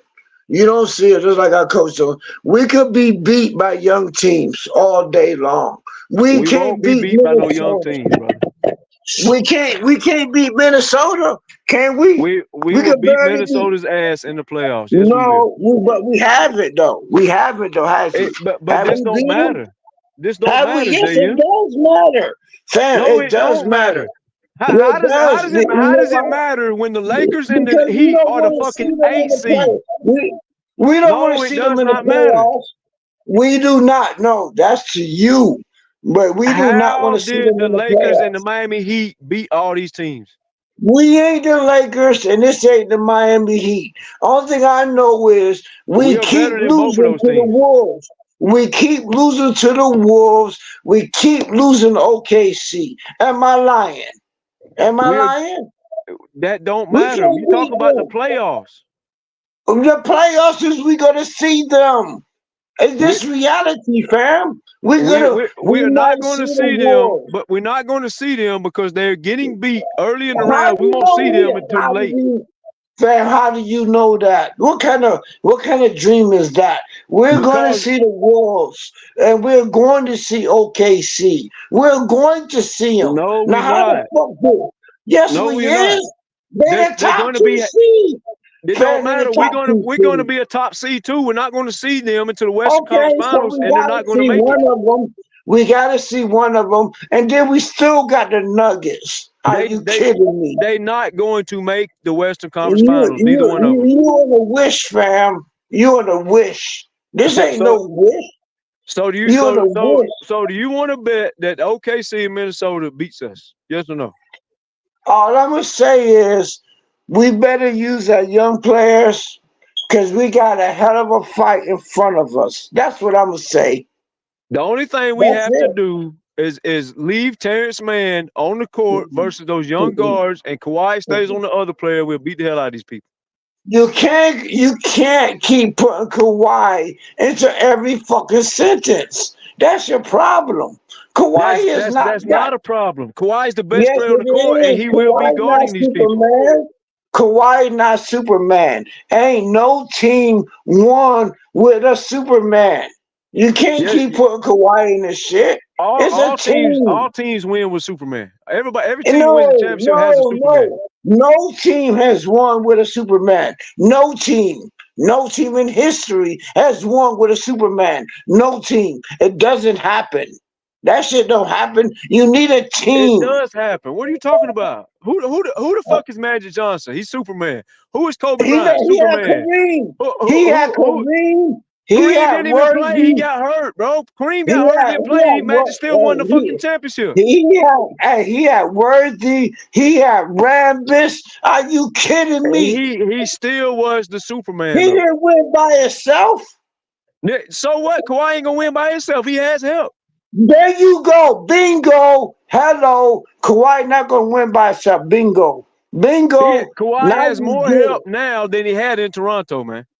No, he don't. No. Yes, he does. Toronto, believe it or not, Toronto Raptors 2019 team is better than the Clippers team. Straight up. No, it's not. Straight up. Straight up. The Raptors team is better. Only person on this team is fucking Norman Powell. And he's from there. He's from the Raptors. This team. If Powell didn't even play back then. Powell didn't even play back then. He's a better player now than he was back then. If Powell played with Kawhi, he won a ring. If you break down the Clippers team, he didn't play. He was a fucking water boy. No, Powell was the man. Are you kidding me? No, you don't know sports. Yo, Clippers, believe it or not. Believe it or not. Fleet was the man over there making the bucket. Okay, Powell didn't even play. Okay. If you want to say even if you want to say Fleet, right? If you want to say Fleet, I guarantee you the Raptors 2019 team is better than the Clippers team right now. I bet that. The Raptors didn't even have their second best defender on the team. He was out the whole playoffs. Raptors still was a better team than the Clippers is right now. I bet that. Okay, so Kyle Lowry was the so-called number 2 man, right? Who the hell Harden is? What Harden is? Harden is number 3 man. I finna prove you. I finna prove your point. There you go. Lowry had 4 games in the NBA Finals. You keep hating on Paul George. I finna expose Kyle Lowry for you. I don't like Paul George. I don't like him. We know you don't like him, but listen, Kyle Lowry, 4 games in the NBA Finals. 4 games. I want you to listen to this. 4 games. That man scored 7 points. He scored 9 points. he scored 10 points and he scored 13 points. That is absolutely fucking garbage. Paul George will never do that. Fam, I take Paul Siakam. Fam, Siakam is better than Paul George. Are you kidding me? Siakam. The same Pascal Siakam that can't even fucking win a playoff series ever since Kawhi left. George. But Siakam better than Paul George. Are you kidding me? Siakam. No, he's not. Yo, I got Gasol. I got Gasol against Zoo. I got Siakam against Paul George. I got Lowry and Van Fleet against Harden and fucking Russ. Are you kidding me? Kyle Lowry and Fred Van Fleet get ran off the court by Westbrook and Harden. You crazy? Are you kidding me? Right now? Are you kidding me? Is the question. Are you? Yo, I would rather have Van Fleet and Lowry right now over Russ and Harden right now. Are you kidding me? There's no way Kyle Lowry or Fred Van Fleet are scoring 45 points in 2 playoff games like James Harden did last year. It's not happening. Hey, we don't need that. We don't need that. Not with Kawhi. See, you missed the whole shit. No, wait a minute. I thought you just said you don't want to put Kawhi out there. Now you want to put him out there. Which one? No, I will. I'm not gonna put Kawhi out there. I said the Raptors 2019 Raptors is better than the Clippers right now. Right now. The 2019 Raptors don't have a player that can go to the Western Conference Finals by himself like Paul George did. No, they don't. Only thing the Raptors needed was what the Clippers need right now. Kawhi. That's it. You didn't hear me.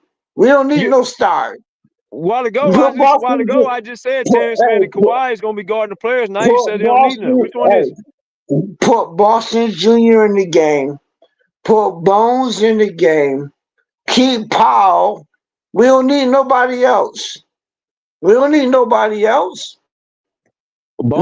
and Boston Jr. are not proven guys that we can trust in no damn playoff series. You didn't watch out. You clearly don't know our team. Boston Jr. had a more impact than Harden did. You clearly didn't watch the game. You talking about one damn game, but while ago when I said one game, you said you all over the place, huh? No, I'm not. I'm consistent. Put the bench in. I just said Kawhi has more help on this team than the Raptors did. It's proven. We've seen it. No, it's the same. No, it's the same. Boston Jr. Let me ask you, who on the Raptors team? Who on that Raptors team is going to score 30 points in 3 games in a row versus the Phoenix Suns? Nobody did except for Kawhi. What you talking about? Westbrook scored 33 straight games on Phoenix Suns. We don't need Westbrook. We think we need him. Who on the Raptors is going to do that? We didn't need nobody on the Raptors to do that. We had motherfucking Kawhi. I mean, we had Lowry. We had Zubac. Lowry was trash in the NBA Finals. He was trash. How they was trash? How? They wouldn't. How was they trash? They won a ring. Can you tell me that? We had Gasol. We had Gasol as a center. We had the other dude, the African dude, who was a center. We had Lowry. We had Van Fleet. We had Siakam. Are you kidding me? Lowry was absolutely garbage in the NBA Finals, man. The dude was terrible. Who on the Clippers team got that? Paul George is better than every player on that team. No, he ain't. No, he not. No, he not. He ain't better than Siakam. He not better than Siakam. Siakam is out here missing the fucking playoffs every year, man. What you talking about? Nah, he was Siakam won a ring. Paul George ain't. Paul George didn't win no ring. Siakam won a ring. Okay, so when Paul George wins a ring with Kawhi, what you gonna say then? Paul George ain't gonna win no ring with Kawhi. That's what I'm saying. Okay, so who's beating the Clippers in the playoffs so we can make this bet? He ain't gonna win no ring.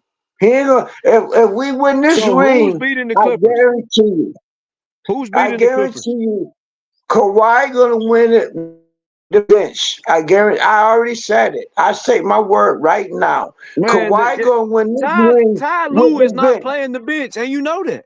Fuck the bench. Hey, fuck Ty Lue. You didn't hear nothing I said. Kawhi gonna win this You are not the ring. coach. You're not playing the PlayStation where you pick the Hey, starting lineup. Kawhi. Hey, you asked me a question. I'm telling you what Kawhi gonna do. How is the bench going to play, JM? How is the bench going to play? Who's going to put him in the game? I already been right already when I said Boston Jr. I've been saying that. You seen Boston Jr., right? Boston Jr. was trashed 95% of every game he played Yeah, except his last game. Hey, but watch this. Watch this. I'm telling you I'm right. I already predicted Boston Jr. coming. I already predicted Bones coming. And I'm telling you, Kobe Brown coming next. He coming next. I'm telling you that Kawhi has took over our team. You're going to Harden, fuck PG-13, fuck Russ. Now, I'm telling you this right now. And I promise you, you're going to see it. You ain't got to believe me. You already seen Boston Jr.? Those guys are not playing this year in the playoffs. That's what I'm telling you. Yeah, okay. Then we're going to bet on that. I'll bet you on that. How much you want to bet? What's the bet? I'm going to bet you $1. What the $1. fuck? $1. I'm going to bet you. I'm already going to win. I'm not won the whole time. I've been saying what we're going to do the whole time. You think I don't know what I'm talking about? I bet you $1. What's the bet? Name the minutes and the people that's going to play. The bet is for $1. You're going to see Bones. You're going to see Boston Jr. And you about to see Zubac and Kobe Brown. I bet you $1 on that. What are we seeing? Hey, watch this. Watch out. I'm going to show you something else, right? I'm going to tell you something else you didn't even watch. Ty Lue has not been coaching our team. He didn't coach our team. The past 2 games been assistant coach. Ty Lue was sick, brother. Ty Lue was sick. That's the only reason the guy was at the press conference. You know that, right? Ty Lue ain't sick. Ty Lue not sick. He was sick. He had on the fucking mask. Man, so what? So fucking what? He was there. They planned this for him. He was sick. He could not make the press conference. What I'm saying was, like I said, inside information. Ty Lue is not coaching our team anymore. It's the assistant coach. You can watch. You seen that on TV. First of all, the assistant coach only coached 1 game, and the only reason he coached that Ty Lue got ejected. Assistant coach coaching from now on. You don't even know that about that team, did you? He's not coaching the team because if he was coaching the team might not be this stupid. Hey! Who got a post game interview? Who got a post game assistant coach? Ty Lue was sick. Ty Lue was sick, dog. Yeah, yes, whatever Ty Lue got. Whatever Ty Lue got to do, I promise you, he's not our coach anymore. I can guarantee you. I hope he ain't our coach. I hope he gets fired. But Yeah, back to your bet. What is your bet? I'm trying to figure out what you want to bet. What is your bet? That's another. I will bet you $1 that we about to use our bench, and I'm gonna bet you another $1 that Ty Lue not even our coach no more. How about that? I bet you that. What is use our bench? What are you considering using our bench? Bones, Boston Jr., and watch when you see Zubac and Kobe come in. That's our bet. $1. I'm asking you again. What are we betting they play? We talking about the playoffs, correct? No, I'm talking about right now. It's happening right now. Fuck the playoffs. It's happening right now. We was talking about the playoffs. Now you're talking about the regular season. No, I'm talking. Okay, whatever you want to talk about. You try to twist my words. You smooth. But I'm a quick listener. We was talking. You said Kawhi is winning the championship with the bench. Define what that means, and we bet on it. With the bench, that means with Bones, with motherfucking Boston Jr., PJ Tucker. I mean, with the fucking bench. What the fuck? I can't. No Harden. So is the bench? All those players play in the last 10 minutes to close out the game. No. All that shit changing. I bet you another $1. That's 3 bets. That's $3. No, all of that shit changing. Everything changing. Again, you haven't defined what your bet is. Define I Kawhi just winning the told you, championship God with the damn it, bench. man. I just told you, fam. You hurt my head. You give me a headache. I just made it simple. Because you're not telling me what the bet is. Okay. You can't say they win with the bench because the bench can never play and still win the championship, and he still won with the same bench. Oh, okay. Ask your question, then I'll answer it. Go ahead. What are the minutes? What are the minutes that you're guaranteeing these guys are going to be playing off of the bench in the playoffs for Kawhi to, quote unquote, your words, Kawhi is winning the championship with the bench? To me, that means you're saying those guys are going to play more than starters, which means they're closing the game. That's what I'm understanding. And you are right. You are correct. Okay, so I'm going to ask you again.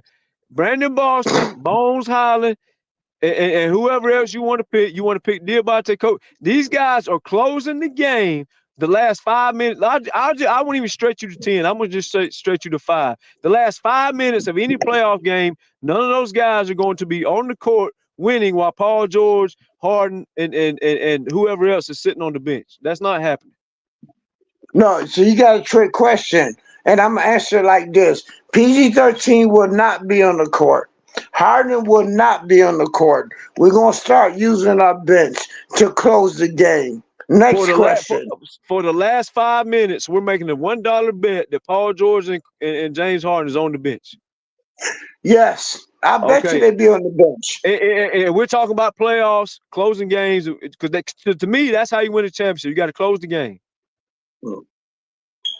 Right. So the last 5 minutes of every playoff game, these guys, Brandon Boston Jr., Bones Highland, are going to be playing, and James Harden and Paul George are going to be on the bench. That's what the bet is. Yes. $1. You sure you want? Yes. You sure you don't? You sure you don't want to make $1,000? You sure you don't want to bet $1,000? If I was no, I don't gamble. That's why I said $1. I don't gamble. The $1 bet. Gentleman bet. I don't gamble, fam. I'm a sore loser. If I lose, I'm gonna kill you. I don't gamble. I don't gamble, fam. I got 9 lives. I ain't worried about nobody killing me. No, I'm just saying. I don't gamble, fam. I'm not into the gambling. I make a gentleman bet, $1. It's all good. I don't bet. Ain't nothing. I don't even know you. I'll never see you. Like, you know what I'm saying? What's the odds we gonna see each other? Never. I will be here to pay up any bet I bet. I don't know about you. No, we might see each other because my kids live in Atlanta. And my kid worked for Atlanta Hawks. So I might see you, but I don't gamble. Let me know when you get here. Let me know when you get here. I don't gamble. We'll catch a Hawks game. No. I'm not into all of that. Just a gentleman bet. It's a gentleman bet. $1. I'll cash up. So Brandon Boston, and I want to make sure I'm understanding this right. Brandon Boston and Bones Highland are going to play more minutes closing the games in the playoffs than James Harden and Paul George. Yes. A $1 bet. Okay, that's a $1 bet. Okay, that's a $1 bet. All right, $1 bet. So the other bet is Ty Lue's going to be sitting on the bench while Dan Craig coaches the playoff games. Yes. Another $1 bet. Yes. Okay, that's 2 free dollars for me. Now, what was the third bet? That's about it. That's all we talked about. Well, a while ago you said 3 bets, so I'm trying to keep up with you. Oh, the third bet. You right. The third bet was I don't know. You handled the 2 bets. I don't know. I forget the other bet. I forget. Don't come back in here under JM's Clippers thing and try to switch up all these bets on me. Now keep your word. If you see me under Crip Gang TV, it's the same account. My JM, this account got hacked. I don't even know why this shit's still on here, but at least it's on here so BJ and them know it's still me, but it's just a different account. Fam, folks think I'm somebody, and they not hack my whole shit. I'm going through a lot of legal shit, financial shit, everything. Believe me, you but probably making them crazy bets, man. Like Bones and nah, Brandon it ain't Boston. no I play Paul bet. George and Harden. No, hey, folk actually think I'm Kawhi. That's what it is. And they really, anyway, that's a whole different shit. And I don't want to say that. But either way, so that's All why I right, came back. make sure you have my $2 now because that's a free $2. I respect you, Tommy. I get it. I had you go see my son down at the Atlanta Hawks, and he'll pay your $2. No lies, Thomas. No lie. I rather you just buy me a damn drink or two. The hell with the $2. Yeah, hey, go to the Hawks Stadium. Go to the next game at the Hawks. I tell my son, watch out for this dude named Thomas. Give him a court-side seat. My son works there. Okay? So I respect you. I lived in Stone Mountain. I know all about where you're from, man. It's all good. Yeah, if I get courtside, shit, I might be in the game then. Yeah, it's all good, bro. It's all good. It's all good. What is he what's he do for the Hawks? Like is he with the I team ain't or gonna the say stadium or what? I ain't gonna say all of that. I keep my son's secret. I ain't gonna say all of that. Nah, But if you ever say what? I didn't know if he worked for like the team or he worked for the stadium or what. It don't matter. You're right. It don't matter. Okay, yeah, you're right. You're right. He worked for ESPN. He worked for ESPN. He just down there at the Hawks. Well, damn, if he worked for ESPN, he a damn LeBron fan then, ain't? Nah, he hate LeBron. But he a young kid. Nah, I give him front. I didn't think you could work for ESPN and hate LeBron. You're right. He young. He a cameraman. I paid for his media college degree. He a fan of LeBron. You know what I'm saying? I can't knock it, but he just a cameraman. You know what I'm saying? That's what he do. But we lived at Stone Mountain. I tell you about Stone Mountain is actually a big ass mountain of a rock in the KKK there. I can tell you about Atlanta, fam. I can tell you about where you're from, fam. My family there. So it's all good with you, Bruce. You cool though. You a cool ass white dude. I respect you. If I was in Atlanta right now, I'd probably smoke some weed with you, Bruce. I mean, Thomas. I'll probably smoke some weed with you.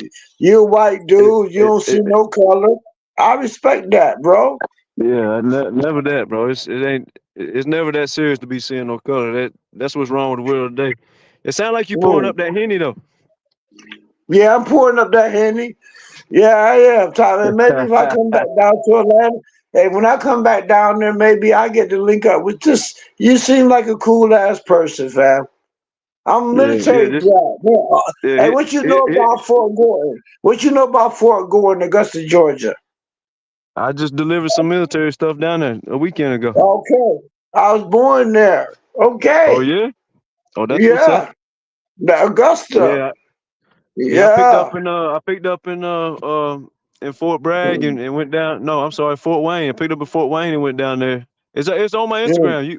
You probably gone now, but you know how you post the stories on Instagram? It was on there.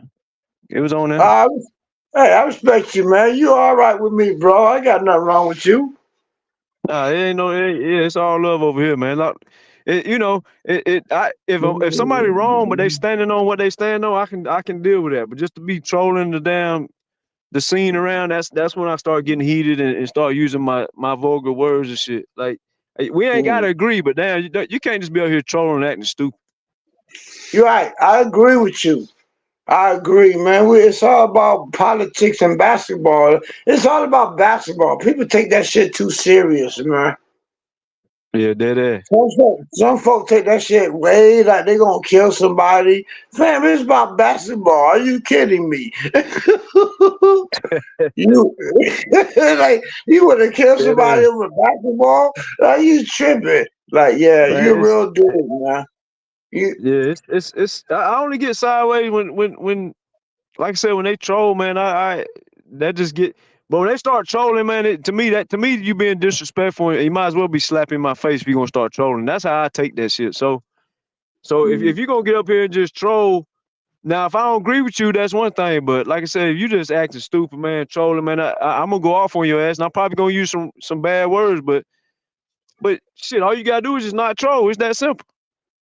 Yeah, you right about that, man. I mean, you Yeah, believe Brandon Boston better than yeah. Paul George. It don't matter if I believe, if I agree with you or not. The point is, you standing on what you said, and you're not up here just being a troll about the shit. Like if you believe it, you believe it. Yeah, that's all it is. Like everybody else got their own views, right?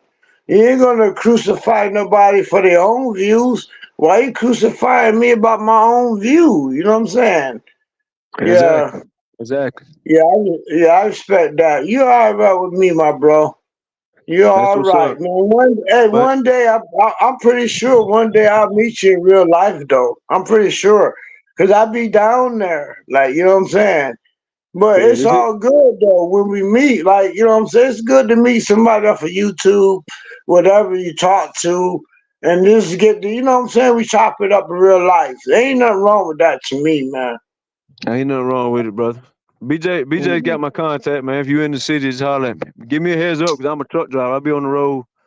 Like I'm in Illinois now, so I'm about to go in here and get out some food, this Chili's. But BJ got my information. If you're in the city, just give me a heads up. Yeah, that's what's up, my bro. I respect you, bro. Keep it up, man. Right. Yes, sir. All right, Jen.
I've been all around the world, Japan to Amsterdam.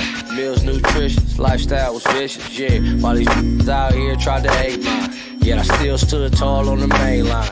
Two-step, throwing up that gang sign. Roll around the city, big chain, but he ain't signed. Y'all fake tough, little puffs to my canines. No forgetting cracking at them hit boy parties. Probably had your girl naked at them hit boy parties. Big chains, big flexing at them hit boy parties. Nobody trip, cause they knew I had that big boy on me. Yeah, gang of fast living, addicted to cash get. Disrespected to getting the ass whipped. Don't call yourself a baller unless your whole clan get. Plan you got, you ain't working, then you need to plan different. This on west side over everything. Yeah, this on west side over everything. Yeah, this on west side over everything. Yeah, this on west side over everything. Yeah, no need for the locks out. Baby got her box out. Just dropped a man, now she looking for that knockout. He did her wrong, then he tried to shame, baby. And she was trying to bounce back, so I don't blame, baby. Cause it kick her up, one time fuck her up. A true big homie, I don't hear his name enough. Went through the real movie while y'all snowed on the bluff. Gotta give it up, big homie did his stuff. Now it's all about the bag play. Been around more smoke than an ashtray. Right cheek, left cheek, let her ass shake. On God, I'm 100 to my last day. West side, east side, yeah, I'm both for that. No talking, take off, bro, I'm known for that. 50 M's on the scales, yeah, I'm close to that. Yeah, you on the same mission, yeah, I'm hoping that. Make the money overlap. West side over everything. Yeah, this on west side over everything. Hey, this on west side over everything. Yeah, this on west side over everything. Throw it up, throw it up, throw it up, throw it up, throw it up, throw it up, throw it up. Yeah, that's a lot. Hey, homies.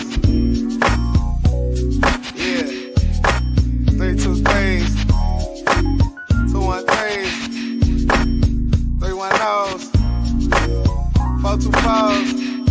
Hey, 818. Yeah, what we missing? 5, 6 toes, I see. Hey, yeah. Give it up. Hey, give it up. Hey, give it up.